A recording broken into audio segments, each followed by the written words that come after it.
Yeah. Simply ball dropping. What's up, family? K-Sap, we up. Ain't no stopping. I'm simply ball dropping like it's New Year's Eve, making you haters believe I'm the MVP. Ask Mr. V and R&B, they do all sports, whether it's on the field or the court, from the arena to the ring. What? You wanna swing? I rope a dope like the one on this boxing thing. That's the punchline.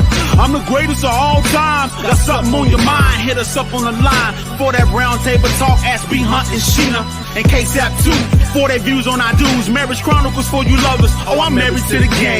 The championships, the only time I wanna ring. K-Sap, the man behind the mic. Check 1, 2. It ain't a rap until I say it's a rap. Just fall through. Pull up the hottest pod smoking. Yeah, I got you open. This freestyle brought to you by James Ford. Pay promotion. Yeah, simply ball dropping. You know what time it is. Pull up. Chop it up with your family, man.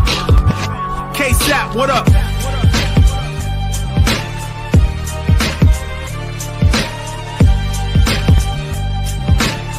And now, your host of the Simply Ball Dropping Podcast, the man behind the mic, K-Sap.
My bag, y'all. Can y'all hear me? I had my mic on mute. Can y'all hear me?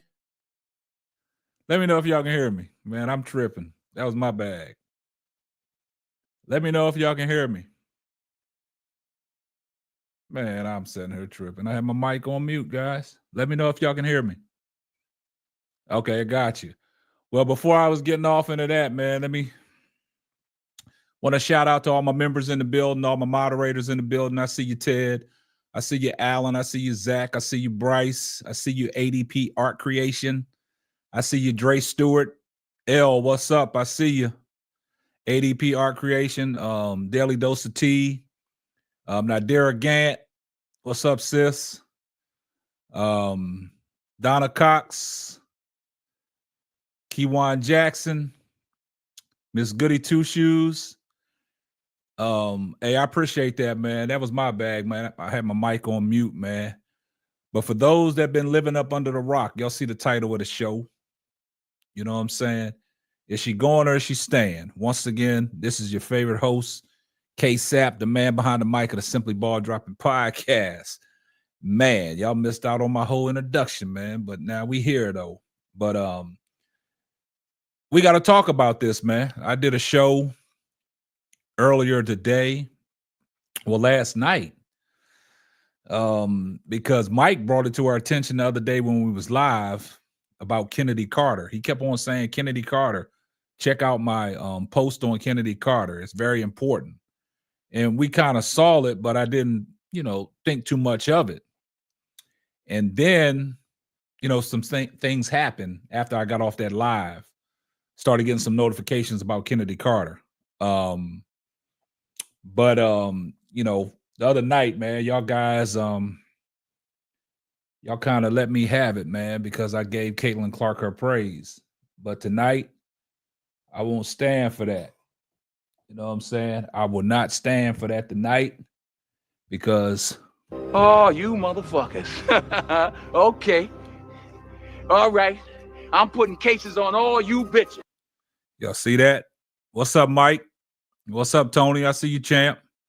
But y'all, I'm going to have to play that again for y'all one more time because I'm not going to tolerate it tonight.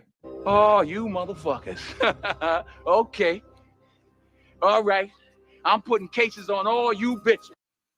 I just want y'all to realize that's what I'm doing tonight. I got control tonight. Y'all had y'all's fun the other night. But yeah. But Elle says she's screaming. Oh yeah. Mm-hmm. I got something for y'all. Yeah, I got something for y'all. Mm-hmm. Nah, I'm putting cases on all y'all. Yeah. But y'all see the title of the show, man. Y'all gotta let me know, man, what y'all think about Ken. Like, and the reason why I'm bringing it up is because Mike put in the chat about a tweet that she posted. And the crazy thing about it is, man, she took it down. But we got to talk about it, man, because it was a cryptic tweet. And I think she meant something behind it. I think she meant something behind this cryptic tweet. And for the people that didn't get a chance to see that tweet, this is what she tweeted out. Hollywood Chennedy Carter. Oh, I believe I'm going to fill it up next season. Can't wait to see where I end up. Thank you, God, for this truthful talent. So what do y'all make of that, man? That it's a subliminal inside a subliminal. So what is she talking about? Come on, let's talk about it. It might be uncomfortable to talk about, but we're going to talk about it. I see you, Superfly J, in the building. I see you, Jay Burns, BD Sports. Nah, Mike, we're going to leave that alone, man. We focused on Chennedy Carter tonight. We focused. You know what I'm saying? I just think in this situation, Chennedy Carter posted that for a reason. And the only reason why I say that is, when you've been represented by your agent and your team, and like we stated about Jeff P not giving nobody a clear-cut answer or even mentioning Chennedy Carter's name at the introductory press conference and things like that, I just think Chennedy Carter might be out the door, man. That's me personally. That I'm starting to itch that way that Chennedy may no longer be a Chicago Sky. But it's tricky because she's a restricted free agent. And that means any team can offer her a contract, but Jeff P has a right to match that contract. And if he don't match that contract, he can let her walk.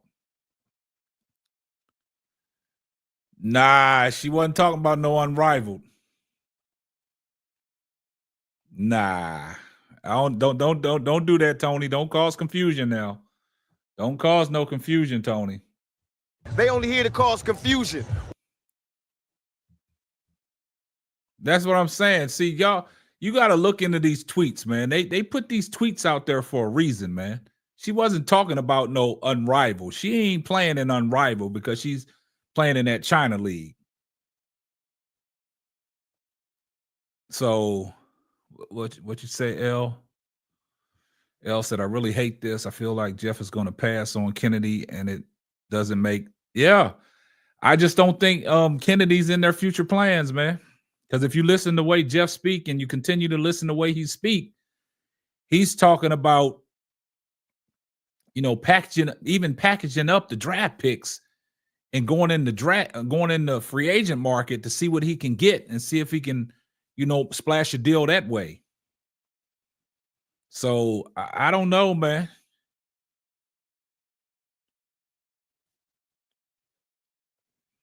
I don't. Tony said I'm not that when it came out.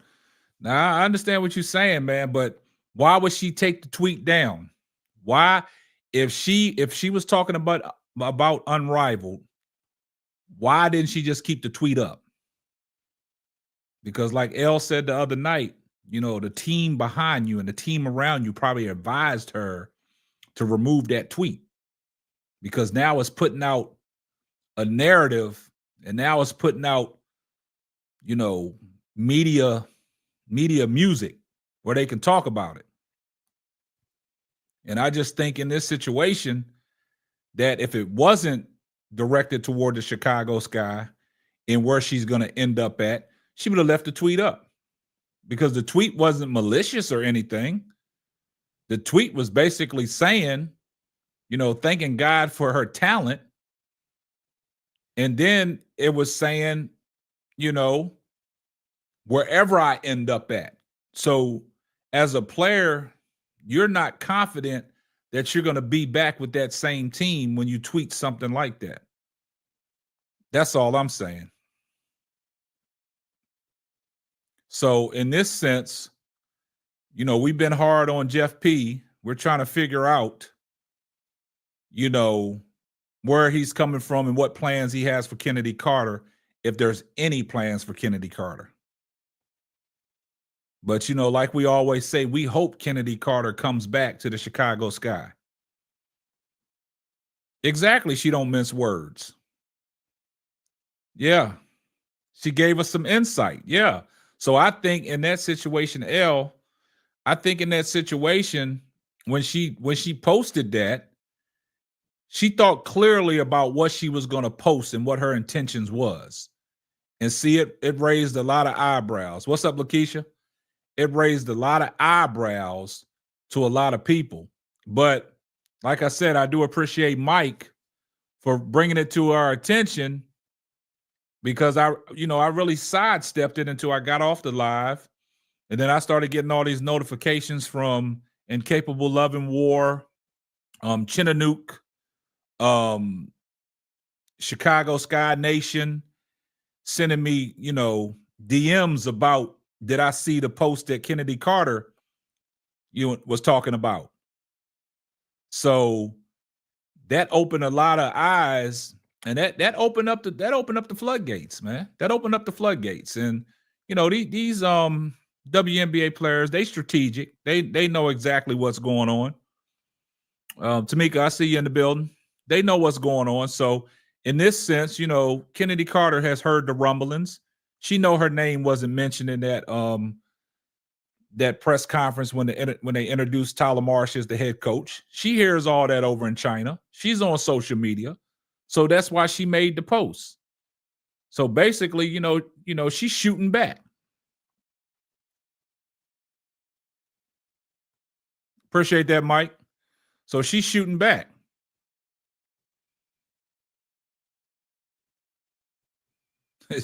Lakeisha said Jeff P. want players to know that he in charge. Well, probably so. But, in this situation as a player, what I'm saying? You got the right to voice your opinion on certain situations, on, where my fit is with the team. But if you're not in the plans and it's showing that, the general manager is not speaking highly of you, because he's talking about all the veterans, he's talking about everybody else. And y'all know she's a intricate part of that Chicago Sky team. We've seen what Chennedy Carter is capable of doing when she's in the lineup and she's healthy.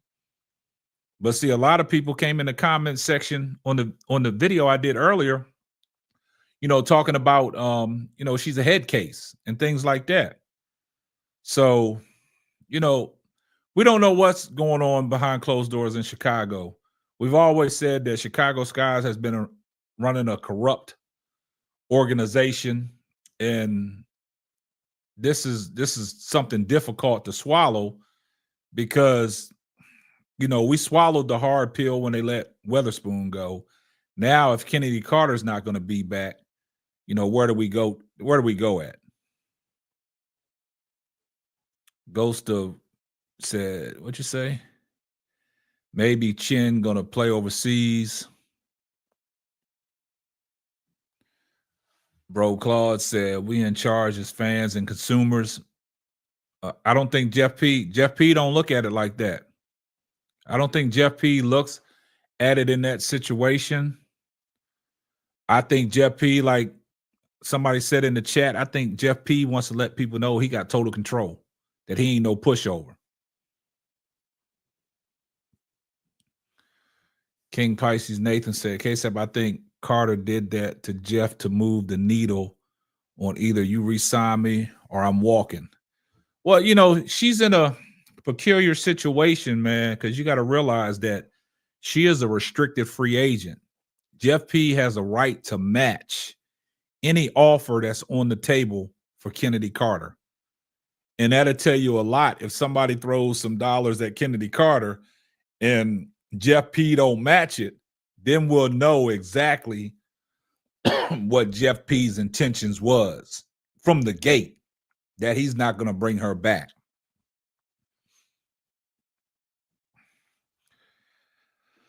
Tony said, nah, I'm going to stay positive and not read too much into a tweet and make it bigger than what it is. Carter would.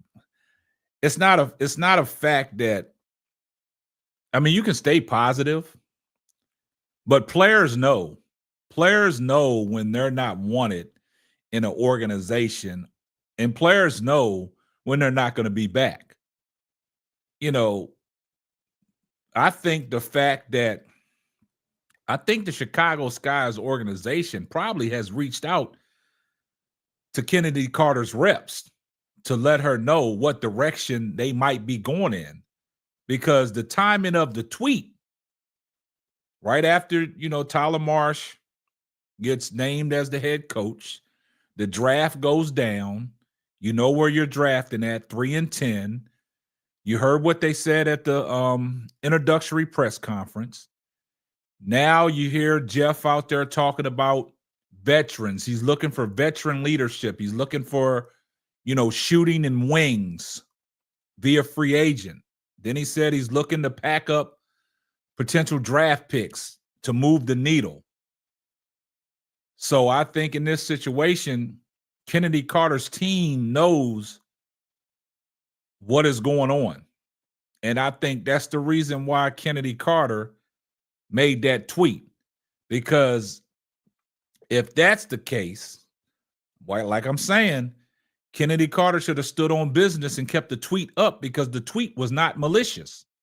That type of tweet don't get you in trouble. That tweet could have stayed on your ex account.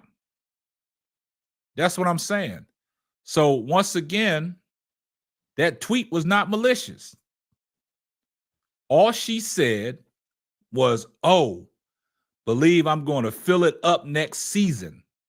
That's key, Tony. She said next season. She going to fill it up next season. Can't wait to see where I end up. Thank you, God, for this truthful talent.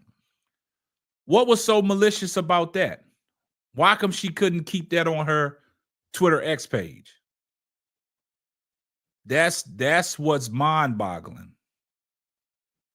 That's what's mind-boggling. So in a situation like this, I know a lot of people don't want to read too much into it, but I'm here to tell you, where there's some kind of smoke, there's fire.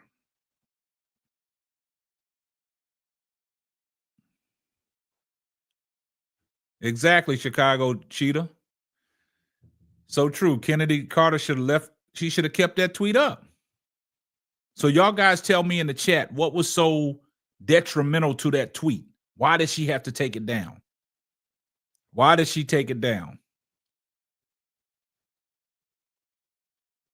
I know they can't discuss her contract, but team reps can reach out. They can reach out to Chennedy and let her know that, hey, we potentially going in a new direction and you're not part of the plans. Chennedy and her representation know what's going on. I hopefully, like I said, hopefully she'll be back. But this is a storyline. This is a storyline all through Chicago and all through the Chicago Sky, organization. Everybody wants to know what's going on with Chennedy Carter. And we all do. That's what's going on. That's what's going on. And once again, man, I thank for everybody that's tuned in, man. We got 111 people watching. Make sure y'all hit the like button. And like I said, I appreciate everybody that donates to the channel. With y'all donations and things like that, y'all keep the channel going. Also appreciate all the members that are, paid subscribers to the channel. Information now, once we, start doing some different things, the people that are members of the channel, y'all going to get all the details and all the information before the public gets it. Like I said, I have some information that'll be next week. The store on my website will be open with all the Twerking for Angel t-shirts and all that stuff. Will be posted on there. You can order your shirts. The store is going to be open. The hoodies are back. Everything. The customization. I got a customized Chicago Sky Simply Ball Dropping logo that I'm going to be dropping. We're going to do it big, man. That'll be open. So everybody that's subscribed to the channel, that is a member, y'all will get the member perks. Also, y'all will get 50% off of all your purchases out of the store on the merchandise. So that's what the, paid subscribers get. They get free perks. They get information before the public gets it. They get all the hot bangers. They get to listen to all the hot bangers before it gets put out to the public. So I appreciate everybody that's, part of the Simply Ball Dropping family. It's a beautiful thing. It's a blessing. But I'm trying to find out what's going on with Chennedy Carter. And, we don't have all the answers. I only can go off of the information that's been sent to me and what Chennedy Carter is putting out there for people to see. And like I said, I will say it one more time for the people in the back that didn't hear me. There was nothing malicious about what Chennedy Carter said on that tweet. Why take it down? That's all I'm saying. Why take it down? Why take it down? So, everybody that's in the chat, do y'all feel comfortable that y'all think that Chennedy Carter will be back?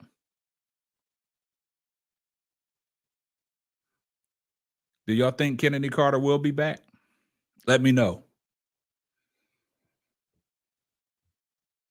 Because we didn't have some great conversations over the few days about, what we would like to see the direction that the Chicago Sky go in. We've talked about it. Y'all know we've talked about that. So, if she's going, she gonna be missed, because that's 16 to 17 points that you got to fill the void. You got to fill the void and what's out there in free agency that we can get. And what's out there? That's what I'm saying. So what's out there in free agent that y'all think we can get? So It's gonna be key.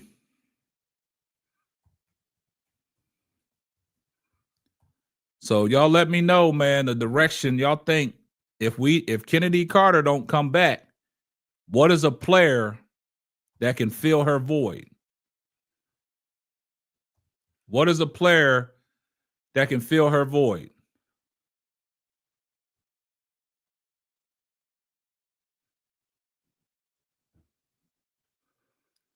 Y'all let me know. What is a player that can fill her void? I'm going to go ahead and drop the link. See what we can get popping on here.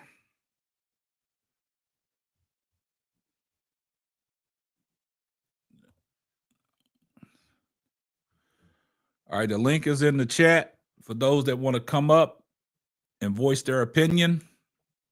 Hopefully we can get some new people to come up to talk about and get it off your chest.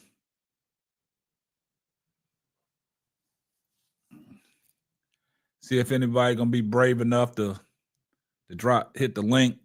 Be Will, I see you. See you in the building, Be Will.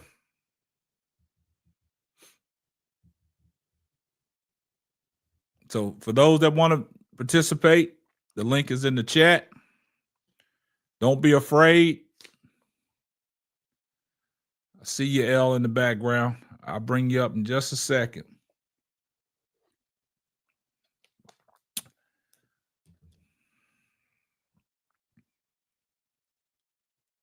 She's irreplaceable, especially if you're looking at free agents. Yep.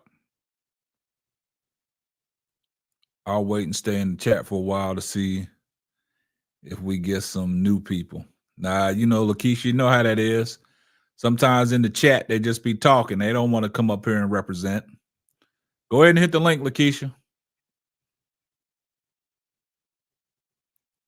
Tamika, I appreciate that. Go ahead and hit the link. You can come up. You can come up. You can talk ball. Nah, hey, go ahead and hit the link, Bro Claude. We got room.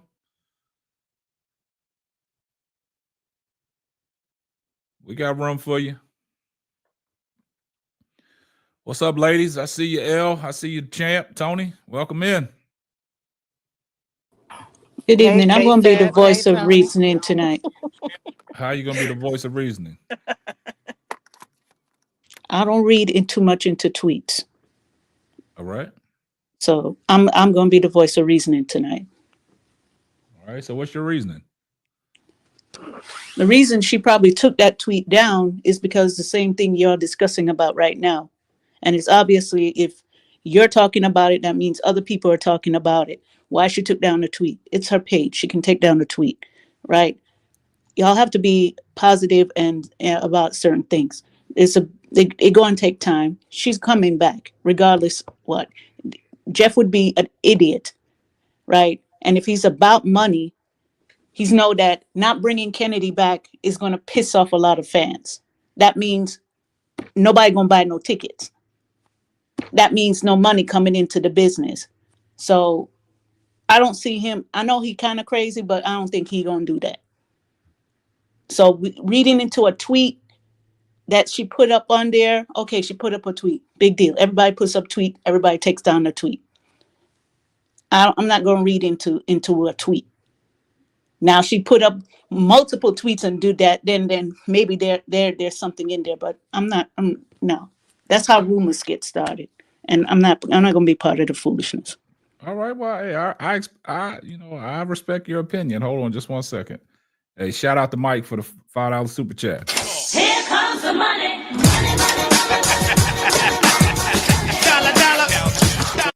Said Carter is not signing the deal because the restricted free agent has to get 2-year offer, so no match possible because players waiting for the new CBA deal. Okay. Shout out to Edward for the $5 super chat. Here comes the money.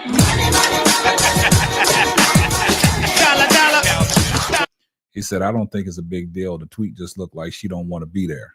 Hey, we talk about it. Now, Tony, I will say this, and then I'm going to let the rest of the panel get in. I will say this. I mean, I understand that, people look at tweets. You don't read too much into tweets, and people talk about it. That goes the same way LeBron posted a tweet that he was getting off Twitter, right? So what's the media talking about? Oh, LeBron's getting off of Twitter just because everybody's coming at Bronny. You see what I'm saying? So where there's smoke, there's fire, right? So with this Chennedy Carter situation, I understand where you're coming from, but it's just when you say stay positive, we all trying to stay positive. But what Chennedy Carter put out there, that looks like in a negative way because she's not staying positive. How did it's make a negative way? Because I didn't see anything in there that was a negative.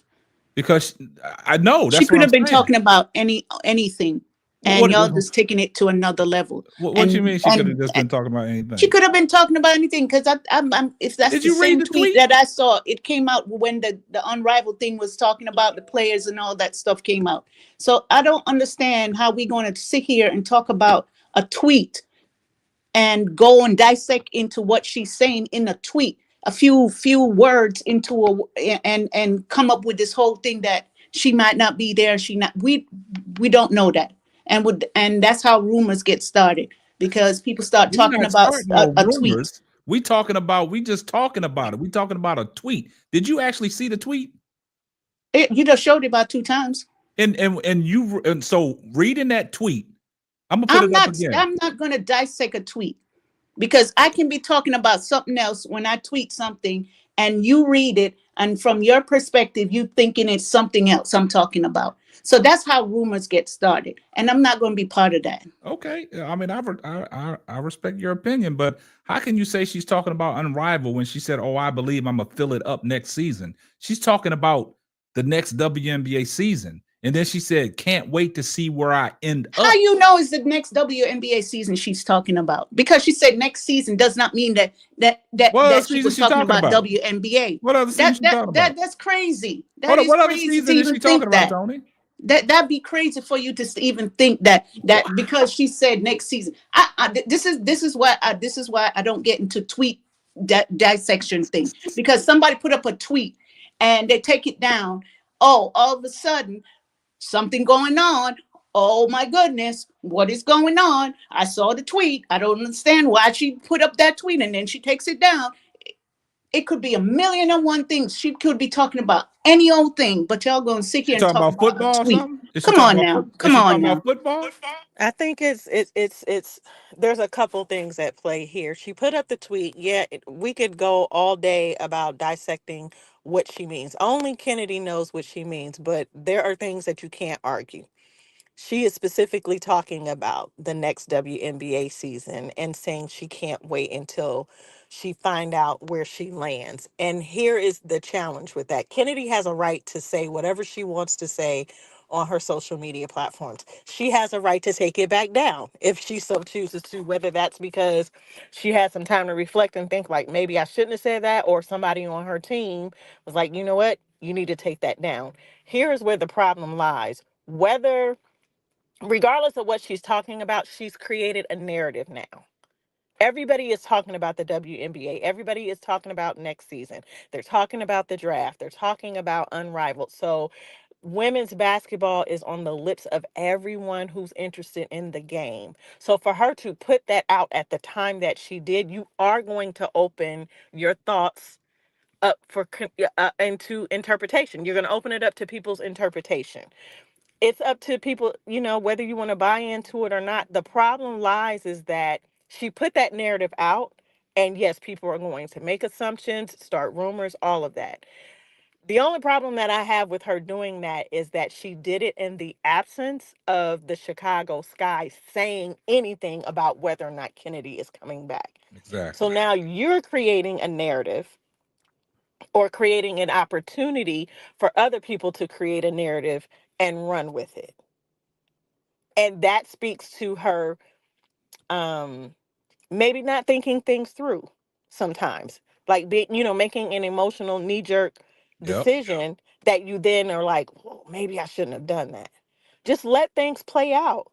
Like, again, it's her platform. She can say what she want to say about what concerns her and her career and her future.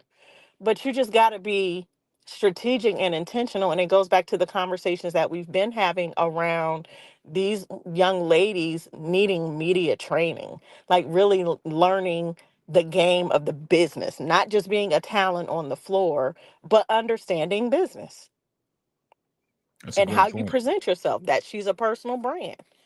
So then it feeds into the narrative for some people, not all, but then it feeds into the narrative that she's problematic. She's a hothead. She can't make sound decisions. There are going to be those people who have that assessment of her based off of this one tweet.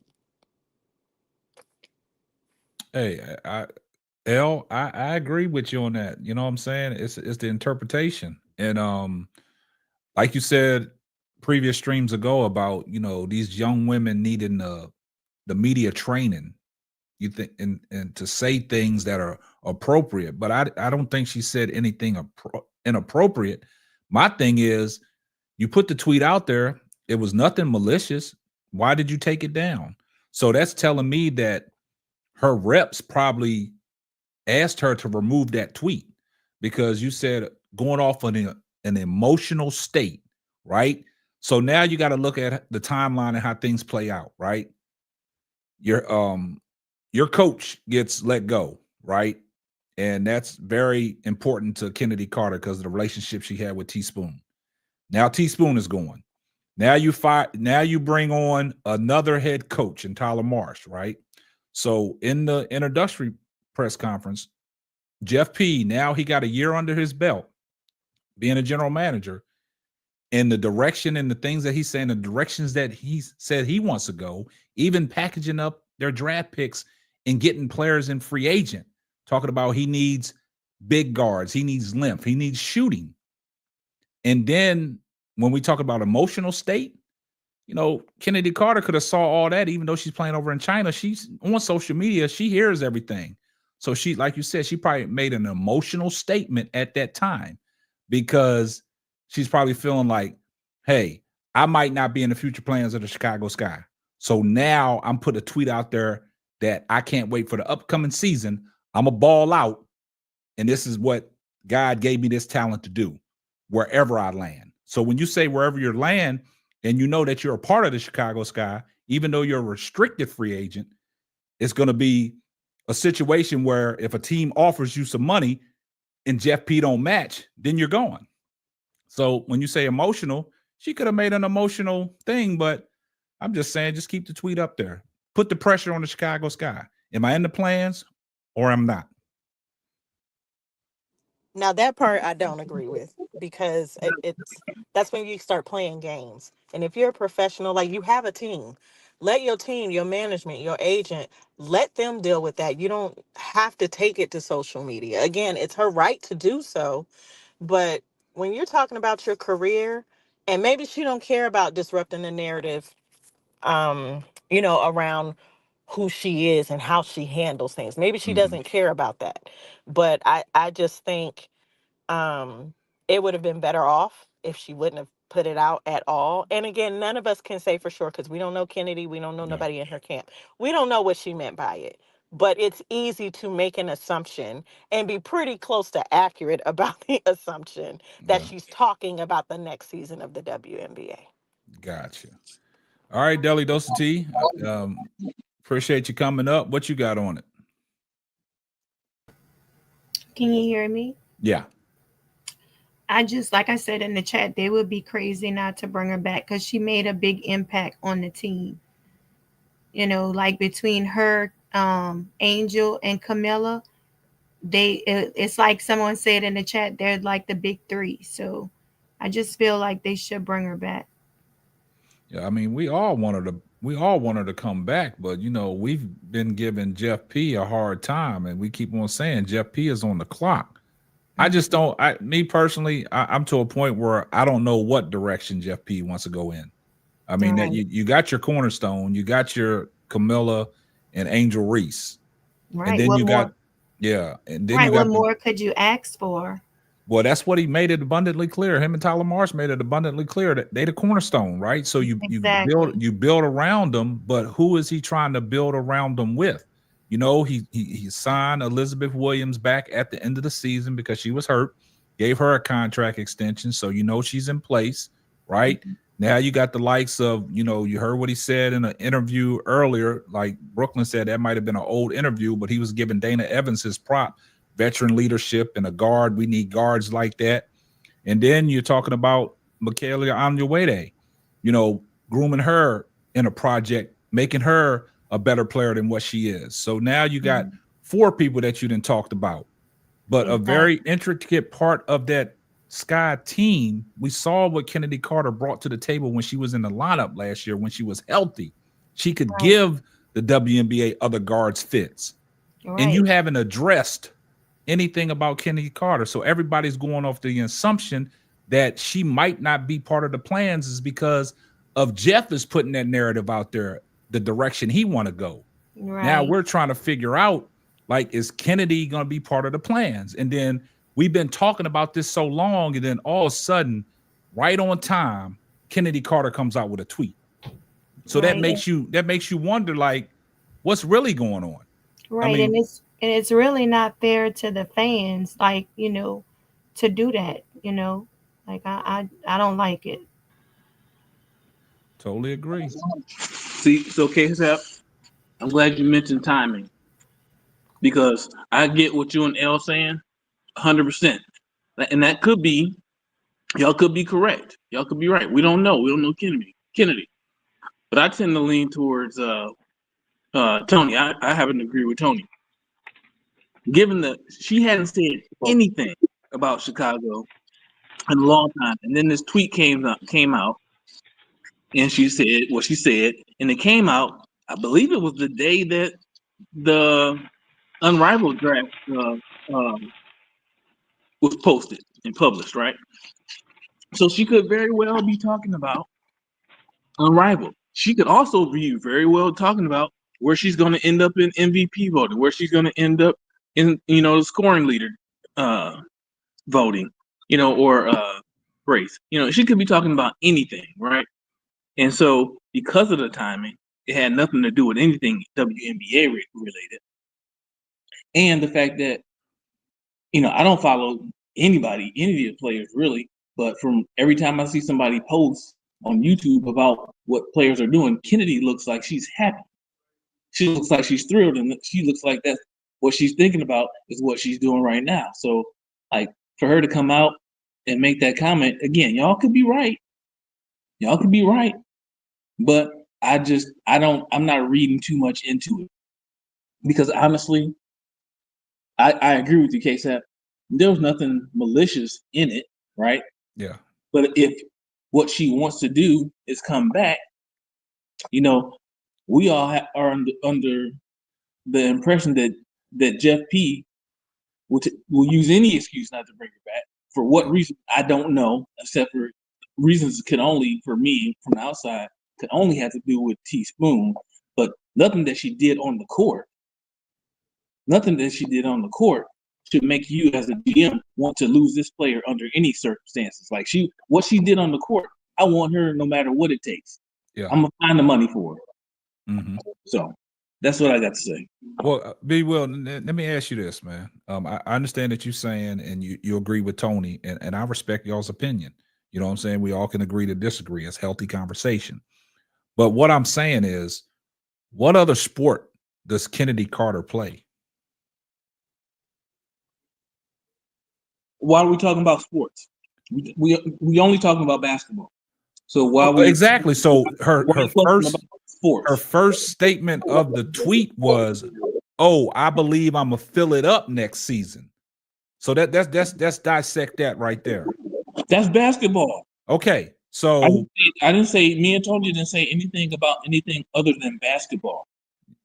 Hey, I heard y'all say that it wasn't reference to basketball.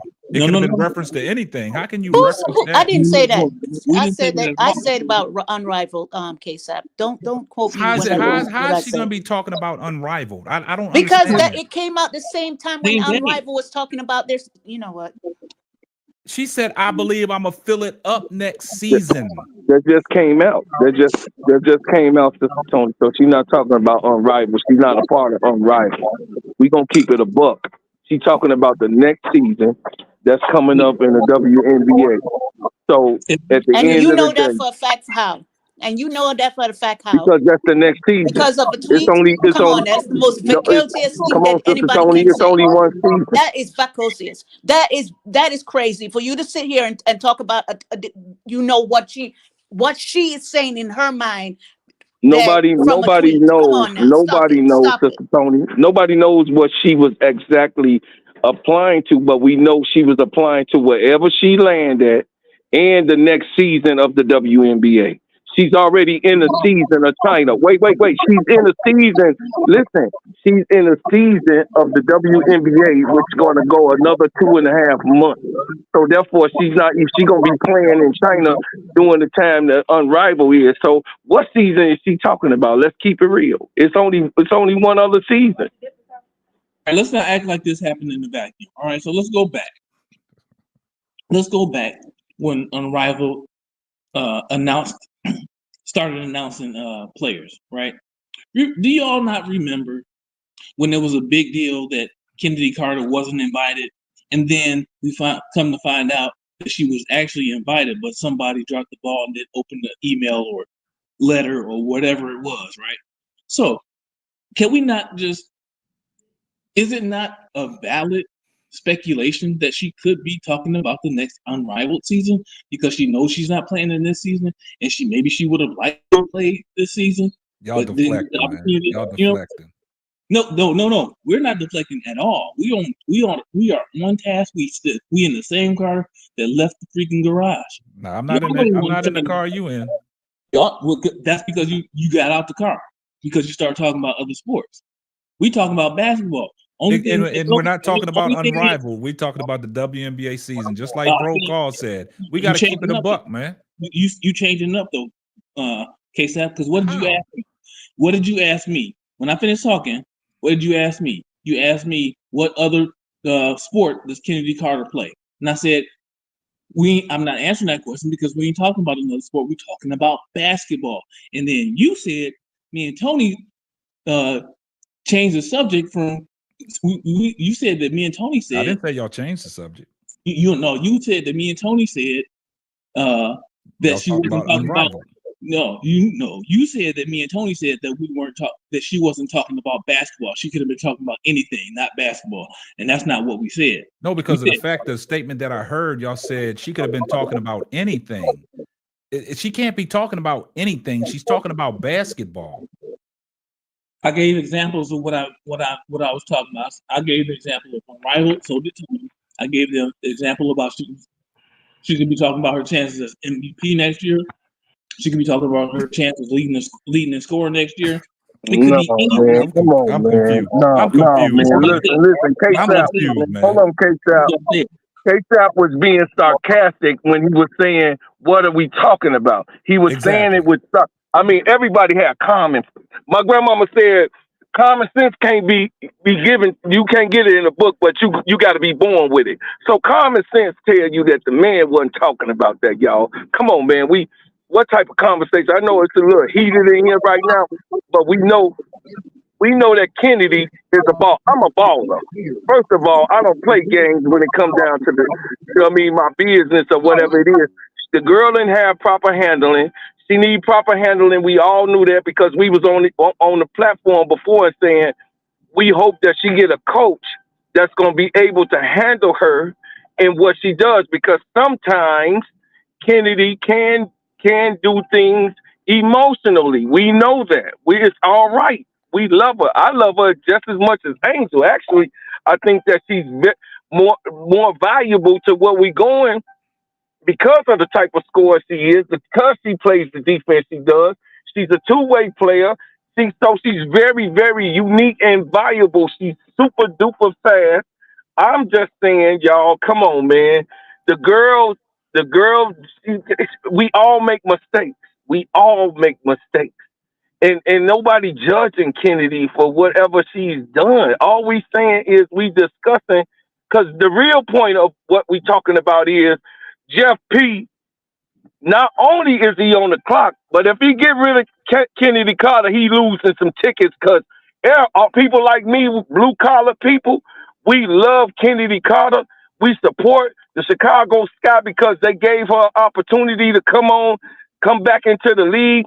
She also got an opportunity, not just come back into the league. She got an opportunity to start again for a franchise and also be the leading scorer.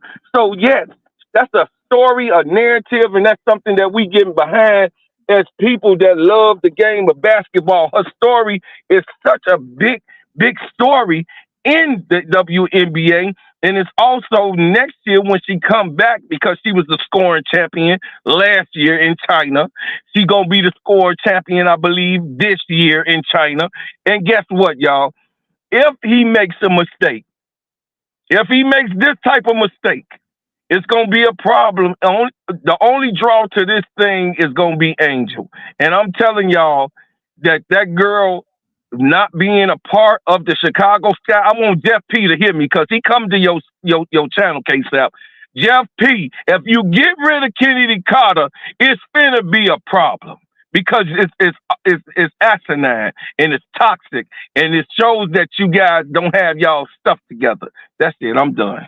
Great point. All right, I agree with you on that last part, on the business part, bro Claude, because he would be rather stupid to not re-sign her. Now he could be waiting to see what offers are coming to her, or so he can either outbid them. But I don't see him not re-signing her. But again, like this is just Tony. Tony don't go into deep conversation about a tweet.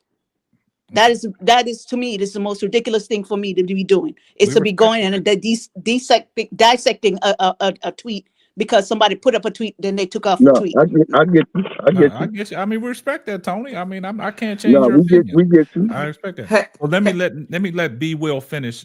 Where he was going at. Go ahead, B. Go ahead, B Will. Oh no, bro, I was done. Because again, I like I said to start, I think it's possible y'all could be right. I'm just with Tony. I'm not going to put too much stock into that tweet and the fact that she took it down because she could be talking about a lot of things related to basketball and her basketball career. So it's a number of ways that you can take it. Okay. So I'm just not putting a lot of stock into it in terms of weighing whether or not I think she's gone, because that's what this podcast is about. Is Chennedy Carter going, or at least your video that I looked at. These are questions. This is not a definite. That's why the question mark is up there. Is she going or is she staying based off of what she put out there, right? So when I'm looking at the tweet, it's only a few things I can get out of this tweet. Oh, I believe I'm going to fill it up next season. Can't wait to see where I end up. Thank you, God, for this truthful talent. That's what I'm focused on. I'm focused on what she said and the manner in what she said it, and then it was removed. So all this, what she's saying, is pertaining around basketball. And I beg to differ. She's not talking about Unrivaled. She's talking about the WNBA season. She can't wait to find out where she's going to end up at. Right now, she's a Chicago Sky, but is the Chicago Sky going to bring her back? That's the question. Go ahead, Keisha. Go ahead. KSAP, Chennedy Carter knows wherever she goes, she gonna fill up the stat sheet. Chennedy Carter posted that tweet to put the screw. This is my opinion. To put the screws to Jeff P. Right. I'm with you. And to put the screws to him and make so he knows how valuable she is. Put the pressure and wanted him to know she knows how valuable she is. She wanted to let the market know that I'm Chennedy Carter. Yeah. So if you choose not to bring me back, it would be to your detriment, because either way, the storyline is going to be, if she stays in Chicago, it's going to be the comeback kid. She fills it up. She does her thing. She goes somewhere else. It's going to be revenge on Chicago Sky for letting Chennedy Carter go. Yeah. So Jeff P is in it. So dealing with young people a lot that I do. Yeah. They do post stuff and then take it down. This new era, Sister Tona. Is they don't stand on it. I got three 20-year-olds in my house right now. And this new era, they love getting upset about something and posting it and taking it down. I don't know what that's about. They're highly triggered. They get triggered in the moment, and then they start thinking about the business part of it. Maybe her agent called her, maybe somebody called her and say, hey, we in negotiations. You kind of throwing a monkey wrench in that. All Kennedy Carter knows, she's in China, right? She's in China, and they not talking about her. Exactly. So she said, you know what? I'm gonna get everybody talking about me. That's what Tap, it is. tap, tap, tap, tap, click. Yep. Because And it like I all said, Jeff that's a P great know now. He knows now. that's a Oh great yeah, just point, from that, Lakeisha. she's very smart. She's not a stupid young lady. She's no. very smart. She's showing just by us talking about it and everybody else talking about it, even the channels that I don't like is talking about it. That shows she was able to kick off. She's not stupid, y'all. She's not a stupid because she's a college student. I That always means say she's this. educated. Hold on, just 1 second, man. Hold on. Go ahead. Hey, appreciate you, Mike. Here comes the money. Y'all starting off again. She said we twerking for Carter with honey on our chest. But look, I will say this, and then I'm gonna let the panel go. I will say this. These players, they know what their intention is, just like Lakeisha said. Chennedy Carter knew what she was doing when she put that tweet up there. She was gonna cause some controversy. They only here to cause confusion. And that's what she's doing right now. She's causing confusion because, like Lakeisha said, to a point, I agree, by putting that battery in Jeff P's back, letting it be known, oh, you're not talking about me, right? If I don't come back wherever I end up at, I'm going to come back and I'm going to burn your ass. You know what I'm saying? Mm-hmm. So like a feel-good story. Everybody wants a feel-good story. But in the same sense, she's also thanking the man above for her talent. We all know Chennedy Carter got talent. We all know what Chennedy Carter brings to the table when she's on the floor. Probably one of the fastest guard or the fastest guard in the WNBA.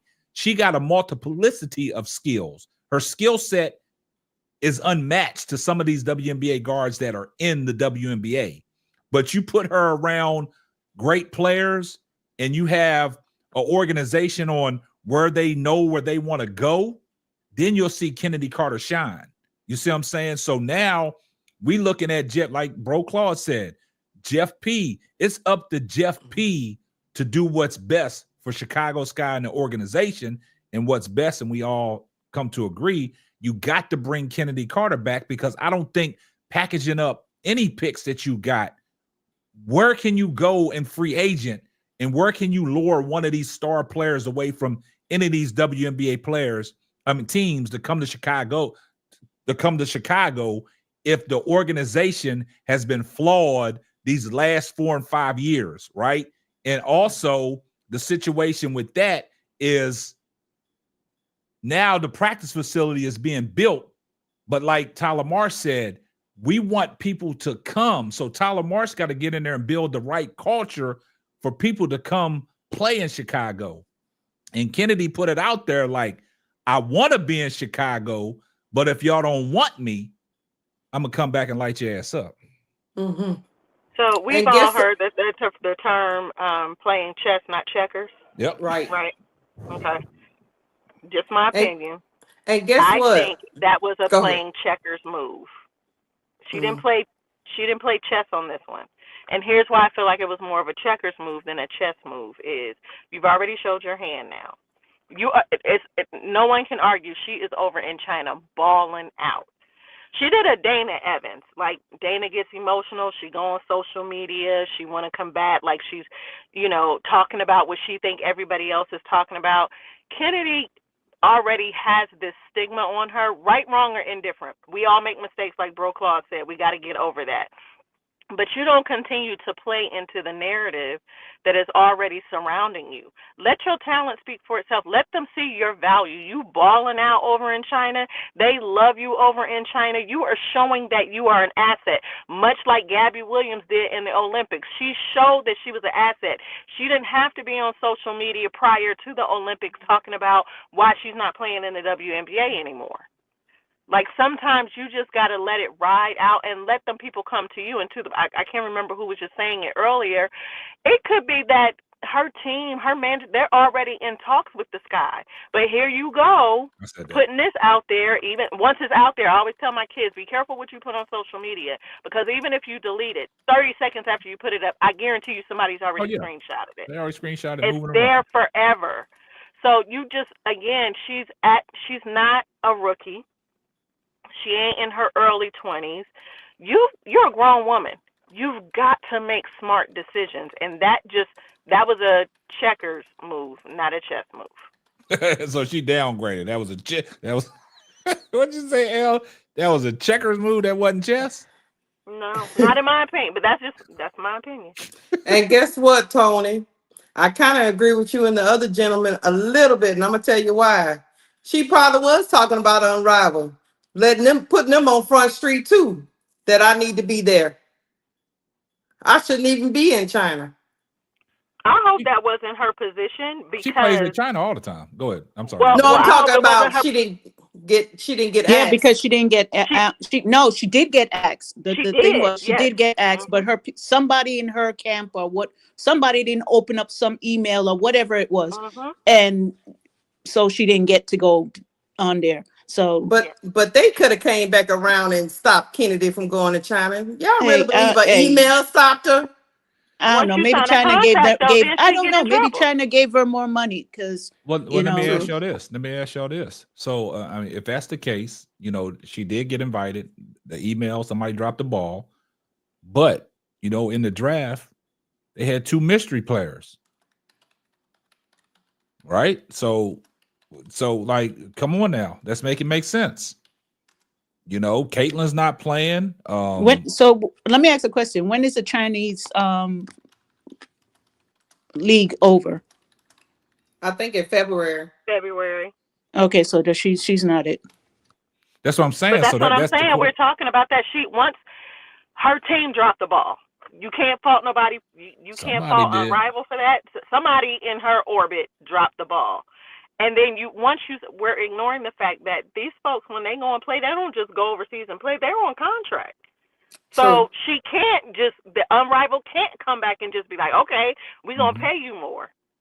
She would be in breach of her contract. And I'm glad you brought that up, El. I think go ahead, B-Will. The team dropped the ball, and by the time that was figured out, she had already signed with China. With her Chinese. So.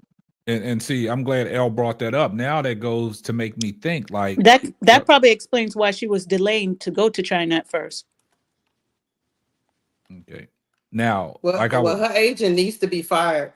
Yeah. So like I was saying, with all the points that y'all just made, all the stuff that y'all just brought to the forefront about she did get the invitation to Unrivaled. Something about an email. She didn't open it up, her team didn't open it up, dropped the ball. So in this sense, that's on Kennedy and her team. She got the invitation, but she didn't accept the invitation, right? So now she's over playing in China. So now it brings me back up to the tweet. Once again, I say she can't be talking about Unrivaled. She got the invitation. You know what I'm saying? She just didn't do nothing with it. Now you had 2 mystery players. We know it's not her. We don't know who it is. We don't even know if it's going to be mystery players added. So now I'm just thinking in that sense, like, she's on a revenge tour. She's getting ready for the season, right? She's getting herself together because all the footage that we've seen of Kennedy playing over in China, the things that they said about Kennedy, she don't shoot the 3-pointers. She don't take that many 3-pointers, but she's over there killing it behind the 3-point arc, right? She's working on her game. So I just think in that sense, everything that I've seen Chennedy Carter do overseas, and then I put it with that tweet, she's getting ready for this WNBA season. And she got something in store for you. 100%. That again, like I said to start, that very well could be true. Y'all could absolutely be right? But it's speculation, and all I'm saying, and I think Tony is saying the same thing. If the question is she coming back, I'm not going to use that tweet to determine whether I think she's coming back or not, because I don't think it'll be all her decision. You know what I mean? I think she wants to come back. I think she wants to play with Angel and Camilla. I think so. I think in her heart, she wants to come back. Oh yeah, I totally agree with you, B. Will. She wants to but it's come not back. her decision. Yeah, It's all going to be on Jeff P. exactly. So that's why I don't read too much into the tweet. That's all I'm saying. That's all I'm saying. I respect your opinion in that aspect, but the tweet meant something. I mean, if the tweet didn't mean nothing, she wouldn't have put it out there. And it's all pertaining around basketball and what's coming up next season and what moves are going to be made. We all want Chennedy Carter back on the Chicago Sky. We've sat here and said it's up to Jeff P. Now it's a tricky situation because she's a restricted free agent. The Chicago Sky still have her rights. She's not an unrestricted free agent. She's restricted. So this is how I'm going to say this. It's up to Jeff P. if he wants to keep Chennedy Carter. So anything that any team throws at her, if a team is going to throw something at her, because a lot of people would like to say her character and her attitude, she might destroy a locker room. That might make it even worse. That teams I couldn't understand that one, because you got DT, you got BG, you got Skylar, and everybody else got attitude. So I don't understand that. Why everybody keep talking about her only one to have attitude in the league? It just to me it don't make no sense. I agree, Tony, because what we saw after the freaking Caitlyn fiasco and after the Marina Mabrey fiasco, which Marina, I didn't think anything behind any of those things. But what we saw is that Chennedy Carter seemed to be very manageable on the court. She seemed to just be playing basketball for the most part. She didn't get overly triggered a lot. You know what I'm saying? So I get it. Your reputation kind of precedes you and it sticks with you, unfortunately, especially the bad things. But yeah, I think if I'm a WNBA team, that might have a little factor, but if I got the chance to get Kennedy, I'm getting her. And we'll manage the attitude. Now, back to what I was saying before I was interrupted. What I'm saying is, when we're talking about a restricted free agent, Chicago owns Chennedy Carter's rights. It's up to any organization to come in if they think that she's worth the value and worth the headache that the narrative is out there about Chennedy Carter. We've seen in the past what happened with her out in LA when she got into it with Kurt Miller. And then the next day she was released from the team. Didn't give her a chance. Now she's fighting and grinding to get back in the league. What happened? Chicago Sky took a chance on Teresa Weatherspoon. Weatherspoon took a chance back on Chennedy Carter. Chennedy Carter came back in the league. She handled her business. And now, like Elle said, when you got narratives out there and you got these things that are said about you, that goes a long way. And that goes like y'all say about these tweets. When you post something, just because you removed it, don't think it's still not out there. People got access to that stuff, screenshots, screen recordings. They got access to that stuff. So this is the narrative that's floating around about Chennedy Carter, because you see it, and every time people talk about Chennedy Carter is she a locker room cancer? Does she destroy the locker room? There was an incident that happened in Chicago last year when they was doing a post-game press conference and all the noise in the background in the locker room, and they put it on Chennedy Carter. So what I'm saying is it's up to these organizations if they want to deal with the headache and offer Chennedy a contract. And if they don't, then Chicago is stuck with her unless Jeff P is going to release her. That's what I was trying to say.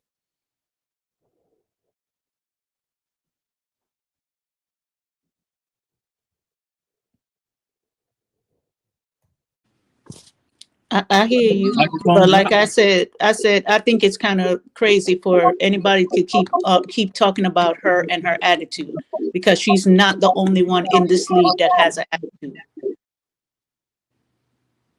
She's not the only one, Tony, but you know what business people do. They'll use any advantage to lowball you. It's just a tactic by the front office to negotiate. They'll say, look, you don't get along with people. You don't do this. You don't do that. We got to take all this into account when we talking about your money. They do that all the time. They sure do. In the same way that they'll prop up a golden child for the WNBA, they gotta have an antagonist too. And it's unfortunate. It's not fair to her. I saw somebody in the chat. It's absolutely right. Nobody went ham on Alyssa Thomas when she clotheslined Angel Reese. You know, nobody went ham when BG was about to swing on Rakia or all the other times that she even started fights. But they will take that one person and try to prop them up as the problem child. And unfortunately, that feels like that's what they have done with Kennedy. Because it feeds the media stories, right, Elle? It feeds it. Oh, for sure. And then you add in the stuff with her and Caitlyn. Oh, you're going to run with it. Mm-hmm. You know what I'm saying? Now you've got, it's either going to be her or Skylar Diggins. Skylar Diggins, you know, she don't necessarily put her hands on nobody, but she a hothead too. Right. But nobody talks about her in that way because she didn't get dropped from a team like that. Like, people are riding on Kennedy, like, being kicked off of teams and then ultimately kicked out of the WNBA. Well, you got to understand that they need a bad guy. Media needs a bad guy, a bad girl. They need the bad girl. And I think that the tweet was actually very smart, for as I'm concerned, by her, because once again, before I got cut off, she's a college graduate. She understands. She's not stupid. She understands what math do. 1 + 1 = 2. She put the tweet up because she felt some type of way, because they should be talking about Kennedy, not showing just videos on CBS or NBC while he's talking about other players. Yes, she was in the background playing, and while he was talking about building a team, I'm talking about Tyler Marsh. But the thing is that she's not going to get what she deserved to the next season. Not even this season, because of the situation of her getting kicked out, the narrative that they have about her, and her own purpose, because we know that she is a hothead. It's all right, though. It's all right. I like it. I love it. You know what I mean? Rondo is one of my favorite players, and Isaiah Thomas is, and so is Allen Iverson. I love a hothead. That means they care. They mean they don't want to lose. That means that they want to do everything they can do. Skylar Diggins, I love Skylar Diggins, because she don't want to lose. Who wants to lose? Nobody that really, really cares about the game, and especially if a person got fired. The person that has fire, I'm a sore loser. I don't like that. That's why I don't gamble. I do not gamble because I don't want to lose. I do not want to lose, because if I lose, it's going to be a situation. So I think it was very, very smart. I think she did it strategically, but Elle, like you said, her people probably was like, hey, no, we probably doing something over here. What are you doing? You know what I mean? She can't think by herself, and she needs those people around. But Tyler Marsh, I believe, is a perfect coach for her, and the way that she has her swagger, her persona, and then, you know what I mean, we gotta at the end of the land of plane, we gotta know where we are going with this Sky team. And Jeff P., we don't want Chennedy Carter. I know you looking. We don't want Chennedy Carter gone. I'm gonna say it every time that I speak. We want her to be there. And if she's not, you're gonna call. I'm all in the streets of Chicago. You're gonna have some ticket sales lost, homeboy. Just believe it. Oh, you crazy. All right, Bro Gad, man. I think Bro Gad's in here. Bro Gad in here? Yeah, I'm here. I'm all right, go ahead. What's up, Bro Gad? Yeah, I'm here. All right. I'm gonna say this. I don't like how the Sky dealing with Chennedy Carter, and I don't like how Chennedy Carter is dealing with the Sky. I don't think anybody is handling this situation properly. Okay. And I'm not gonna come up here and say that just because she has talent, that means that she's permitted to like post stuff and cause distractions. We can say that other players have a temper and that they have issues in terms of getting along with people. But at the end of the day, Kennedy Carter is the only player that we know of in the league right now that has been kicked off of two teams. And you can agree or you can disagree, but that is in her reputation, right?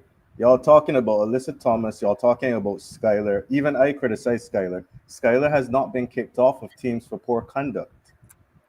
Teams have been willing to put up with whatever they say Skylar's attitude is. People have been willing to put up with Alyssa Thomas's attitude. They believe in them as leaders. So they don't have bad reputations. Kennedy does. That's just the reality. No, if I were the Sky, I would have offered Kennedy the max right away, and I would have avoided this distraction completely. Exactly. I thought that they were going to lowball her, and it was never going to turn out helpful for the team because, in my opinion, there are people who are going to look at her talent and be like, yeah, she's great, she's fast, she's one of the best guards in the league, but do we really want to mess like someone is talking about the Aces signing her? If I'm the Aces, I don't see the value in signing Kennedy Carter, and it's not because she's not talented. It's because you've got players who have been there for years, who formed a bond, who know each other, who like each other, who have an established leader. And you don't just decide that you're going to go and bring in someone who has a reputation like that could potentially break up your locker room, especially in a crucial year like next year, right before the new CBA, when you got Kelsey Plum as an unrestricted free agent, and when the year after you got Jackie Young as a player who's going to be eligible for a new contract, eligible for a max, right? Like that's a locker room you want to keep together. You don't just bring in a completely new player and take a risk just because of talent. Front offices don't just look at talent. They look at fit and they look at chemistry, right? And Becky Hammond, she's the kind of coach, she's a disciplinarian. She's not accepting all of that distraction off the court and being like, oh, well, she's a talent, I'll manage her or whatever. She's not cuddling her like how Teaspoon would do it. Right? So you gotta, if I'm the Sky, I think you made a misstep here. Yes, you want to do business and you want to be like, let's see if we can get the best offer for her. But what you can just do is be like, all right, if we're set on her and we don't have anyone else lined up, max her, keep her quiet, keep her off social media, give her money. She has a good relationship with Angel Reese. Let Angel talk to her. Let Angel smooth over the relationship with the coach. And so we're not talking this entire off season about, what's happening with Kennedy Carter, right? So I don't agree with how Kennedy's handling it, and I don't agree with how Jeff P's handling it. I think everybody here is handling it completely wrong. Great point, man. Great point, man. And I respect that opinion. Everybody has their opinion about, Kennedy Carter. We got Brooklyn. Go ahead and go, Brooke. What's good? What's good, panel? What's good, K-Sam? Just so what's good? I joined in the middle of the conversation, so just so I'm clear, what's the question though? No, we talking about Kennedy Carter. Is she going or is she staying? The tweet that she posted, we try to get off into the tweet, how she tweeted out. What did that mean? Like interpreting the tweet. I got and you. then we was talking about because Tony brought it up because I was saying the fact about she is a restricted free agent. Teams look at the conduct, and it's unfortunate that the narratives out there about being a hothead, but like you said, I think she just misunderstood. But that narrative's out there because of the situation that happened in LA where she got into it. Kurt Miller, then 2 days later she was off the team, and then Teresa Weatherspoon was the coach of Chicago, and she fell into a great situation with Chicago. So that's where we was at. Right. So I feel like to me, I don't know. I'm more focused on the court than the off the court. So I feel like it's a no brainer to bring Kennedy back, me personally. I feel like the tweet. Listen, negotiations and negotiations. You know, people gonna say whatever they need to say. If people forget, like even Dwayne Wade, right? Everybody know Dwayne Wade for being for the being from the Heat. But even when him and Pat Riley wasn't on the same page, right? It was they both, they both negotiated the best they can, and then Wade ended up going to the Bulls. You get what I'm saying? So when you in when you in negotiation time, you got to do what's best for you. So I think Kennedy Carter right now is looking out for what's best for Kennedy Carter. I mean, obviously, she even said it in the post season press conference. She said, "I'm happy in Chicago. I want to be with Chicago, but ultimately, I want to be where I'm wanted at." So it's really up to Chicago to show that they want her. And again, it's a no brainer when you kind of look at Angel, her relationship with Angel. You look at what she did, the game she's won, what she did last year. I think she put enough equity in to show that she should be a Scott. It's really up to, and then she a restricted free agent, so we got her rights regardless. It's up to another team to give her offer. It's up to Chicago to match, whatever the case may be. I don't feel like she's done enough to be like, oh, she a distraction. We shouldn't sign her back. You know what I mean? If you look at basketball players got a history of being, knuckleheads sometimes. Like bro Call just mentioned a few. You could take a look, even the Lakers. If you want to win, you want to win. Kobe went and teamed up with Meta World Peace when he didn't have to try to get the championship, and it worked. You get what I'm saying? So I don't feel like Kennedy's done enough for you to write her off. I feel like I said in the chat, I feel like she's misunderstood. I feel like and like I said in the chat, I'm gonna put a lot of this on Kennedy too, because like even going back to the Caitlin Clark thing, right? There's footage out there to show she was provoked. A lot of people don't want to talk about that. They just want to talk about the bump. But I still feel like even though she was provoked, that wasn't smart of her to do. Like it was, I understand why she did it, but I wish she would have did it smarter. Like you should have did it in the mix of the game when everybody's not looking at you. You just did it where nobody knows what happened. Because even in the moment, I didn't know what happened. I had to go back and do research and be like, oh, she was provoked. But when I was watching that game, I was like, yo, Kennedy, what the fuck are you doing? They already think this. Like, why would you do that? Right? But in my mind, I'm like, she ain't do that for no reason. I said, it was a reason she did that. And I went and did research. And then I was like, oh, but Kennedy still brought that on herself with her actions. You get what I'm saying? So she got to even move smarter with how she moves. But I do think she belongs on the team. Brooklyn. Yes, ma'am. This is Lakeisha. The Golden State Warriors been dealing with Draymond Green for how many years? Exactly. And that's an even better example And than I how brought many up. championships? Exactly. If you an asset to winning, I don't really see like kicking somebody that helps you win off the team. And Kennedy showed, even when she was hurt, or a lot of people think that was conspiracy or whatever the case may be. But when she came back, I forgot who they played. Was it the Sparks? I forgot who they played. But whenever she came back in that game, you saw the difference in having Kennedy on the floor and having her off the floor. The same thing with Angel. When she wasn't out there, you see the difference when she not on the floor and when she on the floor. So when you got players like that, you try to keep those players. You don't let those players walk.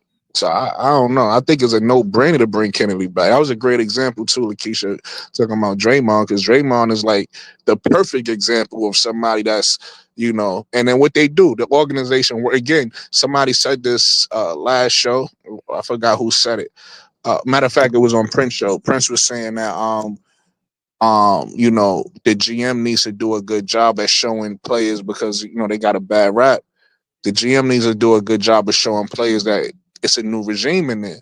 I had brought up, when he said that, I had brought up, one way you do that is the GM got to show that he protects his players, and one of the best way to show that you protect your players is getting Kennedy the help she needs, whether that's a therapist off the court, you know what I'm saying?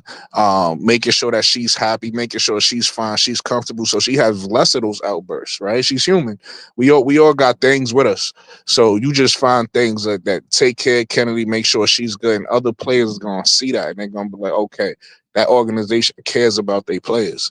But right now, the way they treating it just don't look good. The optics don't look good. It's typical Chicago Sky behavior of everybody could tell that y'all leaving Kennedy Carter name out the stuff. Like, I'm not gonna lie, we might be overreacting because she's not the only name they not bringing up. You know, even though we don't like her, Dana Evans is also a restricted free agent. Michaela Onyenwere is also a restricted free agent. They don't really talk about them as much either, right? But Kennedy Carter shows that she's a starter.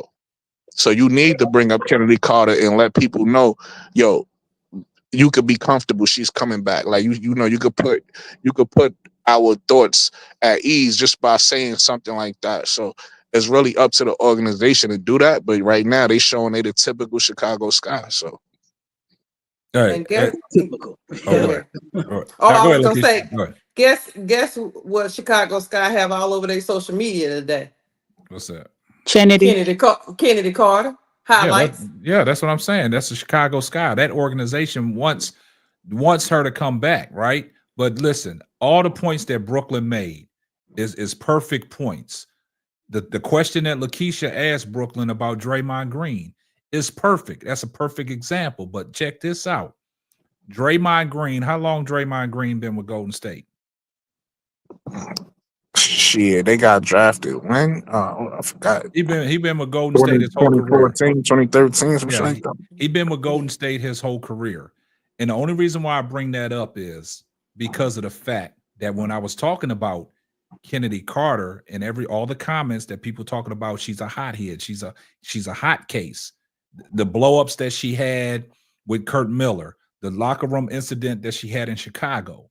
That's all the points that I'm pointing at about Chennedy Carter and these different organizations not wanting to take a chance on her because of the fact that that narrative is out there. It's unfortunate that it's out there. It's unfair because I think when she came back to Chicago, she was trying to clean that image up. And it wasn't that bad of an image. It's just that the narrative is out there. So now that gets to the point when Lakeisha asked Brooklyn about Draymond Green. Draymond Green been with Golden State his whole career, right? And there's been the media blow up talking about they should trade Draymond Green. They should trade Draymond Green. But the thing is, because of what Draymond Green brings to the table and his attitude and stuff like that, Draymond didn't have no trade value. No other organization wanted to take on Draymond Green. So he was stuck with the Golden State Warriors. So that's the reason why Clutch Sports kept on renegotiating, getting Draymond the bag, because there was no other teams that wanted to take a chance on Draymond for those reasons, because of the hothead, the suspensions, the technical fouls, the blow-ups. And I think Chennedy Carter is unfortunate that she might be in that same situation, that another organization might not offer her the money. And Jeff P, now it's on Jeff P. We all want her to come back. But if they don't offer her the money, Jeff P, even though she's a restricted free agent, he got the right to let her go. That's the key point that we're missing. It's unfortunate that the tag is out there on Chennedy Carter the way it is. We all know what she brings to the table. And when Brooklyn said Jeff P didn't talk about other players, Dana Evans is not moving the needle for the Chicago Sky. At all. At all. Chennedy Carter moves the needle. She moves the needle.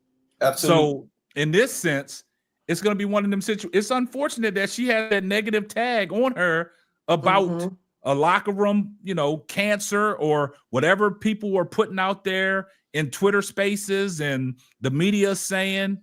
It's just a fact, man, and it's unfortunate. We all know that Chicago Sky need Chennedy Carter. There's nobody out there that can replace Chennedy Carter on what Chennedy Carter brings to the table for the Chicago Sky.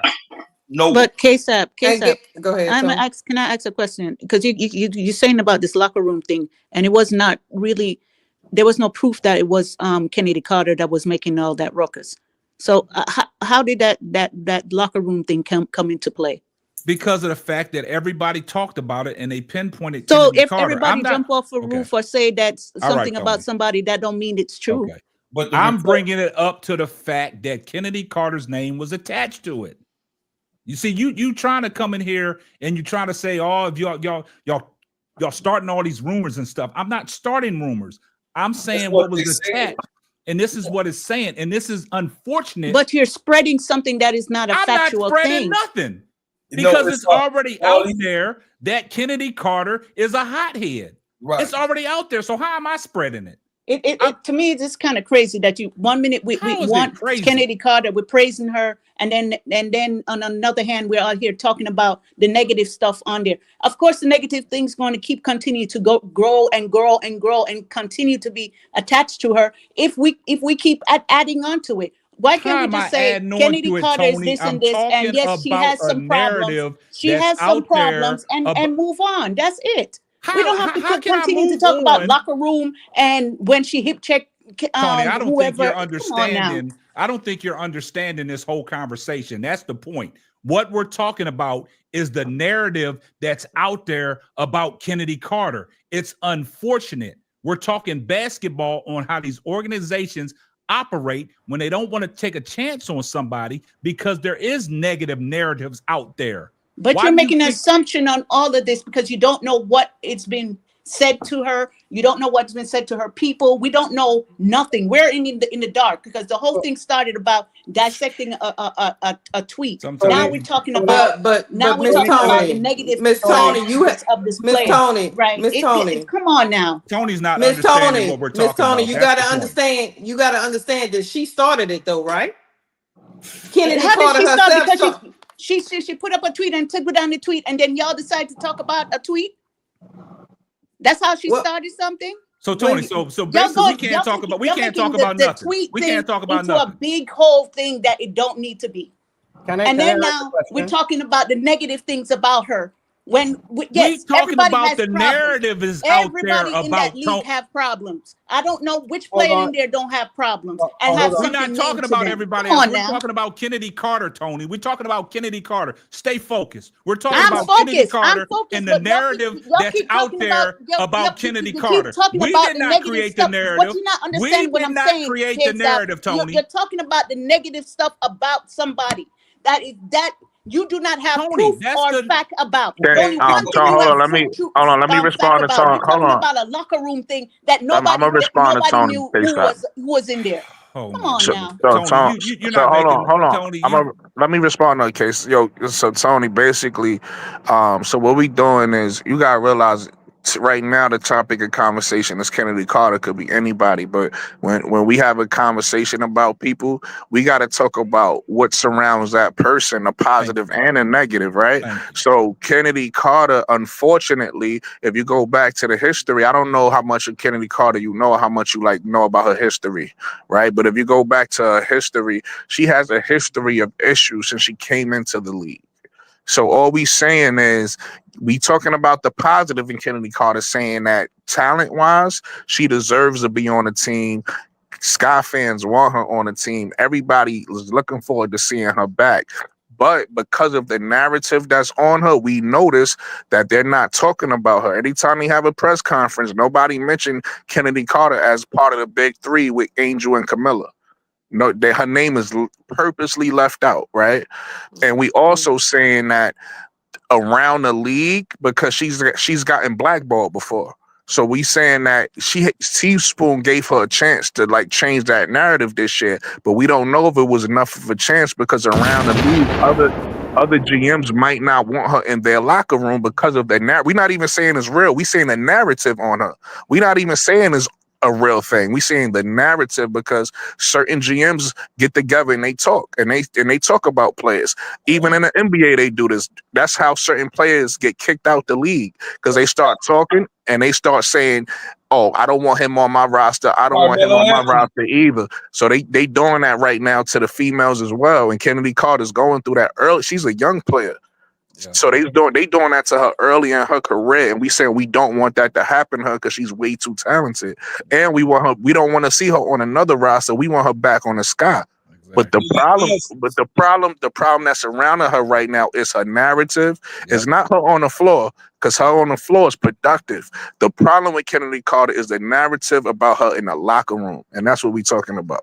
The key word is the narrative. Hold on, just So one second. we not putting her down, but you got to talk about the positive and the negative. Hey, K-Side. hey, hold on. Let him get to the super chat. Hey, appreciate the super chat, L. Here comes the money.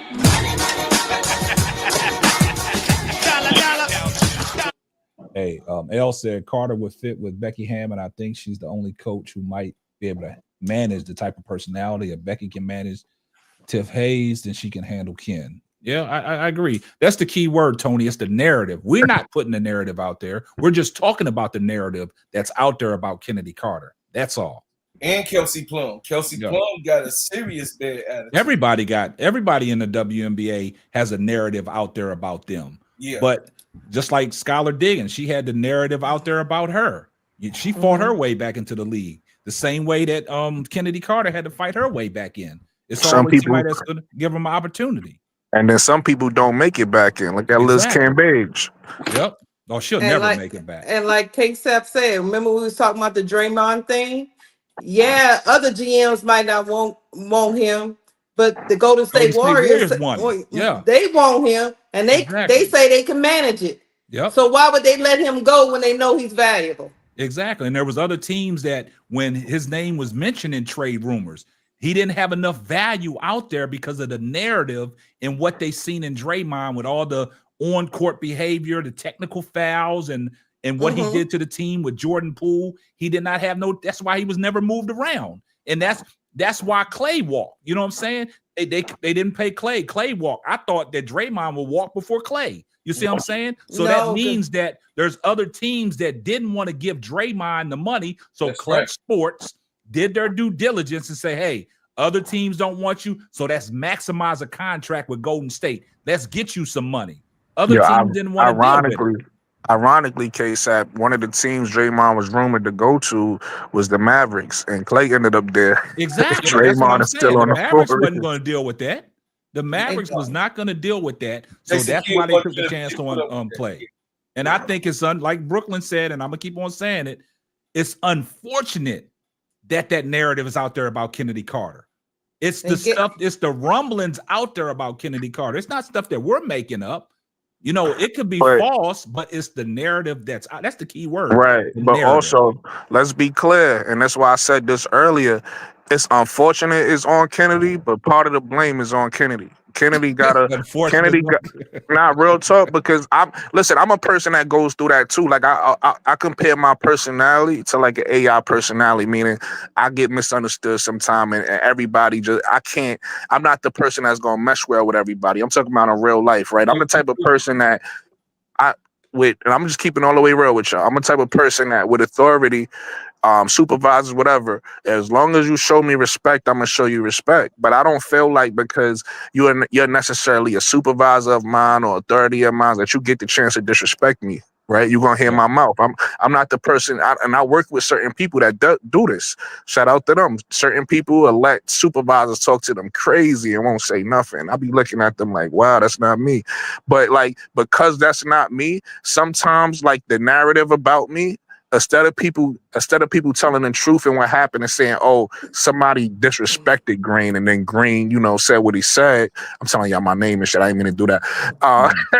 But the story of comeback is just I just blew up on somebody. So now that's the narrative on me, is that I blow up on people.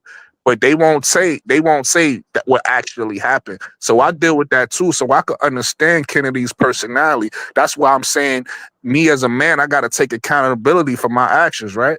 So I'm saying Chennedy Carter got to take accountability for some of that narrative, because she go off emotion a lot and she just react. Sometimes you got to realize people already got a narrative on you, and people already expecting you to do certain things. So you got to think before you react. Sometimes you can't just react, because people going to be like, see, I told you so.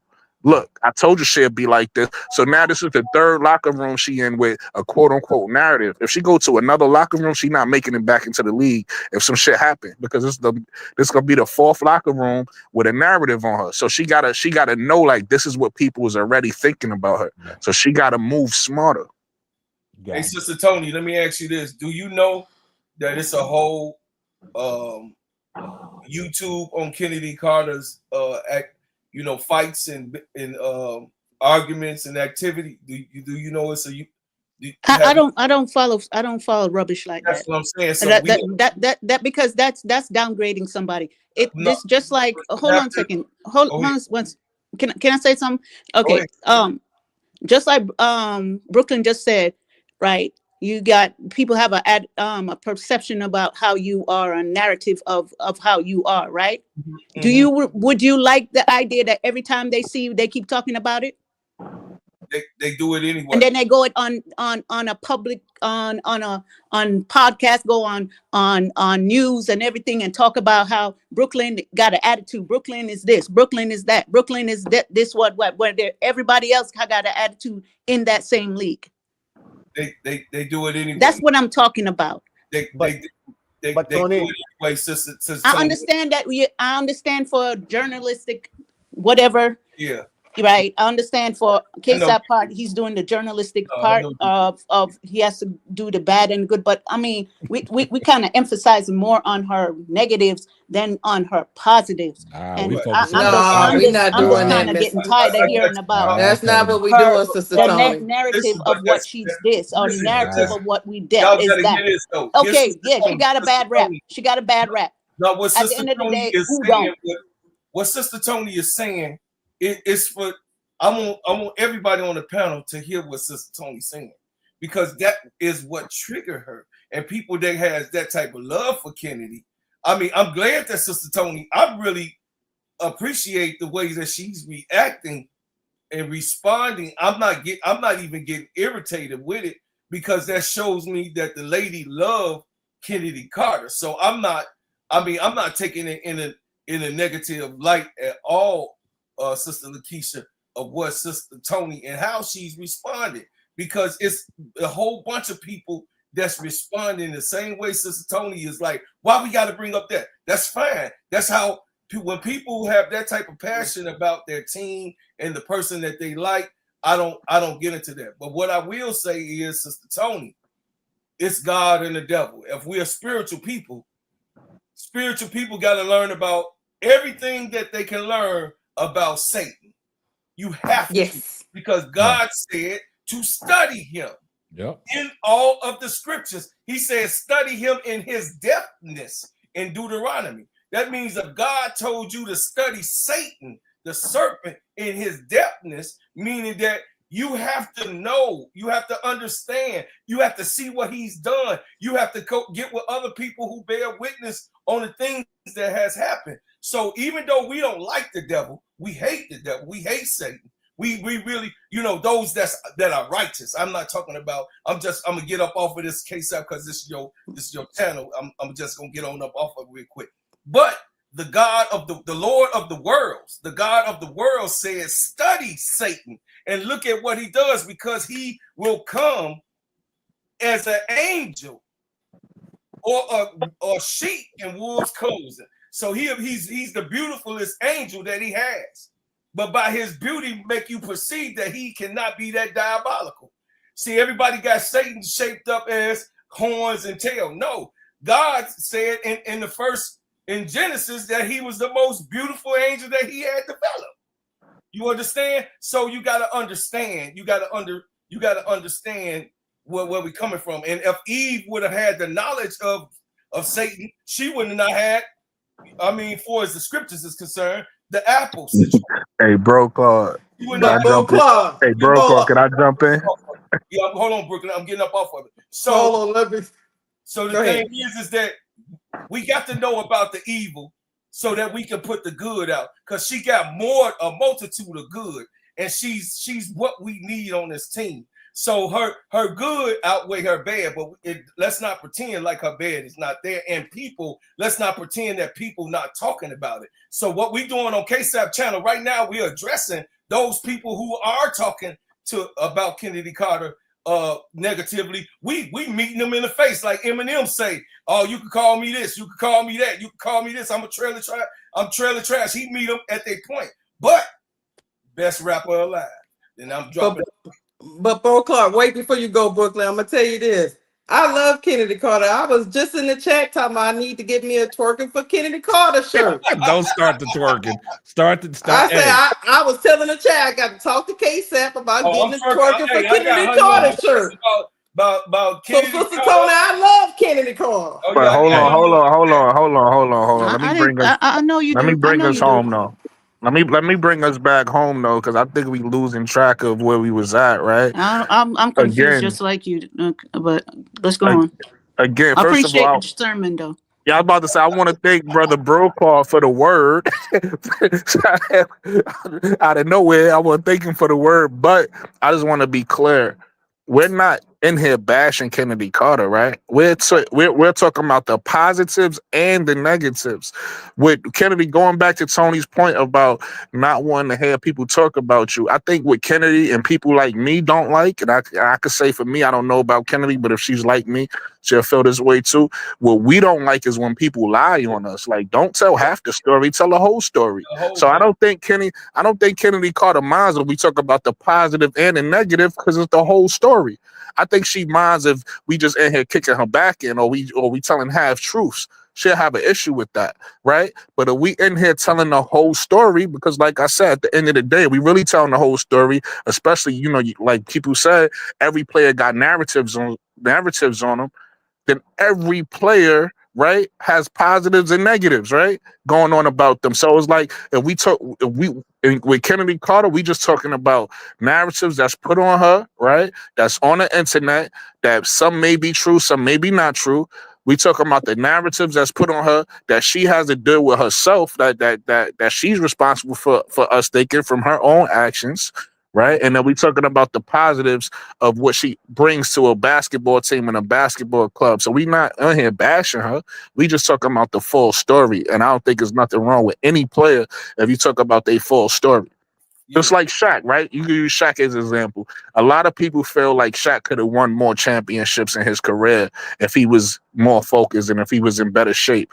But at the end of the day, what Shaq did do out there was pretty damn amazing, right? He put together a Hall of Fame career. So if you just say the one, it's going to sound crazy. But if you talk about the whole thing, Shaq might agree with you or disagree with you, but he might see where you're coming from, right? He might see where you're coming from, because if you talk to Shaq, Shaq don't like that narrative about he could have worked harder. He felt like he did enough. And you can't be mad at that. If the man feel like he did enough, if you a fan of what the Lakers did at that time, cool. But there's a narrative out there that he could have worked harder, he could have won more. Great point, man. Now we got Brass Tacks up here. What's up, Brass Tacks? Hey, what's going on, my people? I love the passion. I love when black people get together and be positive towards one another. Hey, Miss Tony, I ain't mad at you. You know, you said some things that I disagree with, but your good outweighs the negative by 1,000, because ain't too many people out here willing to defend black people, defend their own people. And I love the way you defending your sister. I applaud you, for real, for real. But That's I what we need also, to be. That's what we need to do as black people. Start that's defending right. for each other, That's right. because that's what the others do. We'll deal with the negative amongst each other, but in public, we should be defending our people, no matter what, because we live in a society that cannot be in a moral position to judge us for anything, especially what we've been through as a people in this country. So I just wanted to get that out the way. Now, on the other hand, I agree with Brooklyn, and I agree with Brother K-Sap. We have to discuss her whole history. Now, some of it may be false. We don't know what was going on with the other two teams that she, alleged or whatever got kicked off of. Hey, sometimes people don't agree with their bosses. I don't know. All I know is that when she was with the Chicago Sky this past year, I didn't see her do anything that justifies not bringing that superstar back, because she's a dog. I love me some Chennedy Carter. Yes, sir. She is a dog, certified, bonafide, unadulterated. Got to have her on the squad, period. Because she's a dog. There's only one player that I can say that's arguably maybe better than her in her position, and I got arguments that say they're not, and that's Enrique Gumbawale. Mm-hmm. Other than that, ain't nobody got no holler for Miss Carter. There's this brother, he does a video, he does highlights of the Sky when she's playing, and all he says throughout the videos, Chennedy Carter, who gon' guard her? A new Oh yeah, slogan. yeah, I Huh? seen him. New Yeah, I slogan. seen him. Kennedy Carter. Every time she do something, Kennedy Carter, who gon' guard her? And brass tacks, I'm glad you brought that up, man, because I was saying, I did a video earlier. I was saying that, Kennedy Carter is one of the best guards in the league and one of the fastest guards, maybe the fastest guard in the That's league. why people compare her to Allen Iverson. Exactly. But the thing about Kennedy Carter, what I think a lot of people are missing out on, like Brooklyn said, and you said, and Tony being passionate defending her. But what I want to tell Miss Tony is we're not putting that narrative out there. The narrative is already out there, so we addressed it. And that's some of the problems that is going on with Kennedy Carter. But like Brooklyn said, she got to take accountability herself. But right. What we have always said on this channel, when we talk about Kennedy Carter, we want Kennedy Carter back on the sky. Oh, yeah. Costs. I think that's a consensus. Exactly. We cannot afford to let Kennedy Carter go. And like we said, if Kennedy Carter walks from the Chicago sky and Jeff P goes in a different direction, there's nobody out there that can replace Kennedy Carter for what Kennedy Carter can do. For the same reason that Brass Tax said about only person that he would compare her to or give the nod to is Arike Umbawale. You look at what Kennedy Carter brings to the table. You look how the season started out for the Chicago Sky. She was on the bench. T. Weatherspoon put her back in the starting lineup. When she got in the starting lineup, what did Kennedy Carter do? When Kennedy Carter, exactly, when she was healthy and she was available, you saw what Kennedy Carter did for the Sky. You see how she stepped up big against the Aces, even though we dropped the ball in that last inbound play to let Asia Wilson score. But you saw the value that Kennedy Carter brings to the Chicago Sky. There were people out there saying that she should have made the All-Star team, including Angel Reese. Exactly. Angel Reese went to bat. She should be an All-Star. Exactly. And that was the issue. And see, unfortunately, that's when that narrative creeps in to some of these general managers and some of these coaches. They won't be sold on a player because they look at all the other stuff. And I'm going to give this a prime example. Terrell Owens deserved to be a first ballot Hall of Famer. Yep. What did they look at? He's a locker room cancer. Right. The narrative was out there. He couldn't shake that narrative, even though it wasn't true, because some of the stuff that he did on the sidelines and stuff like that, if that was Tom Brady, it's shown as passionate. Right. But they took the perception of T.O. and they flipped it. So now T.O. got a narrative, and that held him out of the Hall of Fame. And you know how adamant Skip Bayless was. He kept on honing in. And you saw what Skip Bayless did back in his old days on Cold Pizza, the narrative about LeBron James. He's not clutch. It's a narrative out there. They still talk about it.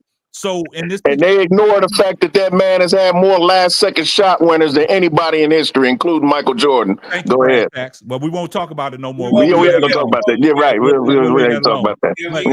But to Kennedy Carter, that's the issue that's surrounded around Kennedy Carter. That's the problem. And to be real, to me, Kennedy hasn't been that. She hasn't been that bad. Nope. I've seen worse. Yep. I've seen worse from both women and men. Exactly. I mean, Diana Taurasi is another example. She's an asshole. Exactly. Yeah, all of them are assholes. But I mean, unless I'm in that locker room, when she got kicked off those two teams or whatever, unless I'm in that locker room, I don't judge her. Because I don't know exactly what went on. I don't know if it was politics, that she wasn't conforming to politics or something like that of that nature, and they put out the false narrative about those two situations. I don't know. I never judge because I'm not in that locker room. Well, she had two brawls on Hold on. She had four different brawls on the court.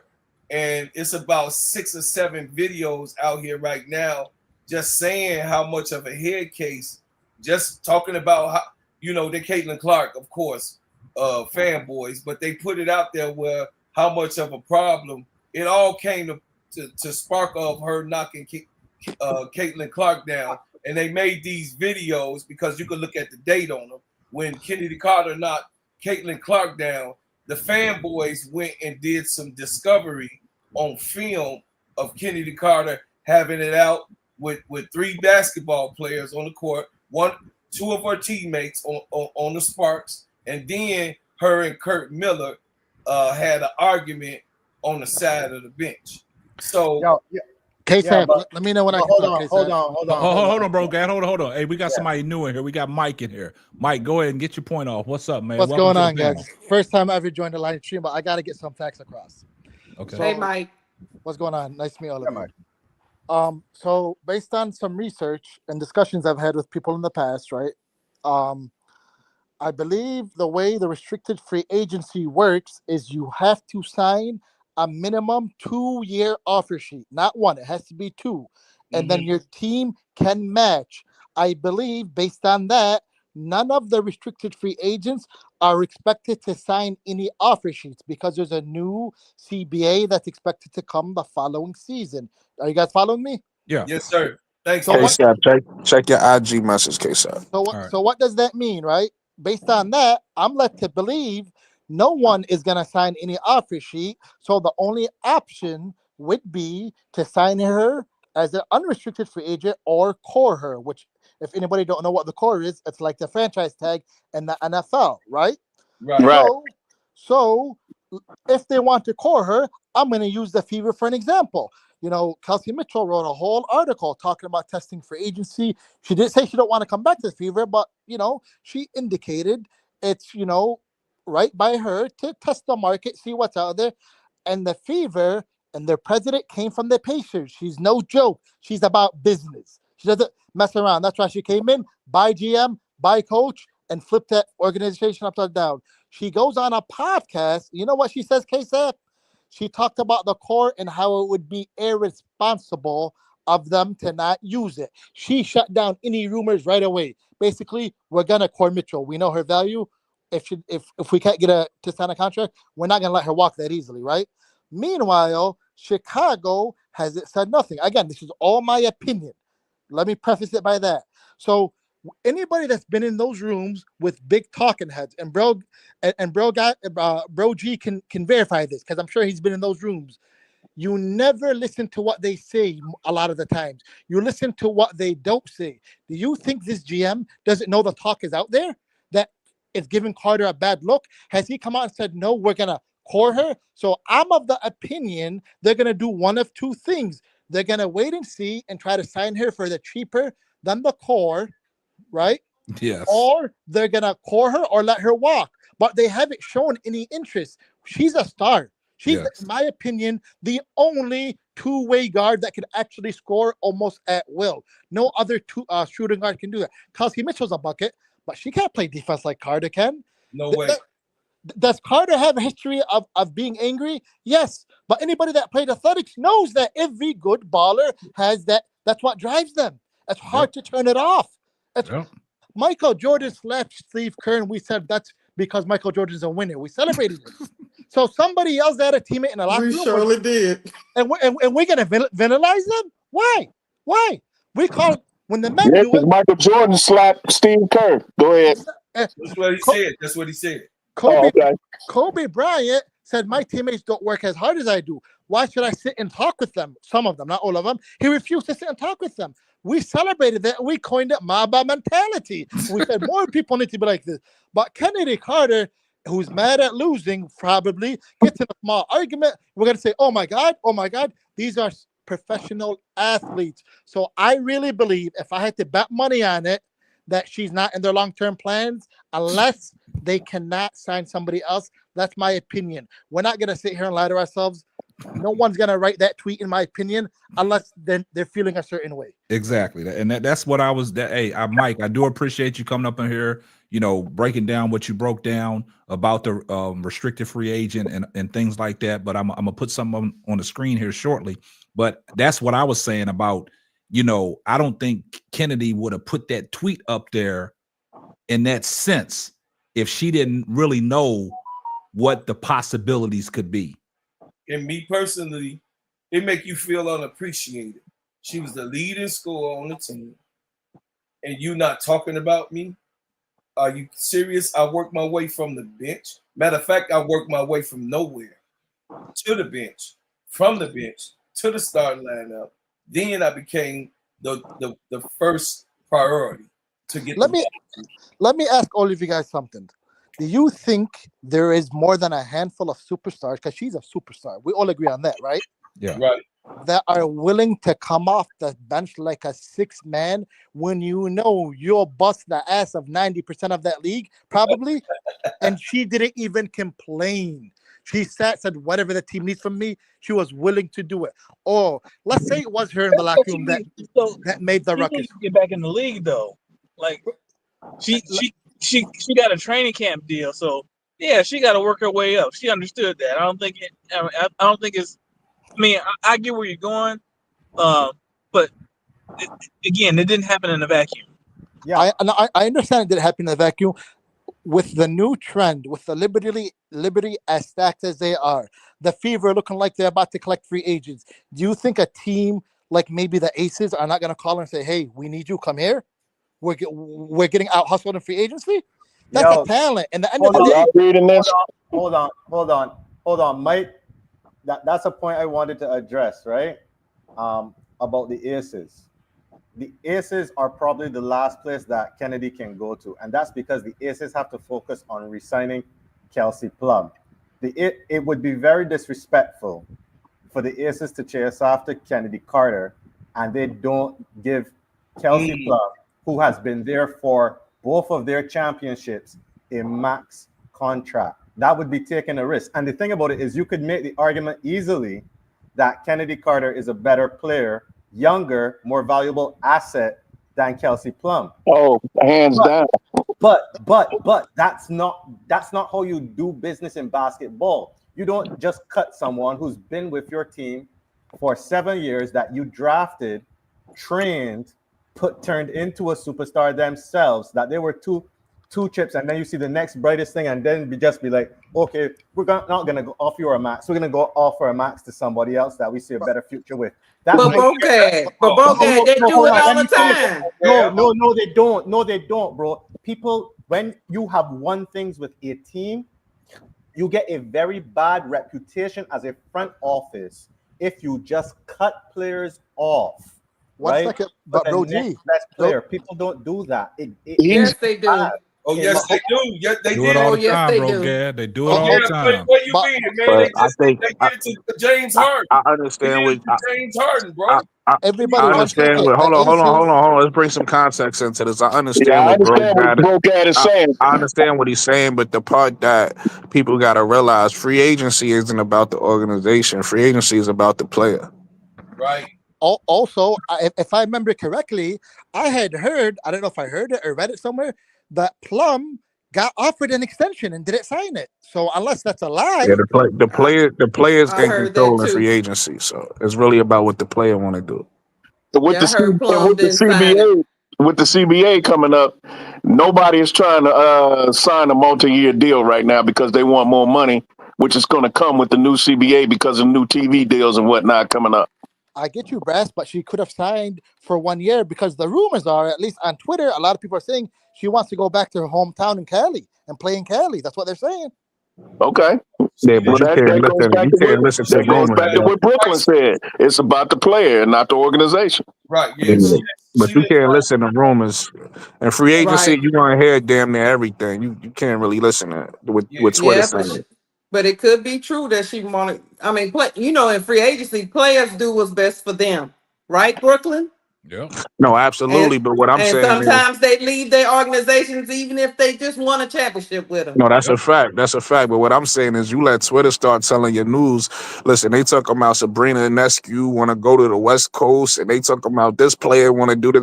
People be living their pipe dreams out on Twitter, so you gotta be careful with people telling you on Twitter. Right. Oh no, I agree with you. I'm just saying it's a possibility. It's true or not. That's all. No, I understand what you're saying about living the pipe dream out on Twitter.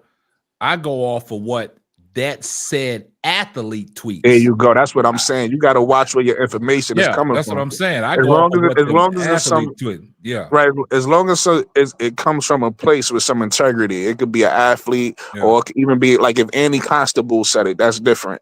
Yeah. But if you just see somebody say some shit on Twitter, they just saying some shit that they want to see happen. Yeah. Or Elon Musk KD messed that or up. KD burner account. Yeah. Yeah. Oh yeah. Yeah. Yo, Straight but up. I just want to put out there one of the reasons why Kelsey Plum would probably not sign an extension, because remember the extension is on the basis of the previous contract, and as a free agent, she can demand more money. She can demand a max. So it wouldn't necessarily make sense for her to sign an extension if she believes in herself and she thinks that she can get more on the market. But And she probably could. I don't And think she it got probably nothing to could. do with none of that. I think it got something to do with the CBA coming out next year. I Yeah, don't think no that player. was my I think point. every player is waiting in 2026, Right, and then because we gonna that start to TV see contract coming up, they can get more if they're not going to get a raise if they sign a multi-year contract and they come up over the CBA. But Nah, it's they, what it comes down to. It's all about money at the end of the day. Like if you believe in yourself and you're like, look, I've given this organization so many years of my career, and I helped you win chips. Your attitude is gonna be pay me, because that's how people look at it. It's like I've given this to the organization, and you've almost gotten it at like a discount. You need to Them pay. organizations don't care about you, man. They I'm not saying definitely that they don't. do. K-Sap, I'm I got not a quick saying that they question for you, do, K-Sap. but that's how negotiations go. All right, It's go the ahead. same thing with Go Quick ahead, man. question, K-Sap. Go ahead.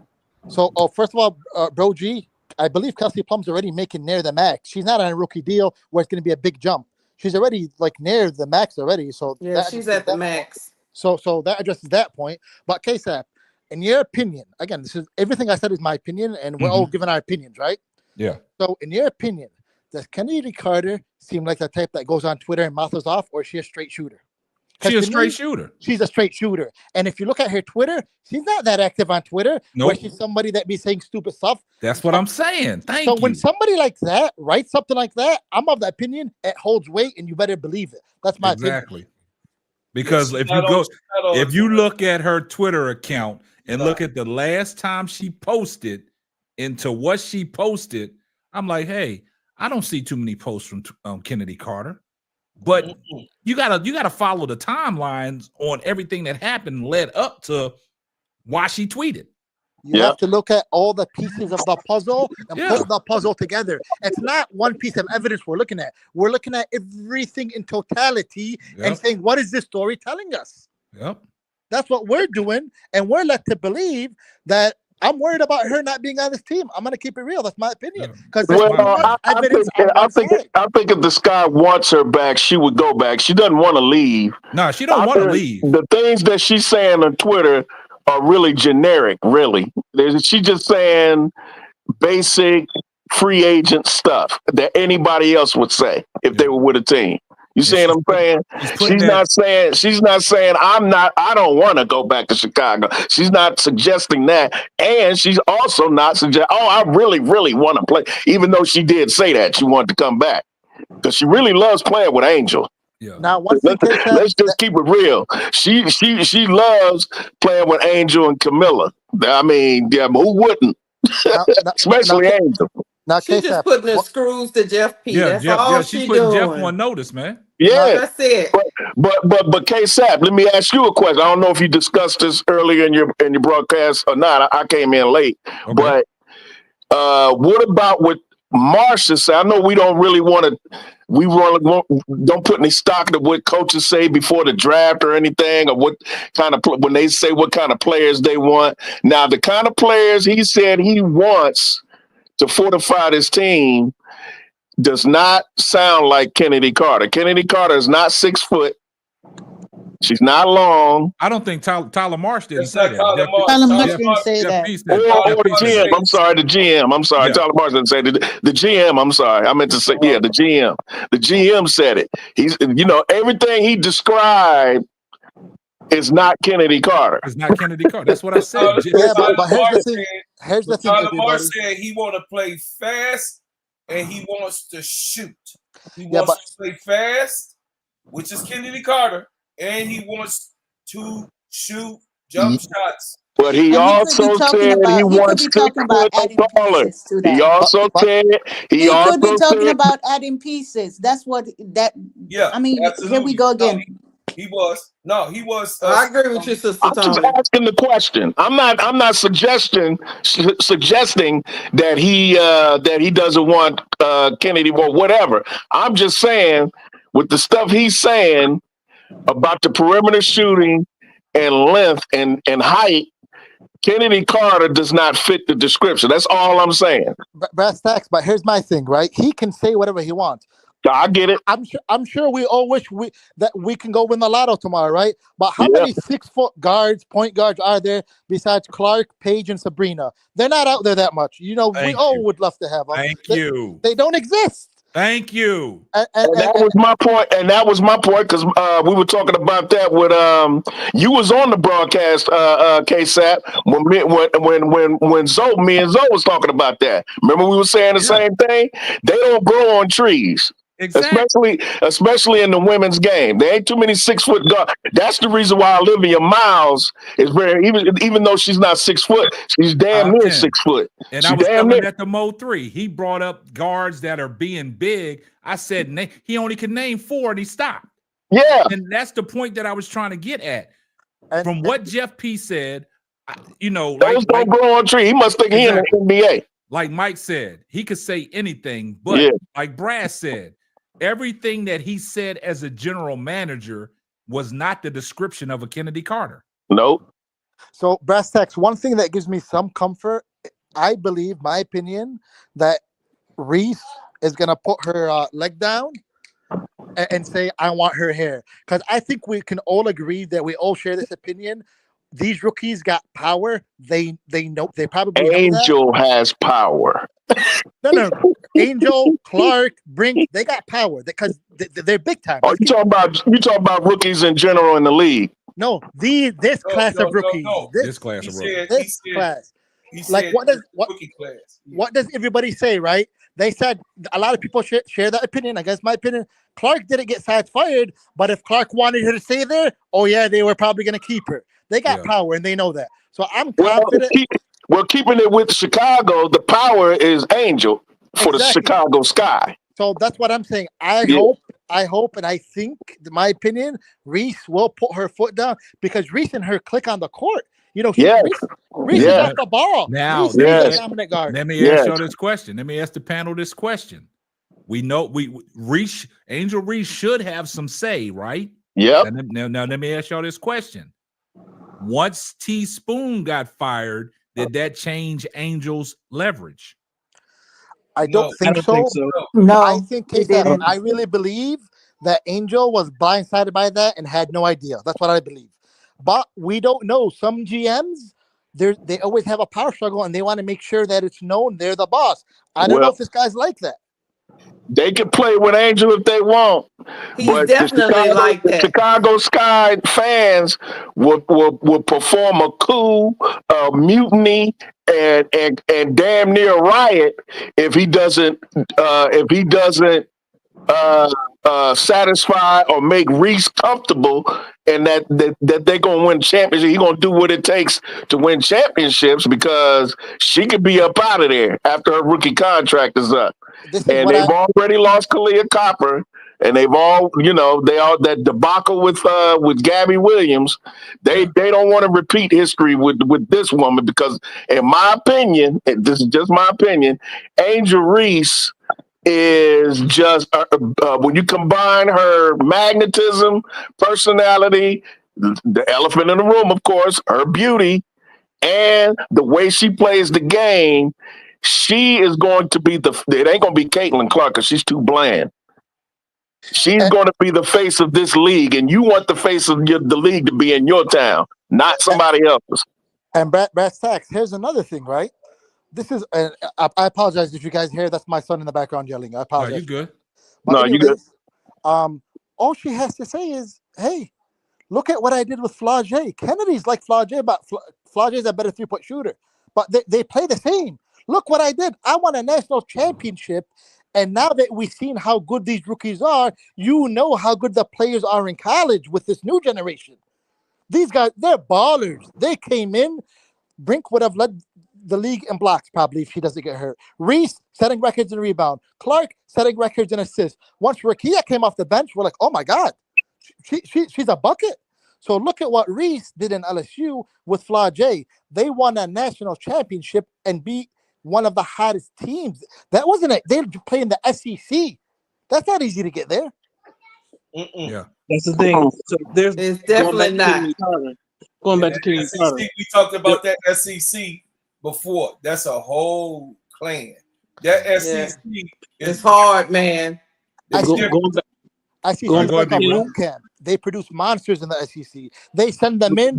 They're tough. They're strong. They know how to play. You're not getting rebounds over them easily. You're not going to get by them on defense easily. They're producing monsters out of the SEC. They're battle tested. All right, B. Will. Go ahead, B. Will. Going back to Kennedy Carter, that's the thing, man. Everybody in here knows and agrees that there's absolutely no basketball reason for at all GM and Jeff P to not bring Kennedy Carter back. There's no basketball reason whatsoever. I don't care what he's saying about wanting 6'1" guards and they shoot threes with volume. There's no way that Kennedy Carter does not fit with adding those pieces. Like, there's no way that Kennedy Carter doesn't make those pieces better. So there's no basketball reason for it. This is all some BS, and we just got to find out, and we got to wait and see what Jeff P is trying to do. Brother now, K-Sack, can you read some of what you put up earlier, that little paragraph? That was interesting. Hey, check it out. About the free agency. Oh, okay. I'll put it back up. Check it out. Hey, Sister Lakeisha, check it out. I'm putting this to you. Hold on once, bro, Claude. Let me address this, and I'm gonna let you go. Go ahead. Mike came on and addressed some things, and Brooklyn sent me this. So anybody that want to know how the restricted free agent stuff works, this is what it entails. If a restricted free agent does not receive an offer sheet from another team, they essentially remain with their original team and required to negotiate a contract with them. If no agreement is reached, the team can issue a qualifying offer to retain negotiation rights. Otherwise, the player becomes an unrestricted free agent and can sign with any team without their original team having the right to match. That's key right there. So like what I was saying, K-Sap, that's exactly what I was saying. Yeah, exactly. And that's why I put it. No, that's why I said I gave you your props for bringing it up. And then Brooklyn sent it to me so I could put it on the screen so everybody can get a full understanding. Yeah, so now it's out there for people to see.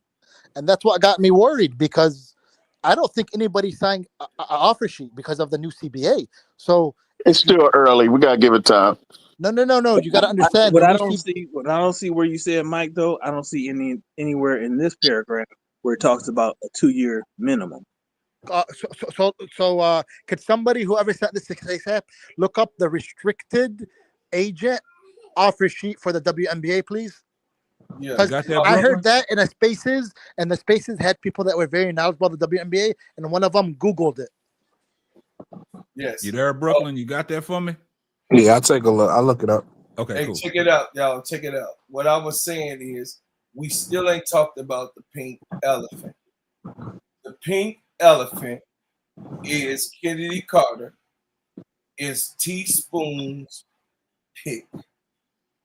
He has a problem, and it's already known that he has had. It's already, we can sit there and we can eat that pie that he had a problem with Teaspoon. Okay. Chennedy Carter is there on this team because of Teaspoon. That was her pick. That was her suggestion. And that was her pull up because of the relationship she had with the prior coach that she had and Chennedy Carter's relationship with that said coach. So Jeff P can be a little P, you know what I mean, and be very petty. And because she comes from the loins of Teaspoon and A-Man and Chennedy Carter to the team, and he could just make her sweat. So that's what he did. But I believe, like I said, I believe that Chennedy Carter knew very well, because she does not have a whole bunch of tweets on her Twitter account that she posts. She even got some stuff that's up from last year. That's how I mean. You could see right away things that she's tweeted. Yeah, she's not on social media much at all.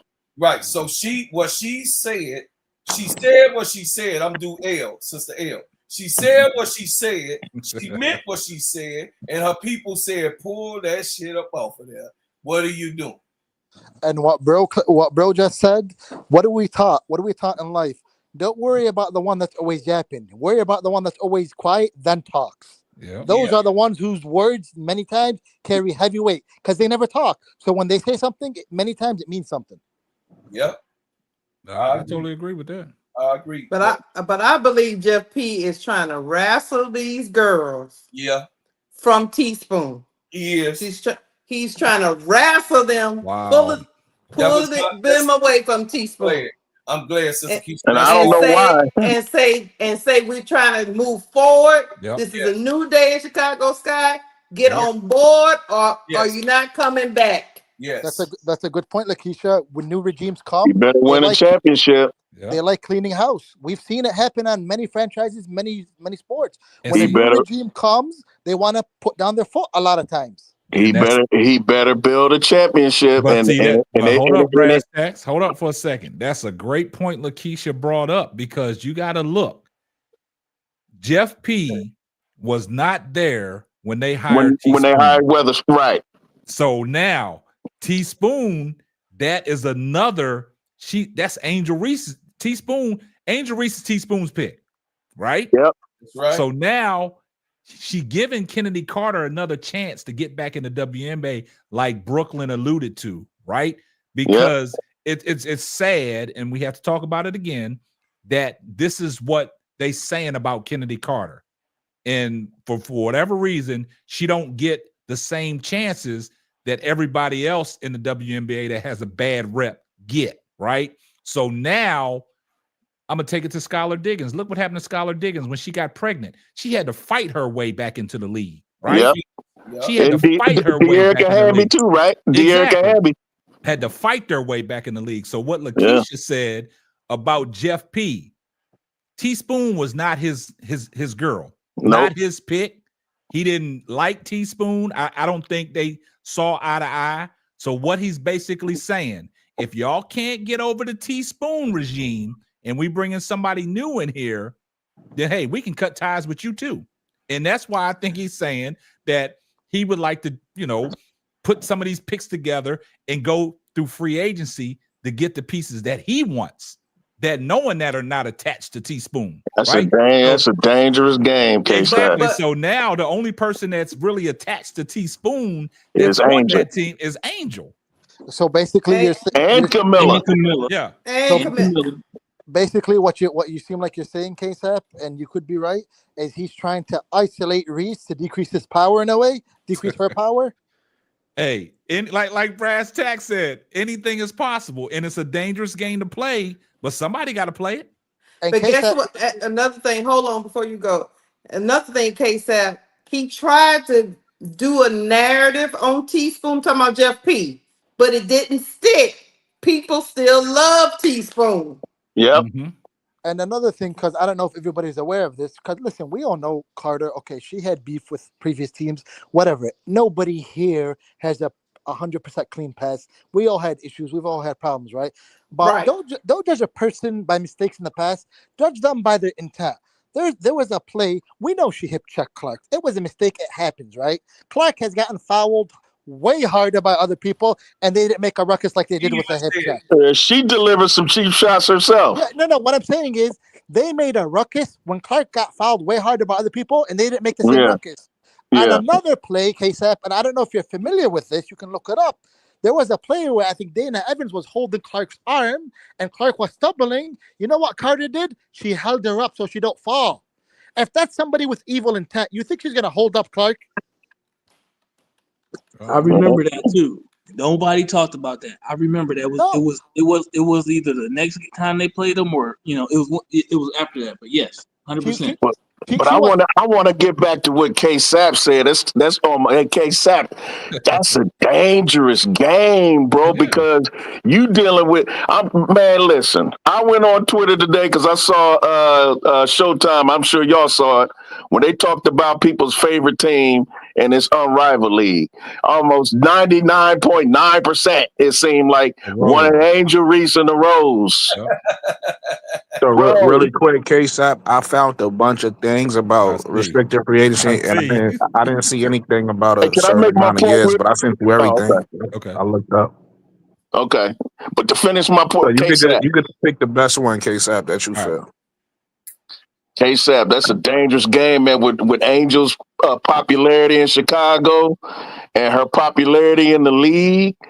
Man, that's dangerous, bro. You don't want to play with her. I wouldn't play with Angel because Angel is about winning.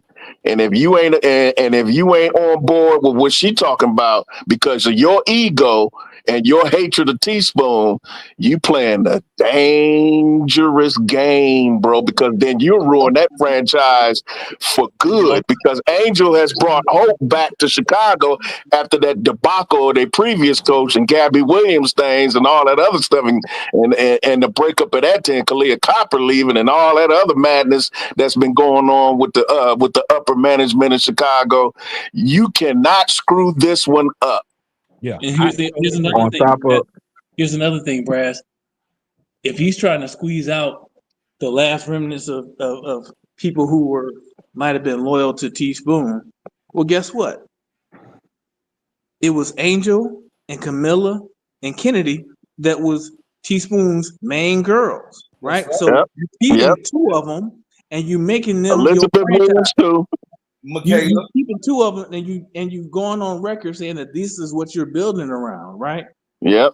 So like that don't work. Like, No, Jeff P didn't say. say that. Tyler Marsh said that. Hold on, everyone. I just found something very important, KSAP. I'm looking at it right now. It says if you go to the WNBA website, for restricted free agents, it says near the bottom in parentheses, offer sheets must be for a multi-year contract. Ooh. All right, I got something on the screen in pertaining to that. Like Brooklyn sent me, he sent me a lot of them, but this is one I put up here. I want you guys to take a look at that. Yeah, that one I seen it, KSAP. It doesn't show what I'm seeing. I had to click on the WNBA website where it says it's literally the website in the Google says free agency decoded or something like that, and I clicked it, the WNBA site, and then I went to the restricted free agent part of that site, and it says offer sheets must be for a multi-year contract. So cool. I read that as at minimum 2 years. Okay, cool. So that means they have to lock in with her for 2 years. No, that means if she was to sign an offer sheet, it has to be for a multi-year contract because this is a unique year with the new CBA kicking in the following season where the pay is expected to jump much higher. That the expectancy right now. Mm-hmm. Can you put an opt-out in that multi-year? It should have a player option. I don't know about that, but from what I be hearing, no player is expected to sign an offer sheet because they don't want to be locked in when the new CBA starts. Yeah. So definitely she just want them to core her then. That's what I was about to say. I was gonna say they probably gonna probably core if they want her back that bad, or we don't know. That's the problem. And this is why we're here. We shouldn't expect a contract. We should just expect them to core her. Yeah, I mean, I'd rather for them to protect her. That'll mean more to me if they protecting Chennedy Carter. So, KSAP, that's what I was trying to explain. Again, all my opinion is if I'm a GM, I'm assuming no way she's signing anybody's offer sheet. So there is no negotiation unless I say, listen, will you resign but take lesser than the max? Or let me max you without coring you. That's about the old negotiation. I'm going to assume that's going to happen. So if you're going to core her, why don't you just say it? Yeah, what are you hiding from? The Fever came out and said something like, we would be dumb. We have the option to core Mitchell, and we would be dumb to not exercise it, or something along those lines. That's the president, not the GM. Above the GM came out and said that. So I got you, Mike. let me ask a clarifying question, Mike, because I read that clause as if she doesn't get an offer. Like, so for me, I understand it, the Sky have the right to match any offer that she gets from any other team.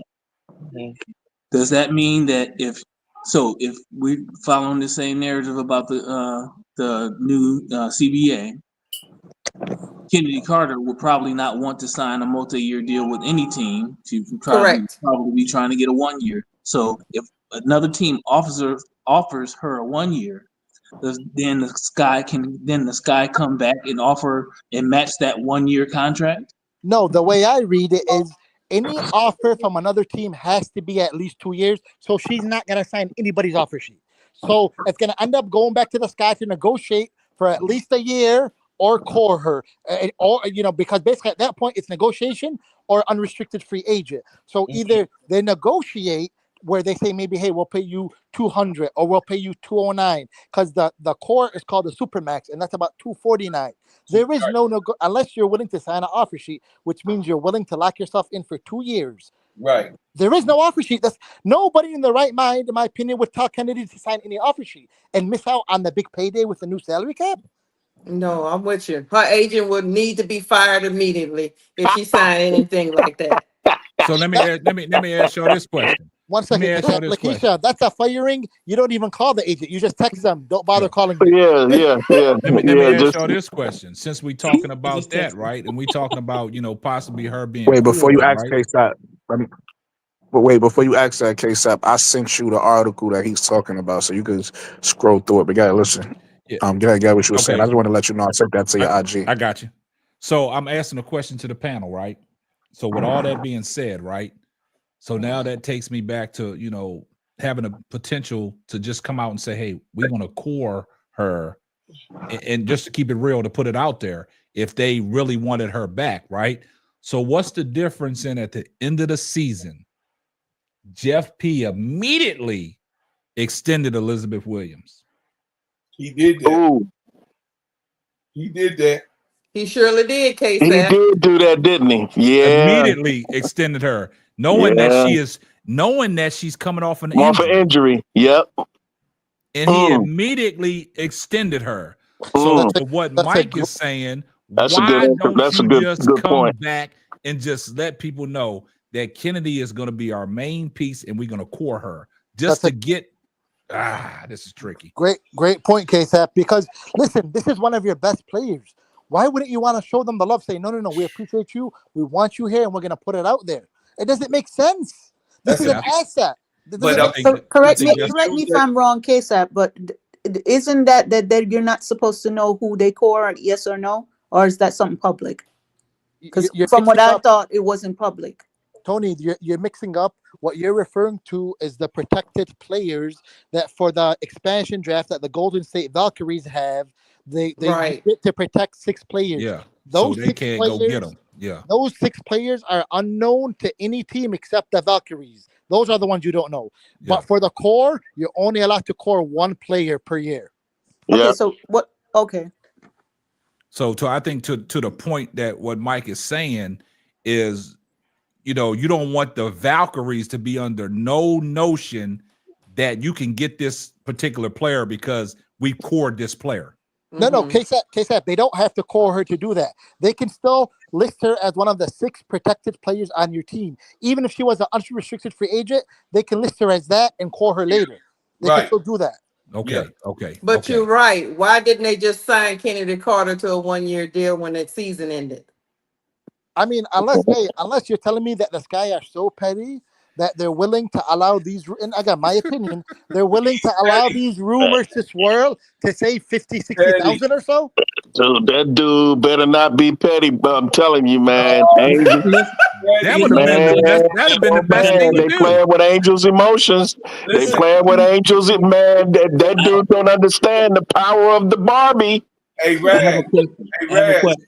Raz, he is petty. He gonna petty himself into hatred of the Chicago fans when the Barbie says peace out. Well, he's not. Listen, just hear me out. He is petty based on he did not show up to even tell Teaspoon. She didn't call her. Right. He didn't. She said this. Yeah, she said that. Yeah, I saw that interview. Yeah. She I have a question. Said he didn't call she her. was blindsided. He didn't call her. She would have. She said she would have liked at least a text message. She didn't get a text message. And basically, she got fired on the day off with no notice. That's right. And no, it wasn't a day off for everybody else. He took the day off. He didn't even show up to the office when they gave her her pink slip. Bro, Claude, you know what I'm trying to think right now? You know, all those Chicago Sky events that they said, oh, Reese wasn't there? Man, in my opinion, maybe his petty ass didn't want to pay for the flight ticket. No. Reese said no. Until y'all figure out what y'all doing, I'm going to do my other stuff. That's what's going on with that. To show you Jeff's intentions, Reese was there to represent the Sky at the draft. Okay, right. So he stands with Angel Reese. Angel Reese even said on her podcast that Jeff P listens to her. She plays a little bit. She said, remember when she told her and D Wade was talking, and she said, yeah, I'm kind of getting a feel for a little GM in me. You know, a little GM in me. Jeff listens to me. You know, I got a little GM in me, and her recruiting other players to come to Chicago. So it's not that he's not listening to Angel. He might not be, and let them telling her that. No. I think it's Angel telling him no. I really do think certain things. She was just after all that went down. She was just like, I'm not gonna be out there smiling and profiling with you while you just fired my coach. I'm not doing that. Right, I'm pissed off. She was pissed off. Like she was pissed off for a whole month. And so was Kennedy. Listen. I have a question right quick about the expansion draft, because somewhere a few weeks ago, I feel like I remember hearing that the teams have to protect players. Only need to protect players that are actually under contract. They don't have to. They don't have to protect free agents. They don't. And so that's so that makes me understand that I think I understand from that the Valkyrie cannot draft a free agent from their team. Sure. Is that correct? I don't think it's about they can, but then you gotta hope restricted free agent. They can, but then you gotta hope they resign with you. So I think the assumption is that they will not draft an unrestricted free agent because they might not want to stay and leave. So it doesn't make sense. You get what I'm saying? Is there a separate expansion draft from the actual WNBA draft of college players? Yeah, the expansion draft happens December 6th, I think. Yeah. When is the expansion draft? In a couple weeks. The expansion draft in a couple of weeks. I think the protected player list that each team has to submit to the league is due, I think, next week. Yeah, they ain't gonna let them get Kennedy. I doubt that. Oh, one more thing. You know what might happen? Again, speculation. Because the teams do this, I think. They might tell Golden State, hey, if you get X player from this team, we'll trade you Carter for her. Because some teams, like the Liberty, are so stacked that they're going to have to let maybe one of two very good players go. That's how stacked they are. They got two ballers in France. Hey, let me let you guys know this. If the Sky can get their hands on Johannes, I think her name is, she's a point guard. She's a real point guard. And the Liberty are expected to not be able to protect her because they're so stacked right now. They can't. They had more than 6 really good players. Who? Her name, I think, is Johannes. I was watching her highlights. Okay. She could pass. She can shoot. She's flashy with her passes too. She's like, overseas. Yeah, she's overseas, but the Liberty own her rights, right? I get what you're saying, but the only player I love from that I would love for the Sky would fit in perfect from them is Phoebus, and she ain't getting up out of there. Well, the Sky owned her draft rights. They traded her. We're not letting her go. She's not going. Yeah, nowhere. New York ain't letting her go. That no. KSAP, Johannes plays like, remember White Chocolate, Jason Williams? She plays like him. Oh, yeah, that's my man. Yeah, I like I like Olivia Miles better than her. Johannes can't defend anybody. Exactly. She can't defend. She can't defend her paper bag in front of her. Let's keep it real. When you got Cardoso down there, you can let your player go. That don't work in the WNBA, my brother, because she'll be in foul trouble. She'll be in foul trouble. No. I seen her get 5 blocks on Asia. Why Ain't would nobody every do that. time somebody talk? Why she'll would get a every couple here and there. Hey, can I ask y'all a question? Can I ask y'all a quick question? She'll block a shot here and there, but overall she'll be in foul trouble. Go ahead, K-Sap. Let me ask y'all a quick question. Why every time somebody bring up a guard, the first thing y'all say, "Oh, she can't play defense"? Because it's important in the WNBA when I they're understand that. I understand that, but I said that for a reason. I know. Oh, okay. I said it for a reason. I always look at defense. Now all of a sudden, everybody's bringing up defense. Why? Oh, I've always learned that playing defense is important in basketball. No, I understand that brass tacks, but I'm just saying it for a reason. I can answer that question. Notice it was Brogad that brought it up. It was Brogad. No, I can answer that question though. You see, the thing about it is that if you're gonna be an offensive player, right? Your offense has to be really, really, really good to overcome your lack of defense. If it's not, then you got to play defense. It's just facts. Okay, so why did you say the offense got to be really, really, really good? What? Why did you say the good. Offense got to be really, really, really good? So not what averaging 6 turnovers. Not with averaging is a good offense. I got you, K-Sap. I got you, K-Sap. I'm slow, but I'm reading you, K-Sap. Yeah, y'all got me? I got you, K-Sap. Not with averaging. The offense is not good. Not with averaging. Yeah, he did. Look. Hold on. Am I allowed to answer the question? Hey, check it out. Hey, bro, Gab. Am I allowed to answer the question? Not with averaging 6 turnovers. That's not good offense. Really, really good. That's not really, averaging 39%.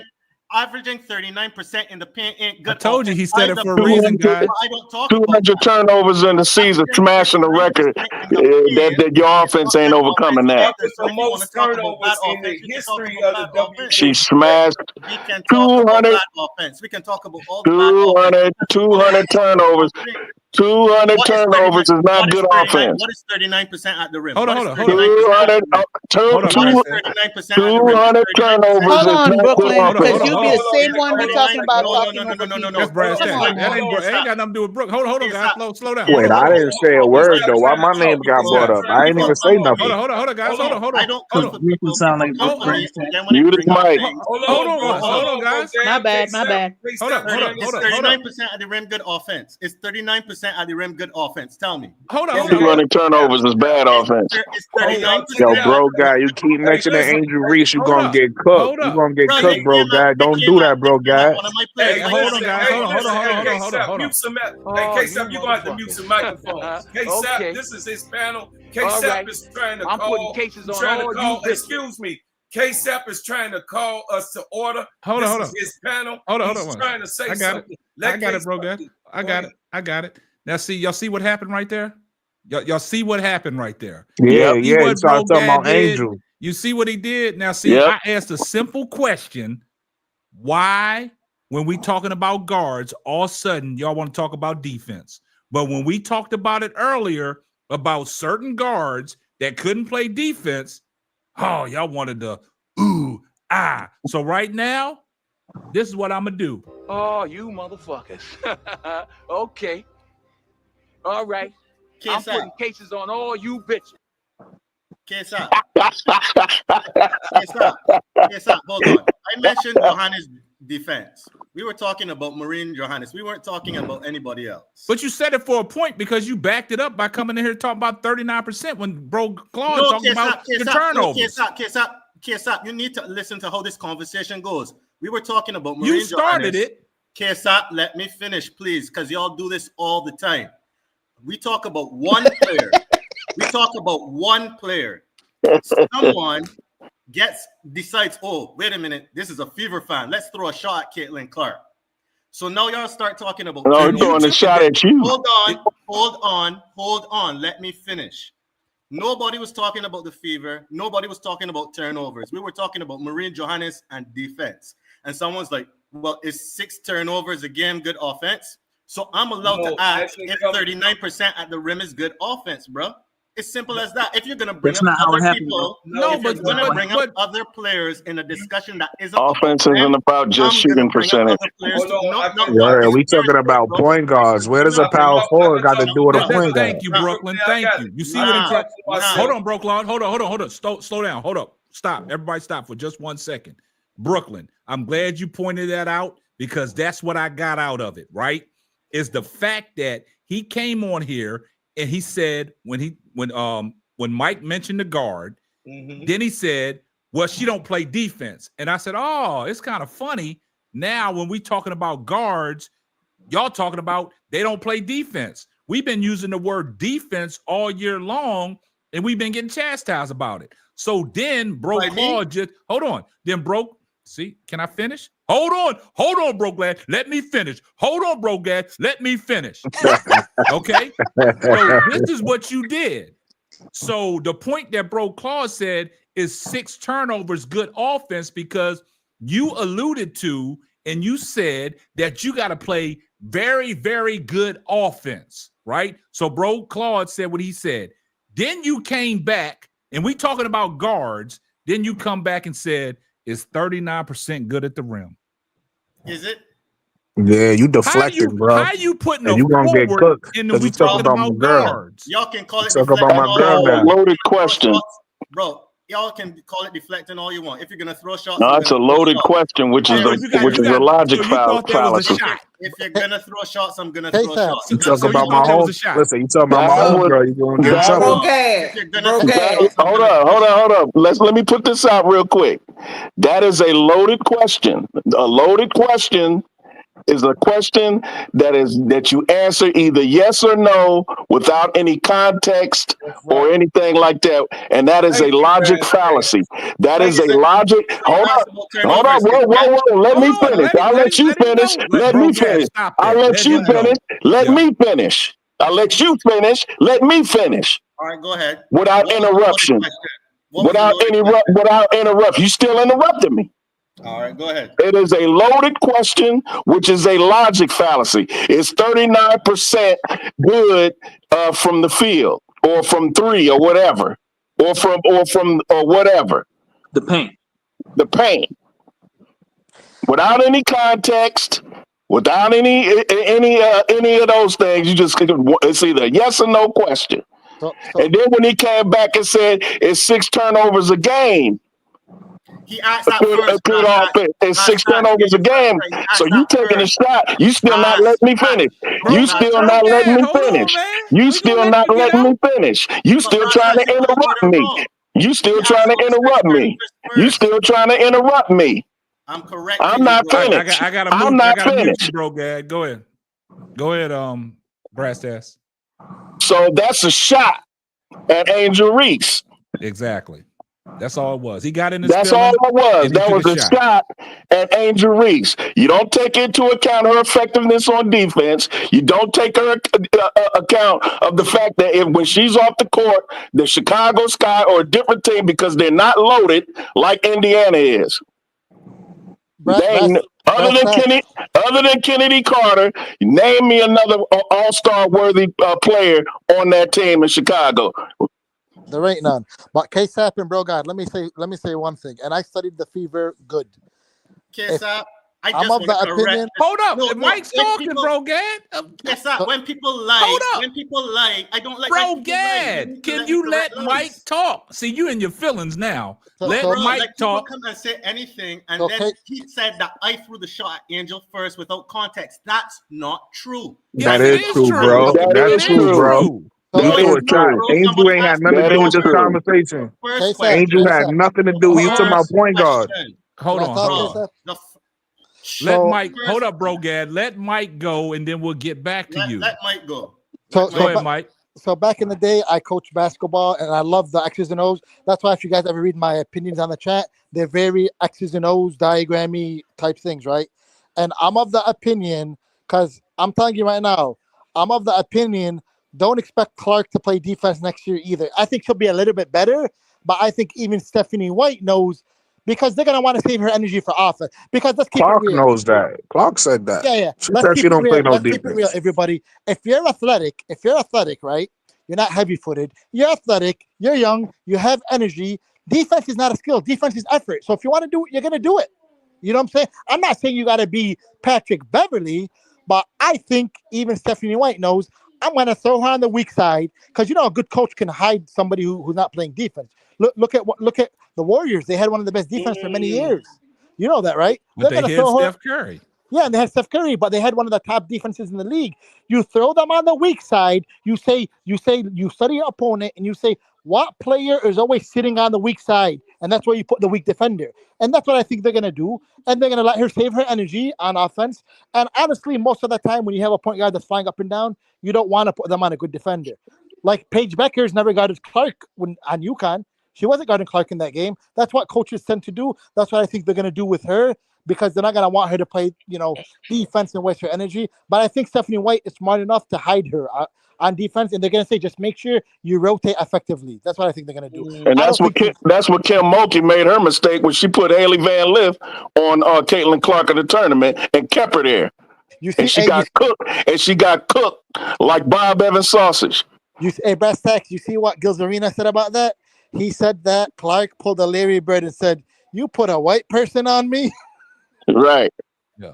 Yo, I made that point earlier in the year. It wasn't on this show. It was on like the Chicago Sky Central. But I don't like women don't talk about it much. So people probably don't think about it in the women's game, but in the men's game, that's a thing. Like the white players in the league get offended with another white person on the floor because they be wanting to prove that they the best white person. So I think Caitlin Clark be singling out other white girls for real. Like if you put somebody on Caitlin Clark that she feel like, I feel like if you put somebody on Caitlin Clark that she feel like she better than, she gonna cook you. And she cooked Haley Van Lith right up out of LSU. Hey, whoever just said that, if that was best said, you brought up a good point because I've been noticing some stuff. Like, did you notice against the Sun how Clark pushed Mabry and never cared? Pushed her like what? She wasn't afraid of nothing. Yo, Mike, I noticed that before Mabry got traded because I'm a Sky fan. Mabry used to always look nervous when she was on the floor with Caitlin Clark. And then what happened was I noticed, remember that playoff game with Mabry? I think it was a playoff game. It was either a playoff game or one of the last games in the regular season. I think it was a playoff game where Mabry went off that one game. That was her first game going off with Caitlin Clark on the floor, and that's why she was walking around pumping her chest out because she finally had a good game. But Mabry used to always look nervous because every player want to know what the hype is about. What the hype is about, right? Other white girls look at Caitlin and be like, "I'm nice too." What the hype is about? But Caitlin step on that floor and she start hitting them threes and start doing what she doing, and that's you start to see the nervousness and they start sweating and shit. It's like. But white dude. Hold on, let me land the plane real quick. Right. White dudes talk like JJ Redick. He talked about it. White DiVincenzo from the Knicks talked about it. White dudes talk about it a lot about Larry Bird talked about it. Yeah, but that was different. Larry Bird he was disrespectful with it. But white dudes talk about it a lot about having that competitive nature when they see another white dude on the court with them, trying to make sure that white dude know who the best white dude is on the floor. I'm pretty sure that happens in the girls' game too. I just haven't heard no girl come out and actually talk about it. Yeah, no, Brooklyn, you bring up that's a very, very thorough observation. And especially because generally speaking, I think we can all agree in America that, in my opinion, black people are considered the better athletes, which is why America is kicking ass in every Olympics and almost every sport. So they probably feel offended. Put the more athletic player on me. What are you doing? Give me somebody who's not athletic. It is. Not only that, they also feel because a lot of no disrespect. I'm just talking about from what I heard from white dudes say. I'm not saying I feel like this. I heard white dudes say this. A lot of white dudes be feeling like, again, I gotta say white dudes because I haven't heard no white girls say this yet. But a lot of white dudes be feeling like other white dudes is trash. Like they feel like I'm the nice white dude out here. You trash. No, I feel bad for HBF. The younger because Haley was supposed to be a first round pick. She was expected to be. Can I say something? Hold on. We got to get some organization here, man. Hold on. Can I just say one thing? Go ahead, Keisha. Why y'all ran Brogad off the See, panel? this is what I want to address. I want to address this. Hold on. I'm gonna let you go, bro, Claude. Let me get something in, then I'm gonna let y'all go, man. See, this is the problem I have, man. Brogas said I don't throw shots at other people's favorite players to score petty points. How's that throwing a shot because of the fact that he stated 6 turnovers when you stated about excellent offense? And he said it's 6 turnovers, excellent offense. And we're talking about guards. But then your response was, is 39% good at the rim. And you talking about Angel Reese, right? She's a forward. She's not a guard. So Right.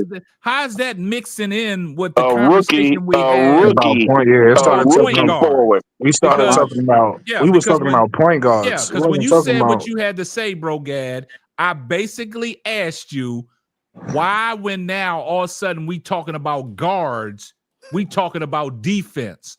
And we talked about that all season long about defense on certain guards, right? We talked about defense on certain players. Now all of a sudden, now y'all getting the wind of this defense stuff because defense wins championships. Yep. Now y'all want to throw that word defense around. So now when Bro Claude, when you made your assumption of you got to be excellent on offense to do something that's not worthy on defense to be out there. And Bro Claude just said is 6 turnovers efficient. And you came back with your subtle jab. I wanted to flip. Let me say this real quick. I wanted to flip it on him and say, okay, if you playing not up to par on offense, does excellent defense make up for it? Because it sure did with Angel. Yeah, especially when you talking about pound for pound, in my opinion, pound for pound, the best rebounder on earth. Yeah. And then on top of that, woman. So now this is what it on is. top of that, yeah, Bro Claude. So this is what it is. When I was trying to get it all out, he got triggered. Yeah. After, because he said, this is panel. This is what he said in chat. He said after the statement of the lack of defense, he said you have to be really, really, really, really good on offense to subside that. But what I was saying was to him to recant what he said, because Caitlin Clark is not really, really, really, really good on offense, because she is, once again, like I always say, she is the point guard, she is the general, and she turns the ball over more than anyone in the NBA. So in history. If you're the point guard, or if we are talking about offense, let's just keep it 100. If we talk about offense, taking care of the ball is the #1 rule. Just like a quarterback. In offense is to control tempo, keep the ball, make sure the ball goes in the rim. Yeah, with but see, whatever player that you use. Hold on, I got something to say. I let Bro Claude go. I'm gonna be quick too. All right, go ahead, Jay Burn. Go ahead. That's a really, really, really good offensive player. So I wasn't coming. Hey, K-Sap, this don't get acknowledged though. You see what I'm saying? It only get acknowledged when I quote unquote overtalk people. But when shit like this happen, don't nobody say nothing. Come on, man. Yo, I'm trying to give everybody a chance to talk. No, talk. I'm cool with that. I just want to point this out that this part don't get acknowledged by me. Everything gets acknowledged. Like when they talking, everybody's cutting people off. And when they start talking, you'll come in and say, I'll let him go because I ain't get a chance to talk. But they're steadily talking and you're talking. They do the same thing with you. I'm trying to get some organizations where everybody can go, but it seems like everybody, as soon as somebody starts talking, somebody else, let me answer the question. Let me do this as they're talking. Right. So that's I'm trying to get some organization and let everybody go. And then once they're done, then the next man come in. And when he's talking, just give him the floor. That's what I'm trying to do, but it's not working. Right. So I feel you're doing your best. I'm just saying for me, it don't get acknowledged when what I was saying, Brooklyn, look, I was talking in the conversation. I was the one that got cut off because it was me and Bro Gab having the conversation, and I was the one that was going back and forth with him, and I didn't get a chance to finish what I was saying to him in my statement. So in originality, if you will it back, you will see that I didn't get a chance. Everyone else got a chance to talk. Well, go ahead and finish it, bro. Go ahead and finish, What bro. I'm saying is, no, I just wanted Brooklyn to be all right. That's my main. So I'm always Brooklyn cool. I was just pointing that out. Yeah, I was just pointing that out. I'm cool. Yeah. So what I'm saying is that when he did what he did, it triggered me because Bro Gab always seemed to forget about the actual main thing. The main thing is the main thing. Good offense, bad offense. Good defense, bad defense. That is the main damn thing. So we can't put good, really, really, really good defense on Caitlin Clark. And we know how he feels about Caitlin Clark. But in the midst of that, we were talking about guards, and then he threw Angel a shot at our girl, which is not a point guard, which is not a guard. And I think that was very, very strategic, and it was ingenuous for him to do that. So I'm done. All right, now go ahead, Brooklyn. No, good, Jay Burns. Good, I'll wait. I came up here real quick. I thought Bro Gab was gonna stay up here, but I was gonna come up here and let him know. Look. I don't. I'm not gonna say it was bait, but if it was, he took it. What I'm gonna say is this: I'm a Caitlin fan. You feel me? And I get it. You know what I'm saying? He to me, he got a little defensive out of nowhere. I don't know where that came from, my boy. Like at the end of the day, look, I'm a Caitlin fan, but I ain't gonna sit here and clown Angel Reese for her faults. Just like I'm not gonna clown Caitlin. They rookies. They did what they were supposed to do. They gonna get better.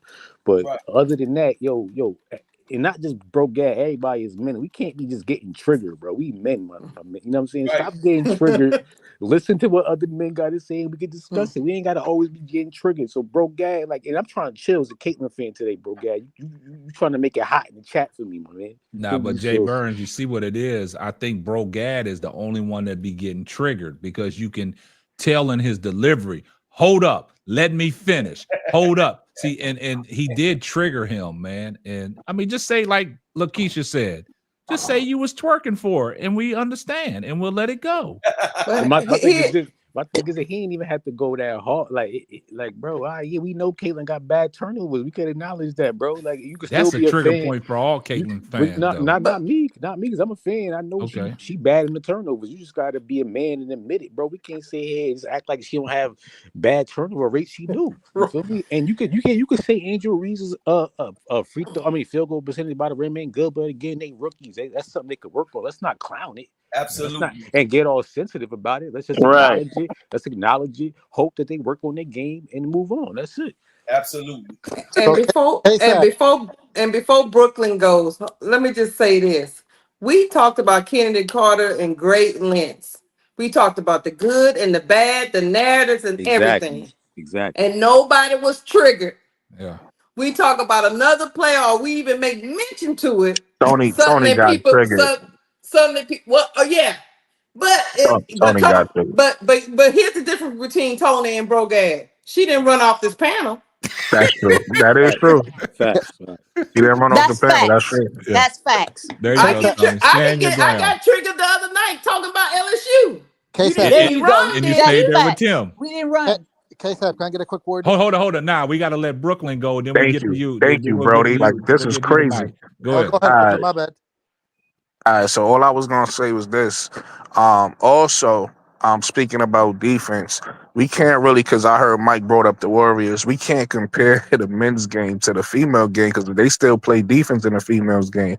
The men's game we know is predicated on 90% offense. There's only a handful of people in the men's game that plays defense, right? So in the women's game, you still got people that guard you up. So defense is way more important in the WNBA than it is in the NBA. Mm-hmm. So we can't compare the two leagues. So Brooklyn, the reason why I brought that is not about like comparing the leagues, but this is on every level of basketball, college, men's, women, NBA, WNBA, any level. a good coach can always hide a bad defender on the help side. It happens, right? Because you don't need to be the top defensive team, and you But can be Mike, a. When you have a good offense, you could be a bend but don't break defense. That's all you need. And even the coach Stephanie White, alluded to it. She's like, I know we're not going to be a top defensive team, but instead of 11, let's get down to 8. With that said, one thing before I drop off, and it's been a joy talking to everybody. But KSAP, so you can cover it in your next podcast if you want. But I just wanted to say, I mentioned this a few days ago about Flaw J coming out, that I thought she was going to come out, because we see all the rumors that Paige don't want to go to Dallas. The rumors are, if she comes out, and the Sparks are probably going to take her. She's a hip hop artist. She'll want to be there. And then yesterday on her podcast, she talked about it. She acted like she was getting ready to declare. She's like, I have an announcement yo, or something Mike, like that. Mike, I got a question for you about your X's and O's, though, right? Go ahead.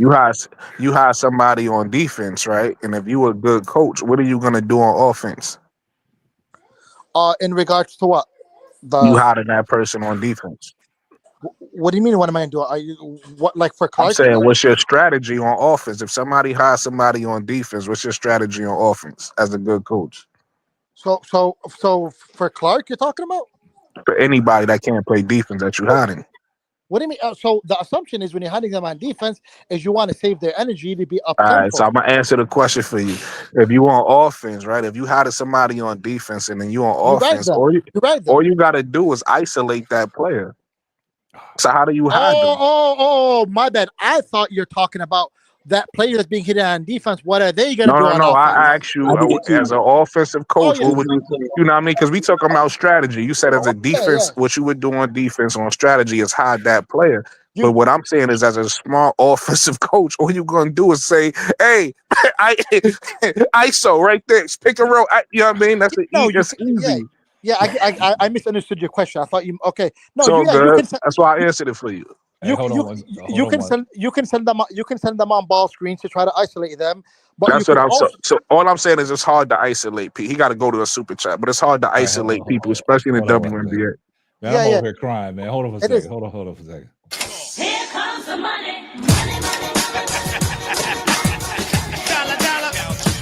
Hey, ADPR creation said we need a group hug, man. Hey, Lakeisha, stop. You got me over here sweating. You got me over here crying, man. Bro Gad, man. I'm just causing a little confusion in the chat. Bro Gad disappointed me, bro. Like, man, I don't know what Bro Gad on the night, man. He ain't got his brown juice up in him. But man, he be sensitive. He'll be all right. Let me finish what I was saying real quick, guys, please. So if Flaw J actually comes out, and the Sparks take her, and there's a lot of assumptions that the Sparks will take her at 2. I ain't worried about where Flaw J going. No. Let me explain. And she hinted that now she's thinking about coming out. That would leave Kiki on the board for the Sky, in my opinion. So now we don't need her. She said she wasn't sure, Mike. She didn't say that she was going to come out. She said she wasn't sure because there was a lot of things that she has to think about before even making that decision. Well, I mean, she didn't say that when she said it. She said it in a way that I'm going to, and then she started to say, "I'm just kidding with y'all." Well, it depends on Mike. He's not saying that she's coming out for sure. He's giving a hypothetical. Right, and what I'm saying is also, in my opinion, 9 times out of 10, that decision will be pushed by the agent because it's all about the Benjamin. All right, we'll do a show on Fly J next, man. Hold on, Sparks just 1 not second. taking her though. 1 second, man. Let me address. Here comes the money. Shout out to L. She said it speaks volumes to her that faith in her that they hide her rather than develop her.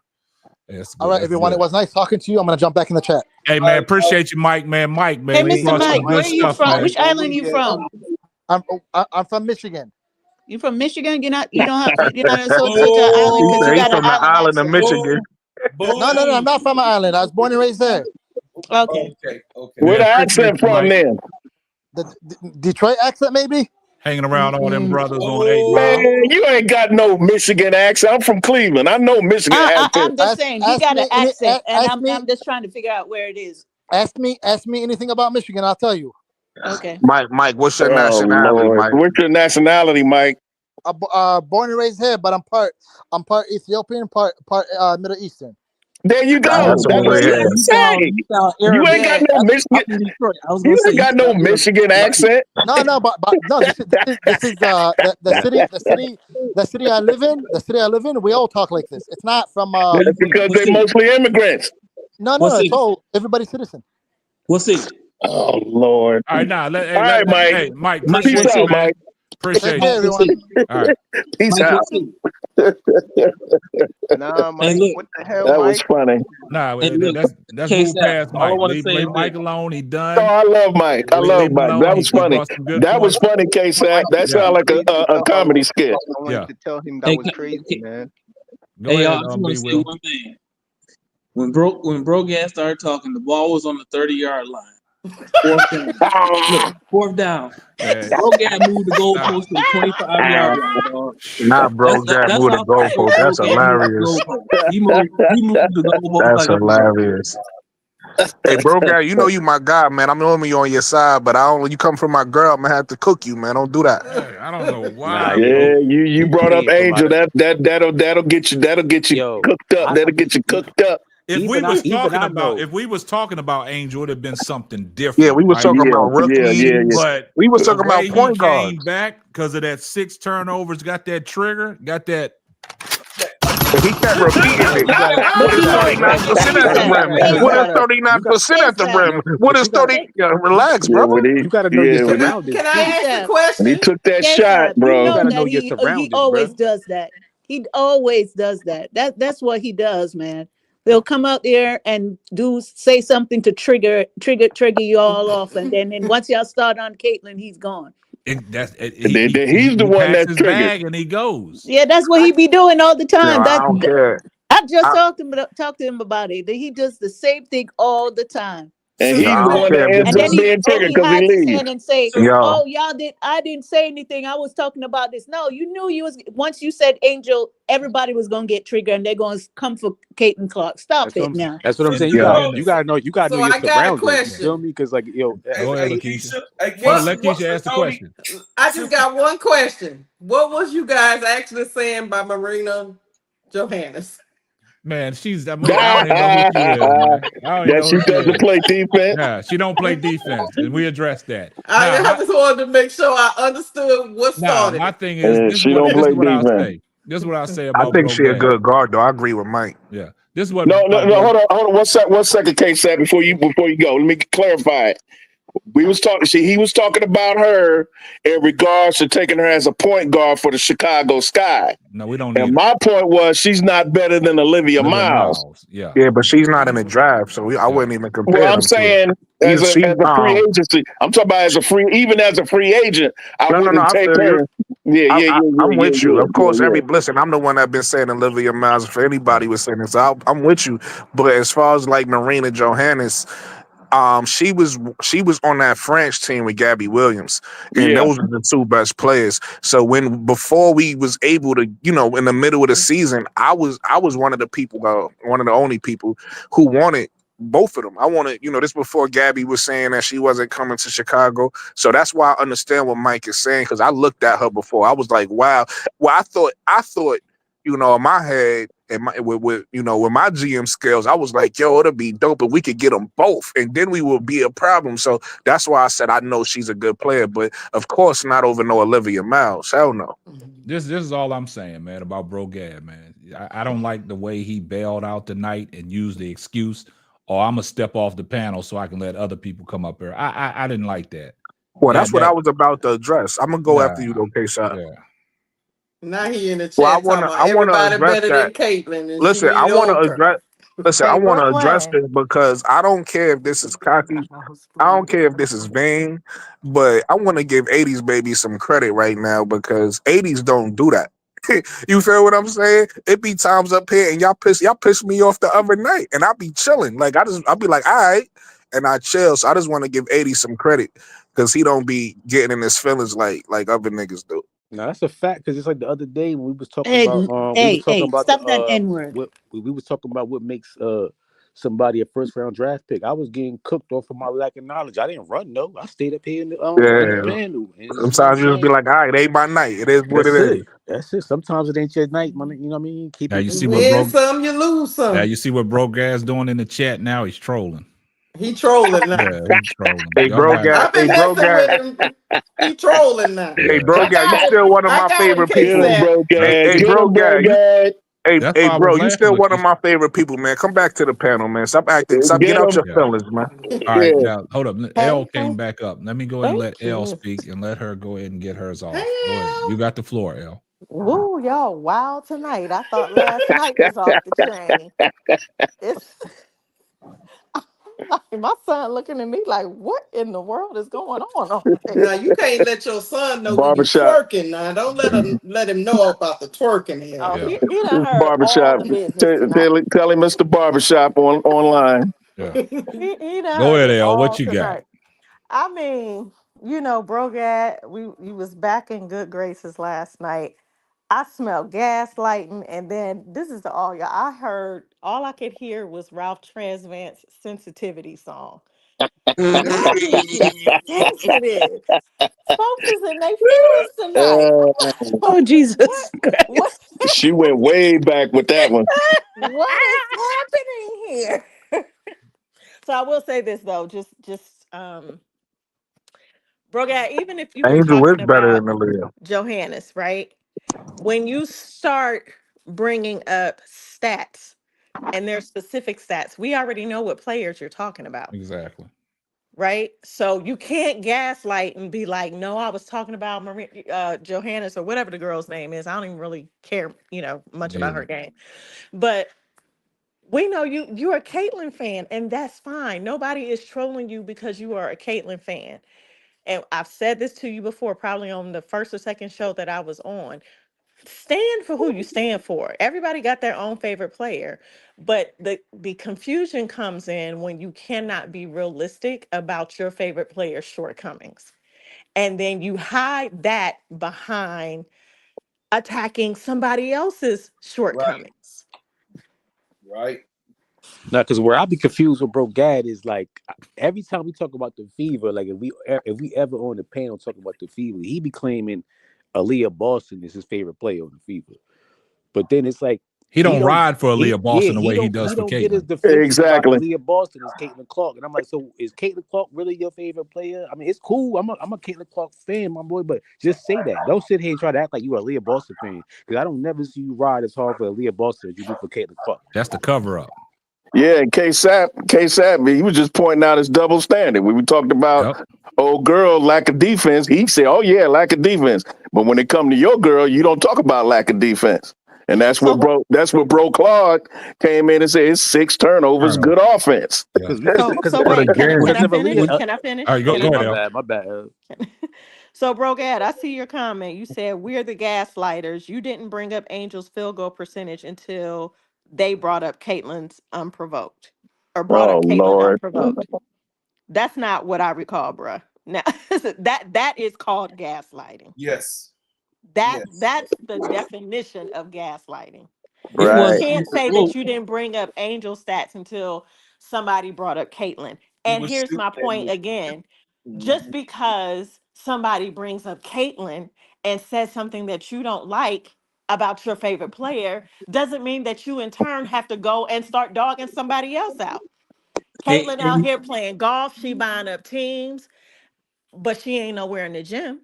But that's not it. But And also, that's I ain't not even finished. true. I'm not I finished. I bet don't she like to is. be talked Hold over, up. so don't Let talk Elle over me. let Elle finish. Let her finish. Angel is putting in the work. And I will say this in Caitlyn's defense, just because we don't see it doesn't mean it's not happening. If Correct. that applies to Angel, then that has to apply to Caitlyn too. See how I can be fair? Exactly. See Because how I can I be have a hard fair? time believing she ain't working out. But go Well, ahead. hold up, guys. Hold on, once be Will. L, I don't even say that, man, because I said I gave Caitlyn some grace the other day, and y'all got on me and said I was twerking, had the burler Yeah, they did hard. that to me You too, know, though. you know what I'm saying? They did that to me too. So when we was K-Sap talking, twerking when we was Now, talking about K-Sap, they said you had a fountain. Yeah, Now, they when said I Sister had a Noble was fountain on on me. here, And we were talking about like things that you know, Caitlyn need to add to her game. When I said Caitlyn is gonna be fine, and all she gotta do is polish up the game she has.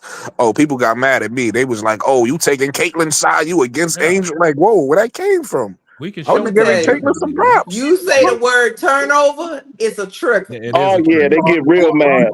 Yeah. Hey, Miss So Elder. the last But I thing want that I to. wanted to say, and then y'all can have it,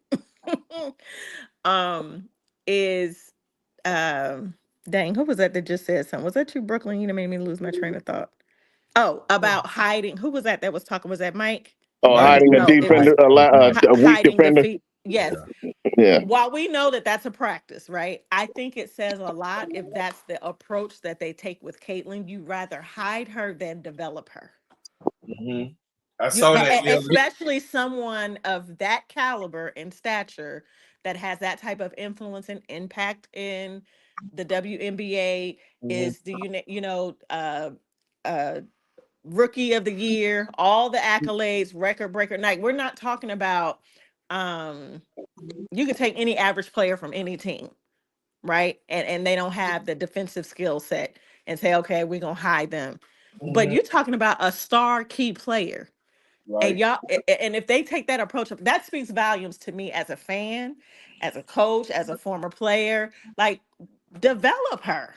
I agree. I To agree go off because what I was the saying, biggest The plus, thing is, the biggest Hey, man, plus she can have yo, next yo, just year. let me know when I could go, because too many people trying to Oh talk, my so I'm The gonna God. wait. biggest plus.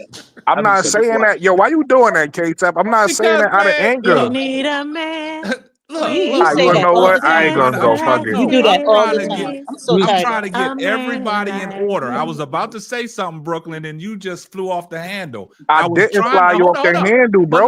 listen, yes, you did. You said, No, fucking, I I ain't gonna didn't. say nothing. What I was Well, gonna say, because L was talking, I was gonna come in and say, because you was going back and forth with L, I was gonna say, let Brooklyn go, and then we go to the next person, but you jumped the gun. I was yeah, but you giving you the gotta realize floor. before that, No, I go was ahead. You got the floor. all Go right, cool. I ahead. That's got what the I was floor. saying. All Yeah. right, cool. So I was gonna say two things. Then one, I was gonna agree with L, piggybacking off of what she said, because even though I feel like defense, it gotta be in you, right? If you're not a defender, you just not a defender. L kind of got a point, because Caitlyn don't have one of those bodies where you gotta be like, well, she can never defend. Caitlyn's 6 feet tall. So Caitlyn should have enough length to do something on the defensive end. So it's kind of sad that at her size, she can't defend nobody. She a cone out there. So I wanted to make that point. And then the second thing I wanted to say was, bro, guy, I call bullshit when I see it, right? Because he talking about, oh, he didn't mention Angel until, I mean, he didn't mention Caitlyn until somebody brought up the turnovers. But everybody knew what you was talking about and who you was talking about when you was talking about, oh, your offense gotta be what bro Claude said, your offense gotta be good, whatever he said. You wasn't talking about Marine. You was talking about Caitlyn, bro. Everybody knew that. So you brought up Caitlyn first. Exactly. You the one that started the Caitlyn conversation. All K-Sap said was, he made a point about the defense. He said, oh, we all of a sudden talking about defense because earlier in the year, when we would ever mention defense, people would try to crucify us. So he was making that point. And then you brought up Caitlyn with the, is okay if you're not good on defense as long as you this good on offense. You was talking about one player, bro. Everybody knew who you was talking about, and that's why bro went to the 6 turnovers thing, and then you got super triggered, and then you went to the field goal thing. So don't act like you went to that after somebody said something. You brought that up, bro. You started the conversation. Brooklyn And then pointed you that out got as in soon your as you said it. feelings. Yeah. Yeah, Brooklyn pointed it out as soon as you said it. Now he's asking me, so who was K-Sap talking about? I wasn't talking about nobody. He was talking about defense. Exactly. I said, all of a sudden, y'all want to talk about defense when we Right. talked about He defense was, all and season long. to his point, K-Sap, he was talking about the Caitlyn Clark's conversation, but he wasn't talking about Caitlyn Clark. He was talking about defense. He was saying why all of a sudden defense important, because all people cared about when talking about, again, the Caitlyn Clark conversation, all people cared about is offense. So he wasn't really trying to throw her under the bus. He was talking about defense. Why? Oh, now all of a sudden everybody care about defense. You heard the word defense and got triggered. Why? No disrespect to the Caitlyn Clark fans in here, but Caitlyn Clark, is a few trigger words when you start talking about Caitlin Clark. Turnovers, defense, shit like that. So you got triggered. You heard the word defense and you got triggered.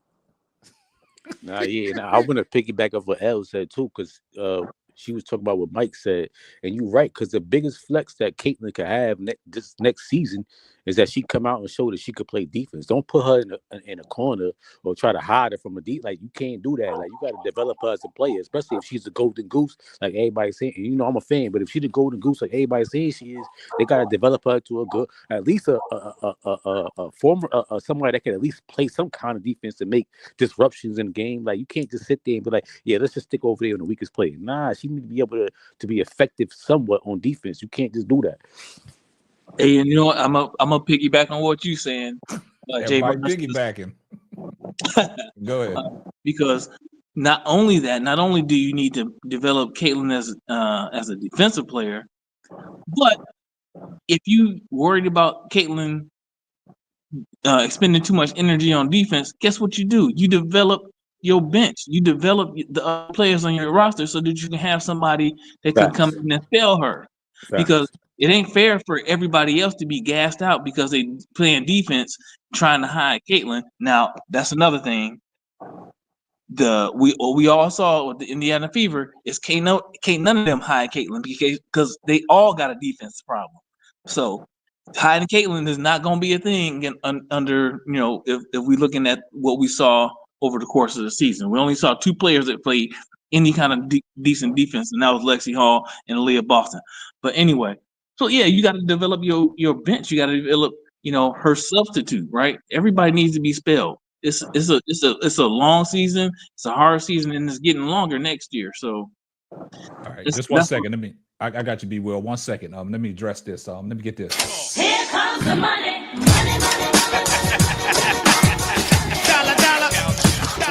Sports 263. Appreciate the $5 super chat. He said Angel went 23-15 her junior year. That's coming to the WNBA. Market that. People tend to forget the legendary championship season. I don't know why. That's a good point. And I will say this. When we talking about defense, I will say this. I mean, Caitlin Clark's defense ain't the only one that's bad. Aaliyah Boston's defense is bad too. So I mean, I'll just put that out there. Oh, you about to get killed. You know he about to kill you, Casey. You see what I did, right? And you see what I did. And real quick too, another thing that Elle said was like, about Caitlin being in the lab. Now, I think that she in the lab, but what I will say is they posted her in the lab doing all this offense. What really would have been a flex is posting her in the lab working on her defense. Jesus Christ. That's what they should have did. They should have posted some videos of her in the lab working on her defense. So we know you got offense. Don't post no video of you shooting threes and trying to learn the floor. Drop the link. We know now he want the link. Yo, but you could do that. We know you could do that, but show us a video of you trying to work on your defense because that's what you really need to work on. Yo, but look, even if she's not a great on-ball defender, you're not even a great off-ball defender because everybody not a great on-ball defender, but you could play quarterback, defensive back out there, right? Like you got it. Because that's what I look at Chennedy Carter as. I don't think Chennedy Carter is a great on-ball defender, but I think she's a great off-ball defender. So Caitlin Clark ain't great on-ball or off-ball, so you useless on defense. That's what I'm saying. She need to be in the lab working on her. Like posting videos of you on offense don't mean nothing. You need to be posting. If you want to flex, post you working on your defense because none of that offense means nothing. We know you can shoot. We know you can pass. Post some videos of you trying to work on your. Because we see Angel Reese. We know she got defense. So when she posted a video, she was posting videos of her adding to her offensive bag. Okay, cool. Burns. Caitlin, we know you. Wait, real quick, Caitlin. We know you got the offensive bag. You gonna add some stuff to it, but post a video of you adding something to your defensive bag. Right. You ain't got one. Burns, you just reminded me about something. And K-Sap noticed, and I'm not saying she a defender. I know I'm going to get killed by this take, but I don't give a fuck. I'm going to make it anyway. Going off of what Burns is saying, I gained a lot of respect for AZ for her first game back because Paige Becker said in practice before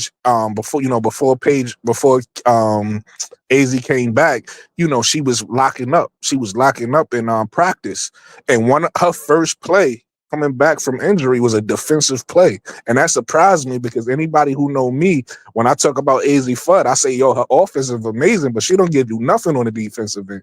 So the fact that she even made a defense, she don't got to be a stopper for me because I don't think she'll ever be that, a lockdown defender. But to see that her first play was a defensive play make me say, okay, she been working on that. So Caitlin could do the same thing. You don't have to be a lockdown defender, but just show me some effort and energy and show me this has been important to you. Yeah, You've you been just gotta thinking be about this. serviceable. You You've gotta been be working on serviceable. that. So I want to give AZ Fudd that credit and say you were absolutely right, Jay Burns, about flex what you could do on a D. You ain't got to be a lockdown offender, but show me something. Yeah, show you could just be serviceable. Like you're not a cone. You could do something. Don't just, you know what I'm saying? We That's know a you good get, word, we know you get, serviceable. we know you can get steals and a block here and there. That don't mean nothing if you're not serviceable. You dropping the on link, defense. KSAP? The link was out there. I'm about to drop down. If Brogad gonna come up, No, you Yeah, don't he have, trying you to don't come have up. to. You don't. You gotta want to play defense, man. It just ain't about this and that and skill and blah blah blah, on ball, off ball. To me, Caitlin seemed a lot of times she wasn't even interested in playing defense. You got to want to play. That's 90% of it all. You got to want to play defense. To me, it looked like sometimes she didn't even want to play it. If you ask No, me, but that's my point, bro. Okay, so No, go ahead. No, I was gonna say that's my point, Braz, because look, a lot of people forget that you can be a good defender off ball as well, right? Because when most people think about defense, they think about stopping somebody. But you also need the person that's like playing a wing person that could jump in the passing lane, that could disrupt, like you said. She don't do neither. You could tell when she off ball, she fall asleep. She gonna get beat on the back door. Right, she gonna get lost off ball, and then on ball you a liability. So it's like we can't rely on you nowhere on defense. So like, yeah, I agree with what you're saying, Braz, but I'm saying off ball defense and on ball defense is a thing. It's just too, like for instance, Kobe. I agree. A lot of people don't realize Kobe was a Hold on, I'm almost done. Kobe was a good on-ball defender, but he was a better off-ball offender. A lot of people don't realize that. What he used to do off-ball used to disrupt teams' offenses. Bro, you are 1,100 billion trillion % correct. My thing is the first thing you got to work on is asking Caitlin Clark, do you want to play defense? All the other fundamentals that you talk about off ball, on board, that's fine. You're 100% correct. But my player has to want to play it. Like Flage. Exactly. Flage, when she talks about her game, the first thing she talks about is her defense. Because she wants to be a great defender. We on the same page. Yeah.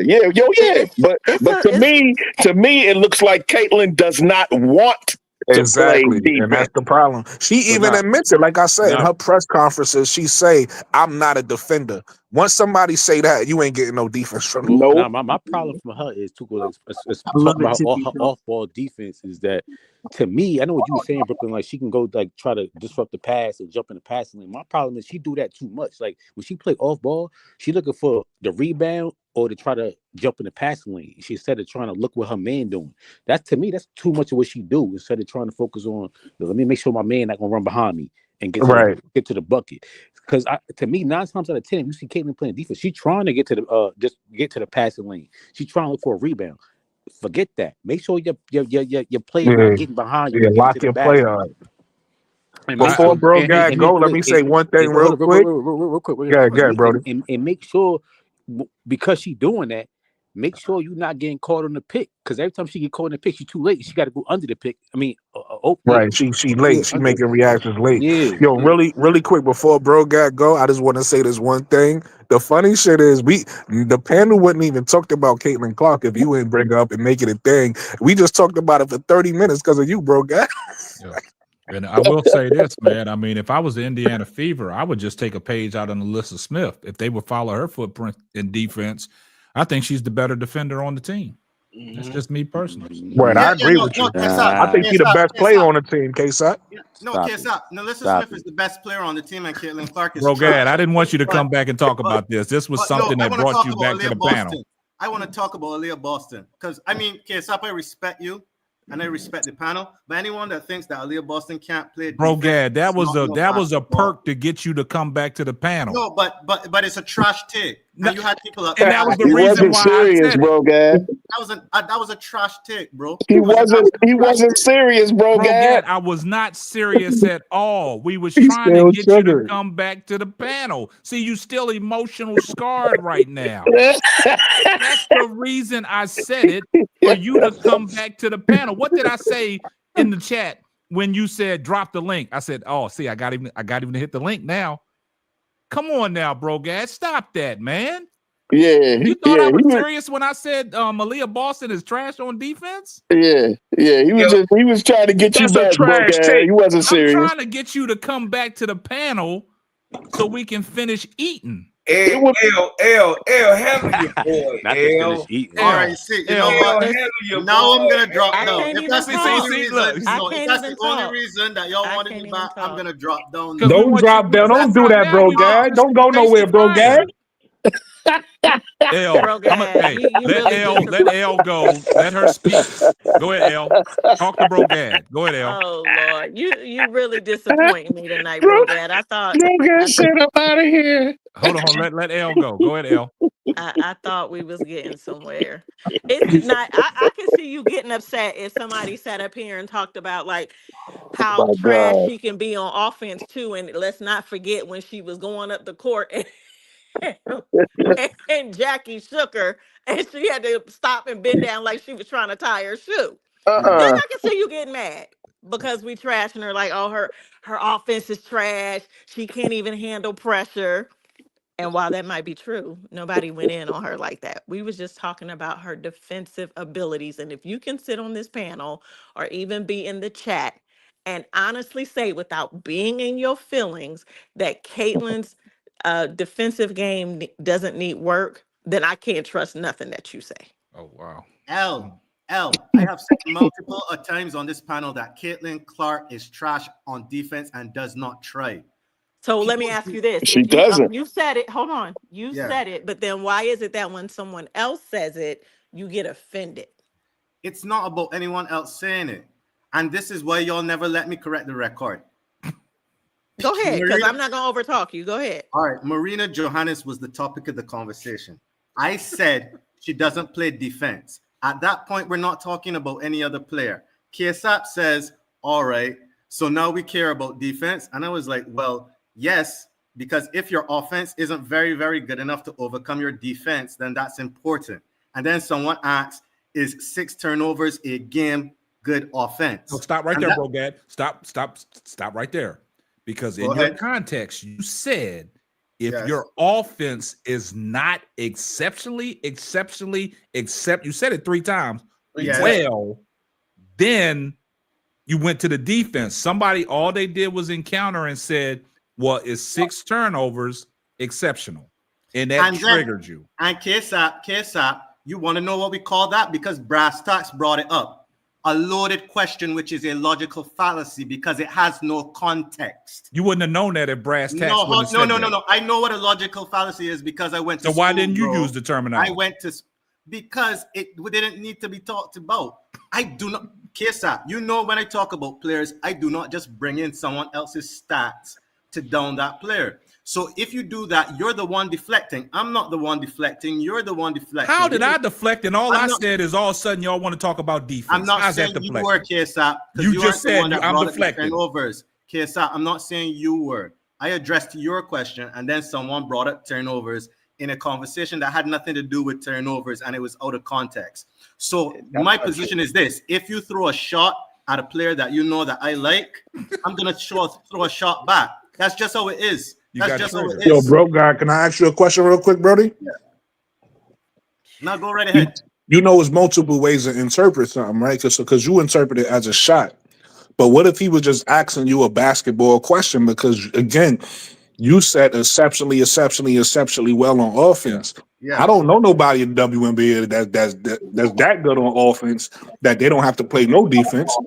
He said. So who are you talking about? Offense has to be exceptionally good to overcome lack of defense. Exactly. So what I'm asking him.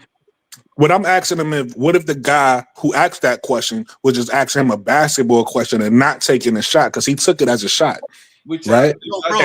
And the point I'm making on top of that is saying, me personally, I don't know nobody in WNBA that's that exceptionally well that they don't got to play no defense. All right. So Brooklyn. So who you talking about? Brooklyn. Wait. Let me address. Before you respond, I got something for you. Okay, Yes. you listening? All right. Yes. Go ahead. Oh wow. See. Hell, you ain't had to do that to him. You ain't had to do that to him. All right, go ahead, bro, Gad. All right. So guys, I'm gonna ask y'all a question, right? Since the topic is whether or not good offense can overcome good defense, and you don't know anyone whose offense is good enough to overcome their bad defense in the WNBA. In the WNBA, Let him go. Let him go. Let him go. Is good offense, is good defense good enough to overcome bad offense? I'm not gonna let you do that, bro, Gad, because Why I want to not? get no. Why Hold on. not? No, hold on. Fair question. Why not? Why That's a not? fair question. Hold It's a up. fair We're gonna question. ask. We're gonna get. It's a fair It's two question. sides We're of the gonna get. ball. It's two Hold sides up. of the ball. See, look, we gonna get to that, but see, what you're not gonna do is deflect on what Brooklyn just asked you about the turnover thing. Answer that question, and we can move on. I If don't need to that answer whether or person- not 6 turnovers is terrible. It's trash. It's garbage. Nobody Okay, should be turning over the so ball when that 6 was turnovers a game. proposed to you earlier, why did you get triggered? And all of a suddenly, if Brooklyn is saying it the way he's saying it, that's just a basketball question. So why did that trigger you? 6 turnovers is trash. It is garbage. It is So why did that basura. trigger you? That's all you had to say earlier. Well, Exactly. but that doesn't make someone a bad offensive player. So it's a We did not non-logical say question. that. He just asked the question Yes, it about does. six Yes, turnovers. yes, it does. So let's Yes, move on. it does. Caitlin Clark is a bad offensive player. So I agree with you. She's trash on offense. I agree. I agree. So let's move on now. Hold on, bro, Claude. Go ahead, bro. Y'all just Gad. want to We're argue. gonna answer your I've already question. agreed with you. Hold on, bro, God. I'm with you. I'm with you, bro, God. Go ahead, bro. Hold on. Gad. This Ask Brooklyn your you talking to. Ask your question. Hold on. Okay, so look. Hey, bro, God, this is Brooklyn you talking to. You're so let right. him ask the question. You're right. Hold on. Look, bro, God, you're right. It doesn't make you bad on offense, but you want to know what it also makes you? Not exceptionally well either. All right. Yo, go ahead. Ask your bro, question. all I'm gonna say is that in terms of an offensive player, I've gone on record. I said I think Caitlin Clark is a maybe top 10, maybe top 15 player. I don't think she's top 5. I don't think she deserves to be in the top 4 in WNBA voting. I've said that on this panel. All right, I said that. I think she's a top 5 offensive talent in the WNBA right now. That's my opinion. I think she's a top 5 offensive talent in the WNBA right now. Her defense is not even top 20, much less top 10. But I think she's a top 5 offensive talent. If she was barely average on defense, she could be an MVP candidate, in my opinion. Barely average. She's not.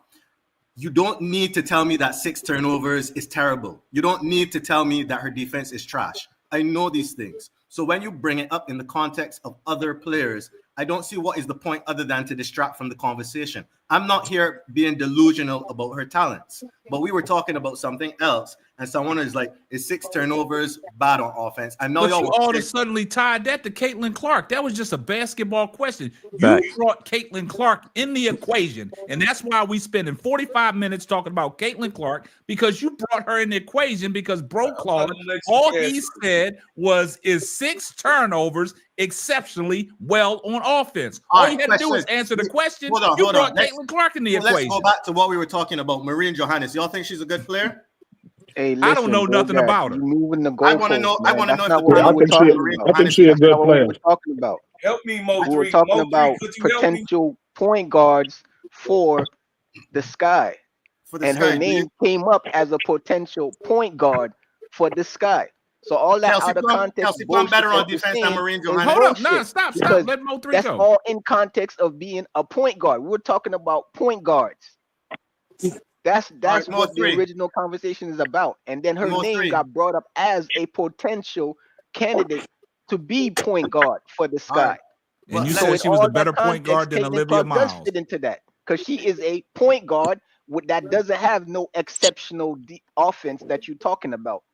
And turnovers is, as an offense, is one of the worst stats to have.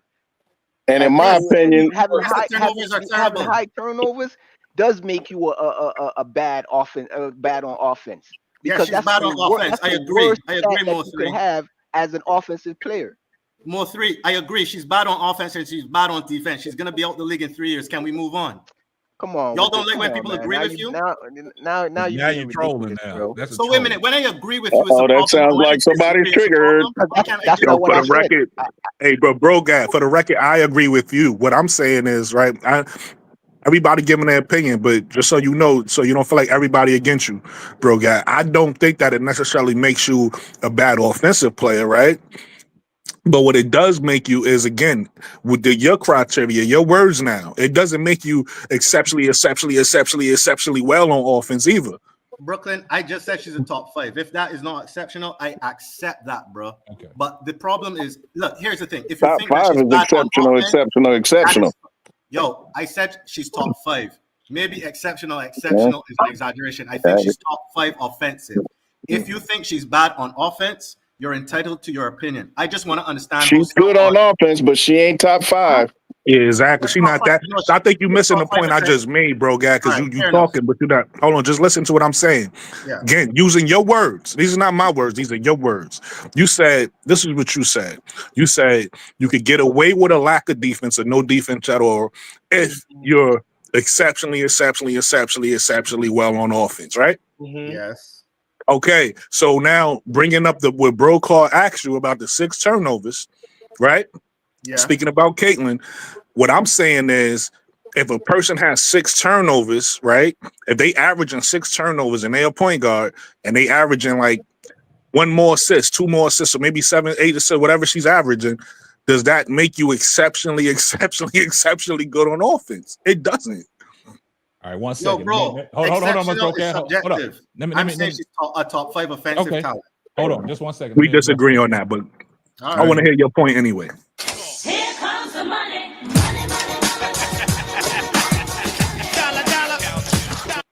Lakeisha said, what is the difference between 39% with defense, rebounds, etc., and 41% field goal percentage with no defense, no names or faces to these players? Just answer. Before we answer that, I just want to ask Bro Gad a question real quick, man. Just real quick. It's either, you can answer the question, man. I want to know why, because you still haven't answered this. As when somebody, whatever you brought in, what is the name? Johannes, or that lady Johannes, right? Marine Johannes. Johannes, you said she was a good potential fit for the Chicago Skies. Then you went in the chat and said that she's better than Olivia Miles, right? I did not say that, bro. Hold on. You was trolling. Hold on. Check this out. Okay. Now I'm going to ask you a question. So when you're talking basketball, right? And you brought up Johannes and you was talking about exceptional well offense to hide the defense, right? And then somebody just came out and said 6 turnovers. Okay. Without putting a name to it, my question to you is, why did you get so triggered and bring Caitlin Clark into the equation? All you had to do was say 6 turnovers is bad, and we could have continued on. But see, what you did is you attached Caitlin Clark to the 6 turnovers, and you got triggered. And then turnovers is bad. It's bad. And then disrespect the Angel Reese for no reason. But you didn't say that though, Bro Gad. You brought Caitlin Clark into it.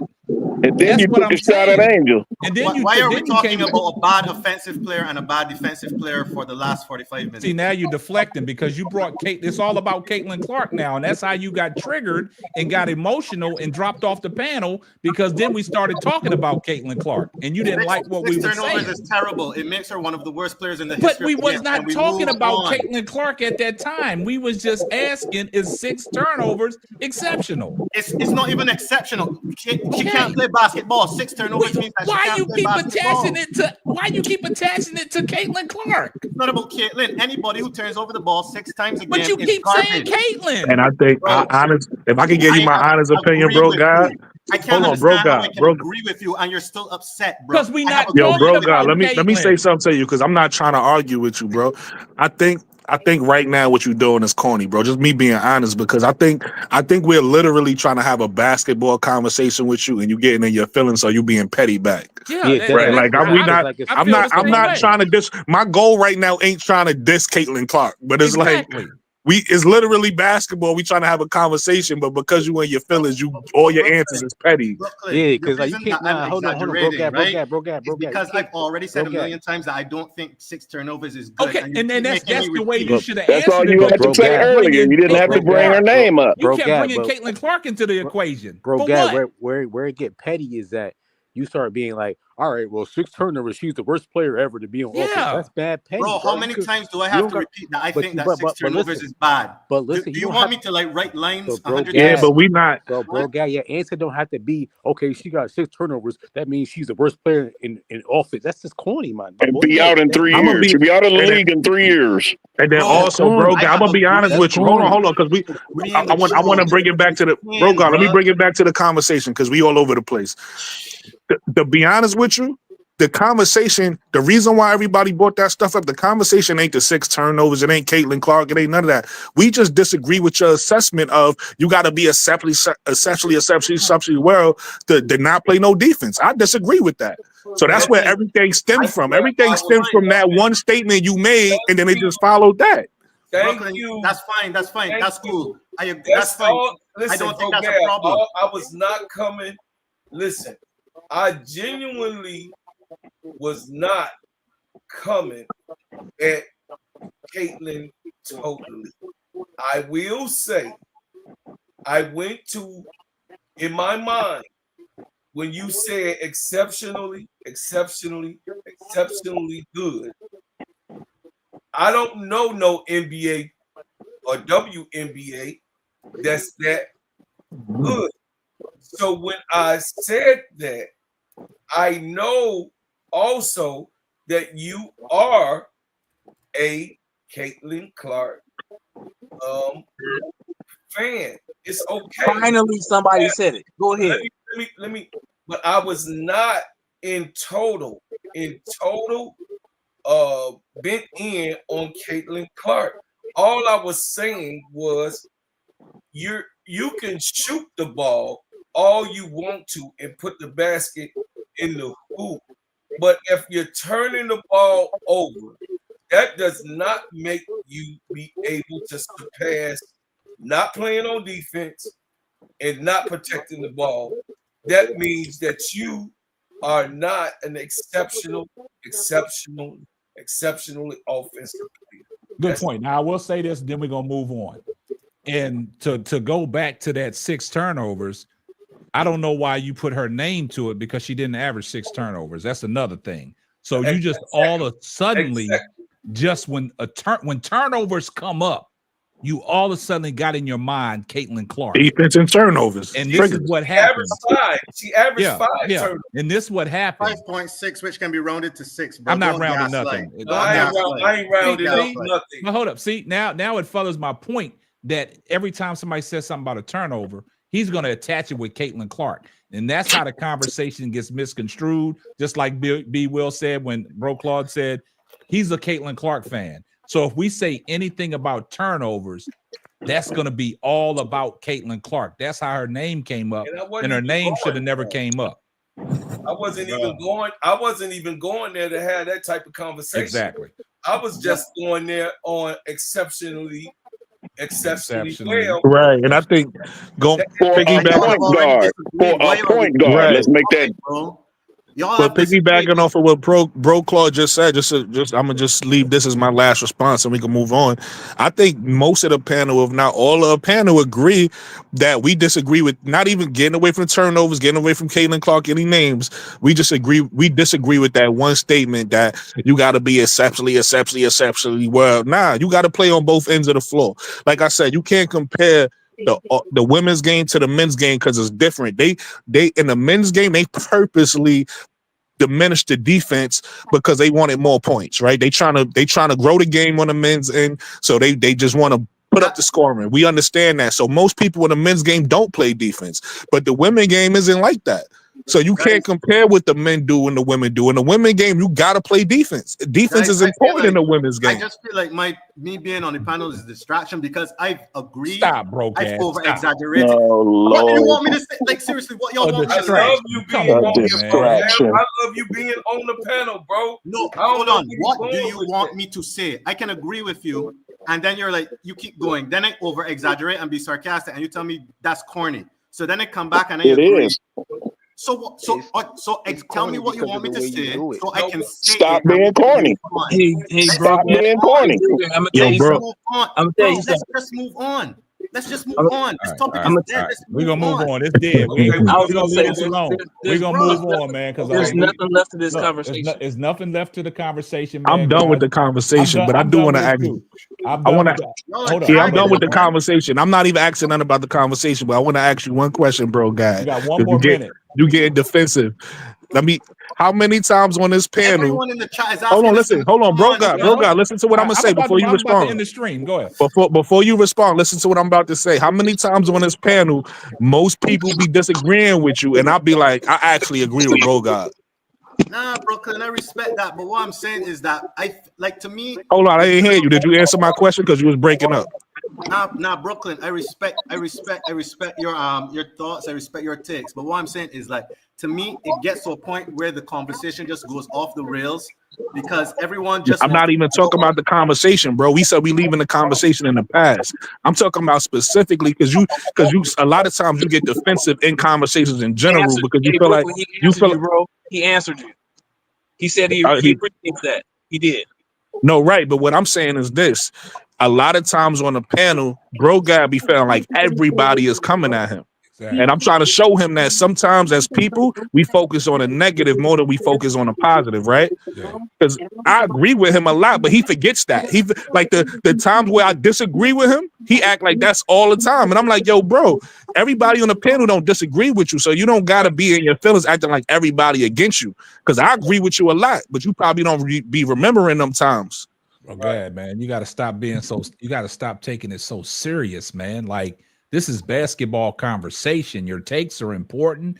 We value your opinions, right? Yes. But I'm just going to get back to the main thing. Where it went wrong tonight is the simple fact when you made your little soliloquy and you brought the lady. Soliloquy is hilarious. Yeah, and I said, oh, all of a sudden y'all want to talk about defense. When we was talking about defense all year long, and I want to talk about now y'all, now y'all want to use that defense as a strong word. But my thing where it went wrong, and I'm gonna stick with this, is you got triggered because you heard the word turnover, and then all of a sudden you put Caitlin Clark's name to it. Then you went off on a tangent, talk about, oh yeah, she's gonna this. Who's she? Caitlin Clark. We didn't want to attach Caitlin Clark's name to it. A basketball question. Do you think 6 turnovers is efficient? Yes or no?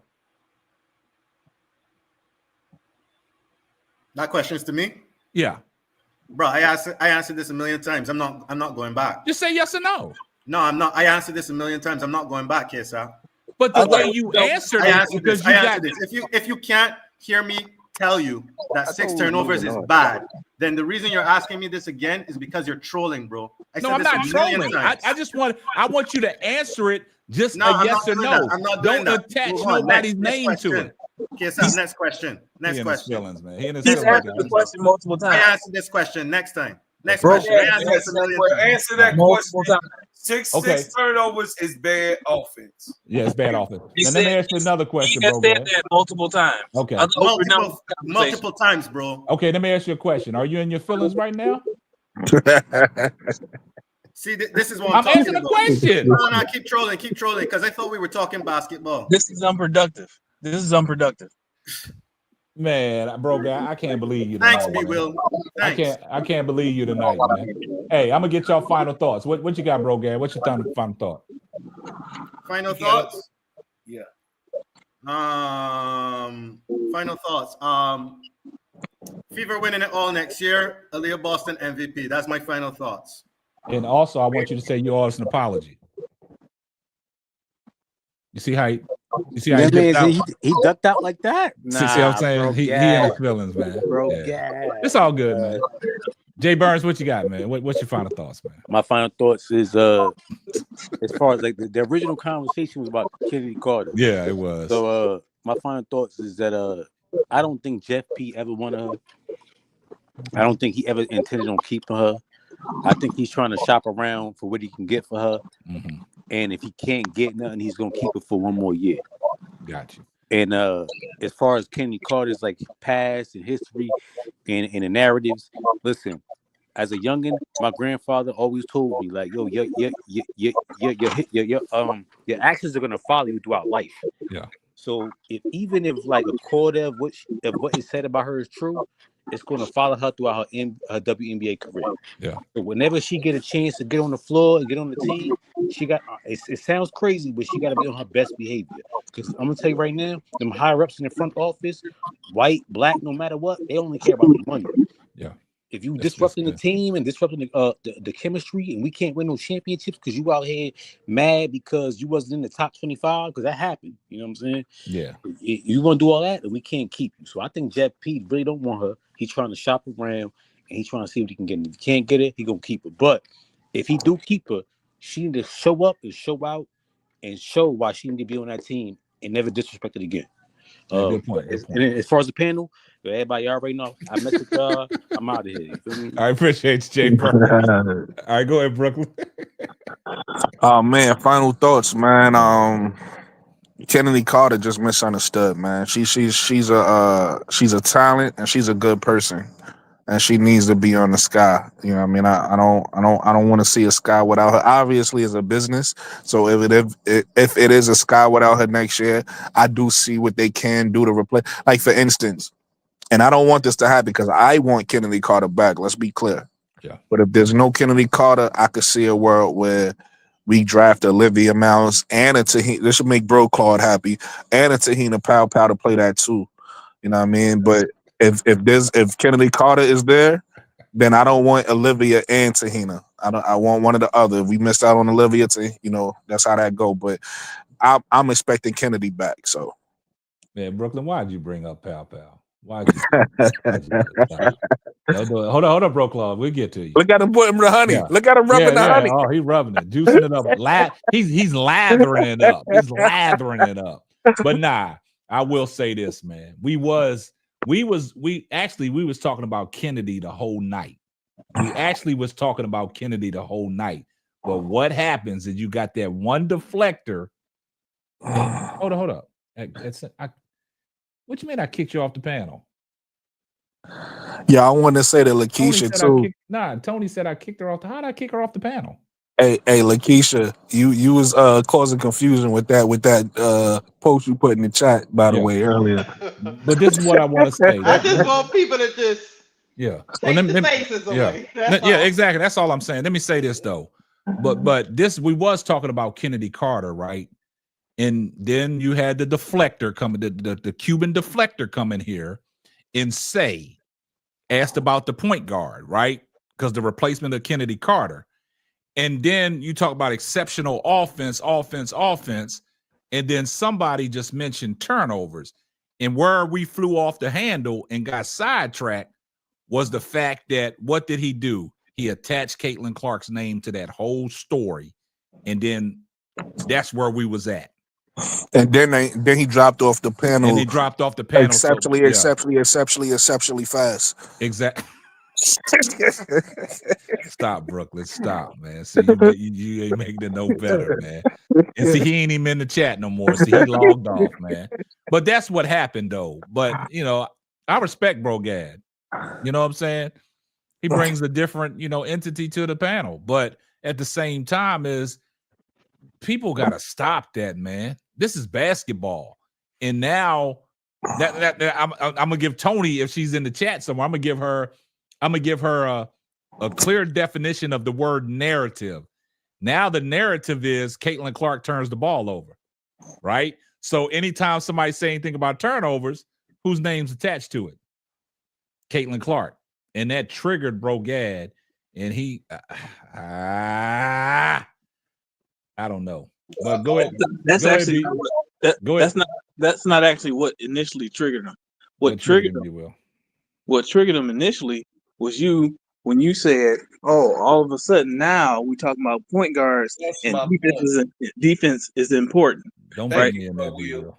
That's no. That's what initially triggered him. That's exactly why he moved the goalpost and started talking about how good a player needs to be. Yeah, but be well. On offense in order for their defense to be overcome. Hey, but be well. Where on the field was he when he On moved the the goalpost? 30-yard line. 30-yard line. He moved the I goalpost. ain't gonna lie, that shit was Basically, B. hilarious Will, when he said that basically, shit. B. Will, this is what you saying. It was 4th and 30, and he converted. Yeah. Yep. He moved the goalpost so he can get that field goal. But yeah, so that's what brought that whole thing about. That's exactly what brought the whole thing about, because it wasn't about Caitlin Clark. You didn't make it about Caitlin Clark. You actually was making it about Brogad. No, he was actually he was actually making it about. He was trying to make a point about defense. Period. He was talking about all of a sudden we bringing up defense, huh? So he was highlighting defense, and then you right, bro. Guy got triggered when he heard that because of course who he thought about, right? And then He the only one. He has been the only one on this panel the whole season that didn't value defense in a point guard at the highest level. You know what I'm saying? That's where that came from. We all understood that, and so again, it was about we all knew what K-Sap was saying and who K-Sap was talking about. You know what I'm saying? So that's what initially triggered him, which led him to that, which then led to the comment about 6 turnovers. Wow. But good point, B. Will. All right, what you got, Mo3? In the beginning with the Kennedy tweet thing, I don't see how anyone could look at it logically and think she was talking about anything other than the next NBA season. I mean WNBA season, because that's the only season that's next. The next season is Unrivaled, and she can't play in Unrivaled. She can't play in Unrivaled until for the next 2 seasons. So she can't be talking about Unrivaled as the next season, because the first season, this season ain't even begin yet. So that don't make no sense. It has to be the WNBA season. And as far as the Sky go, I think Jay Burns is right. I don't feel like I feel like Jeff is like playing both sides of the fence. Like he really don't want to keep Kennedy, but he might have to. Kind of similar to Angel. He didn't really want Angel, but because of what she became, he has to. So it's like I don't want to keep Kennedy, but let me see what I could get for her on the free agent market. Let me see if I could do little wheeling and dealing. If I can't, then I'm gonna have to be stuck with her. But deep down, I don't think he want Kennedy or Angel, because he didn't want Angel to begin with, and he definitely didn't want Kennedy. That was all Teaspoon, and I feel like Lakeisha is right. He is on some petty stuff, and he trying to get rid of all of the Teaspoon supporters. And you could tell it because the first thing he did was backing everyone that was against Teaspoon. First person he backed was Dana Evans. The first person he was talking about. Oh yeah, we need players like this and that, and she was the biggest Teaspoon hater. So Well, that was the Dana Evans thing was from before the season. It just resurfaced. That wasn't like after the season he did that. That was from before the season. if he wants to back Dana Evans, he's a fool as a GM because a player what are you talking about? I'm talking about stuff he said after the season was over with. I'm talking about a video that surfaced that way. He was like, "Oh, Dana Evans is the player that we need." Da da da. That was from before the season. Dana Evans is not a player like Dana Evans. I do agree with you, Mojo. I wasn't disagreeing with you. I was just saying that was from before the season. But I do agree with what you're saying. Yeah, a player like Dana Evans is not going to win you no championships. I'm sorry. Dana Evans is a piece. She's a piece. She's only going to ever be a piece. You know what I'm saying? Like a role player. There's a lot of good things. So for me, there's a lot of things that Dana Evans does well, but what he envisions Dana doing is not. No, she's not that. She's not that. Good point. Good point. I see you, Keisha. What's your final thoughts? I see you got your headsets on, trying to be professional. What's going on? Not really. My AirPods went out. They went dead on y'all. 'Cause Okay. y'all up here trying to cook Brogad every chance you get. Nah, you kept it going on in the chat. Stop. Well, we gonna come back to the main thing. I think Jeff P been trying to be a little petty and trying to act like he don't need people, but at the end of the day, he gonna be between a rock and a hard place. He's mad because people still love Teaspoon and they don't like him. So yeah, he being a little petty, and yeah, he wants credit. Every GM wants credit for making the moves to make a team better. They don't want that coach getting that credit.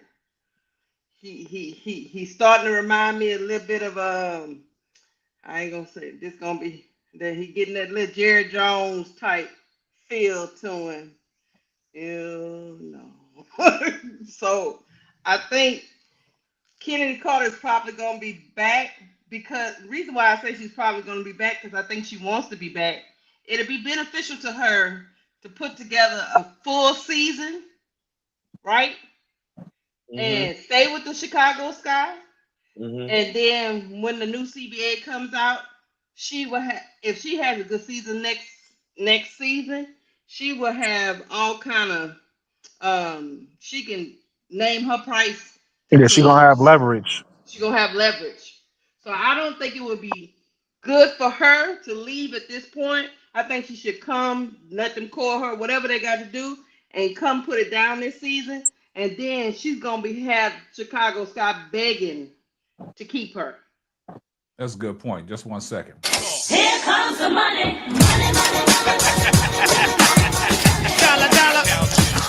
Shout out to L. $5 super chat. She said Dana isn't even a role player. I love that lady. What she does well gets canceled out due to her inconsistencies. That's a great point. All right, go ahead, bro, Claude. Wrap it up, man, so we can get up out of here, man. Okay, it's Friday, y'all. We on Simply Ball Dropping Podcast with my Tony main laughing. man, K-Sap, with the best platform that you can find on planet Earth, baby. Look, check it out. Jeff P is on the clock. And if he, listen, I'm like Brooklyn. I think he's a very smart cat. I think he made a whole bunch of strategic and good moves. But the one that we disagreed on, which is our girl Teaspoon. But, Jeff, if you did go through all of what we were going through, you know, that little segment, Jeff,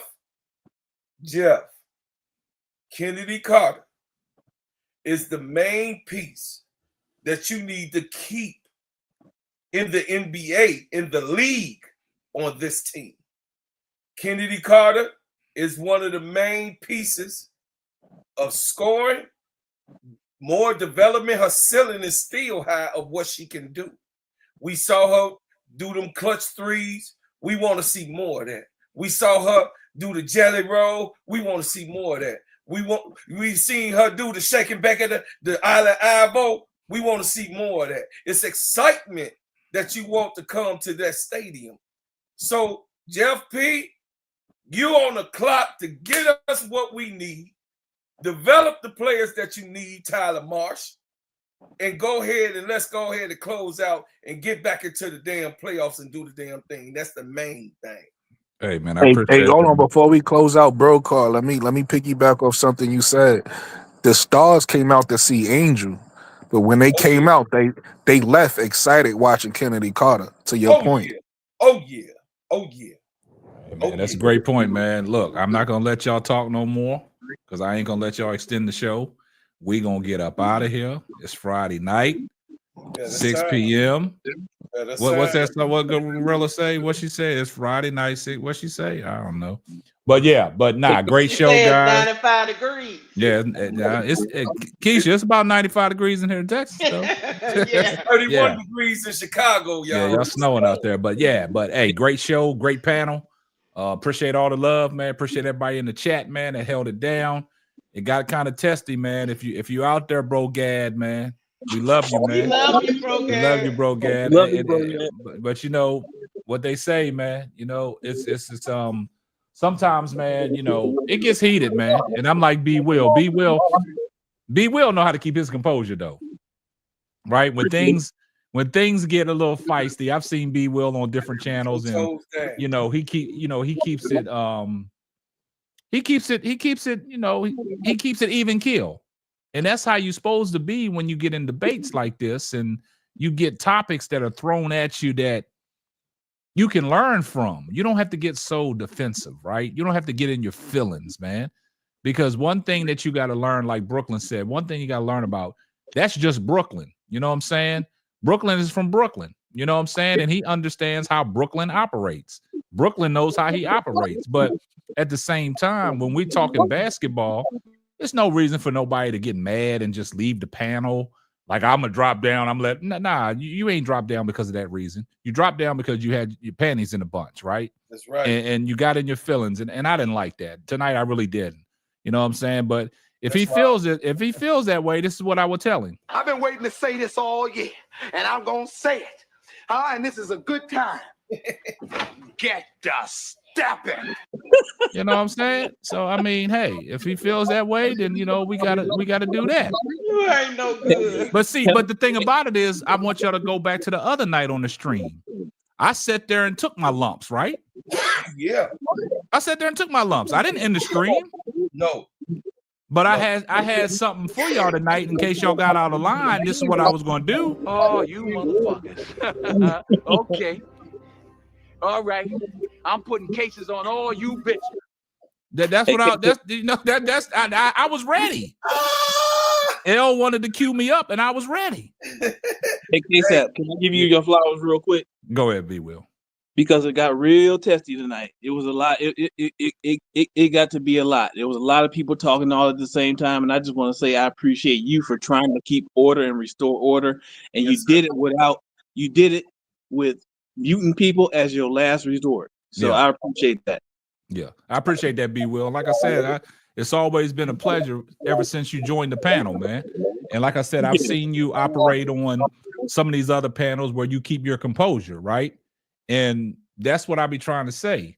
Like, I sat in here and took my lumps for about, y'all was on me for about a good 15, 20 minutes. They say you was doing the Prince dance, man. That's what I'm saying. And I had to sit here. Hey, look, I couldn't get in my feelings and in the stream. I just had to sit here and take it. Right. But you know what I'm saying? I got that queued up too, L. I got that for the next show. In case y'all get out of line, y'all get your motherfucking head bust. You know what I'm saying? So you know, I'm gonna take it to Louisiana, Lakeisha. So I took my roasting, you know what I'm saying? And the reason why I love that's almost like every good person got to sit in the chair and get roasted. And I take that as a compliment. You know what I'm saying? I took that as a compliment. I didn't get in my feelings. I was laughing right along with y'all. You had me crying. And just like the night, Keisha had me crying when she was in there trolling on Bro Gad. I know she was looking at the screen, looking at me. Boy, I was actually sweating. You know what I'm saying? I was like, man, yeah, L. Yeah, y'all get out of line. Y'all get your motherfucking head bust. You know what I'm saying? Yeah. You know what I'm saying? But I like to take faces. This is why I like to take faces off of and names off of situations. I do this constantly. You do it. You do it. Oh, yeah. I don't like. You just was dipping the toe. Yeah, she said I was dipping my toes in honey. So I like to take faces off of everything. I like to take names off of everything. That's just my pet peeve. And brother just didn't accept that, and he gave it a her instead of a player. Superfly J. See, you supposed to be. See, Superfly J, I don't like that. See what you did? And You then he laughing, became man. condescending, talking about she ain't no good. Yeah. She mediocre. She gonna be out of the league in 3 years. Ain't nobody say none of that. It's gonna be a good game tomorrow. None of that. Yeah. And we wasn't even talking about her. I take names and persons off of any statistical thing that I do. I do it all the time. Yeah. Well, look, guys, y'all the best. Love you. You the now best. You're rocking with the best. Yes, but sir.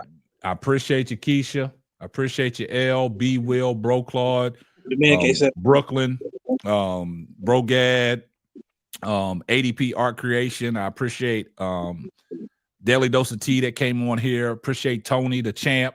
You know, it started off a little heated, Tony, but we calmed you down. We got you on the right foot. We reeled you back in. Appreciate Mo3. Appreciate everybody that was on the panel. Mike brought a different dynamic tonight. And I appreciate Mike. Mike had some good insight, some good intel. And that's what I like, man. I like people that see, I like this, man. People coming up on my platform. I like that. That tells me a lot, man. That tells me a lot that people want to participate in something that I'm doing, right? Yes, and at the same time, man, it don't go unnoticed, man. So you guys, man, appreciate L as always. L is the, I guess I would say this about L. Nah, I ain't gonna say it. I'll leave it alone. Exactly. Why she say something? But like I said, appreciate everybody in the chat. Lakeisha keeping the chat on fire tonight. All my moderators that did their job. And, we're going to catch you on the next one, man. Simply ball dropping, baby. God bless. Good night.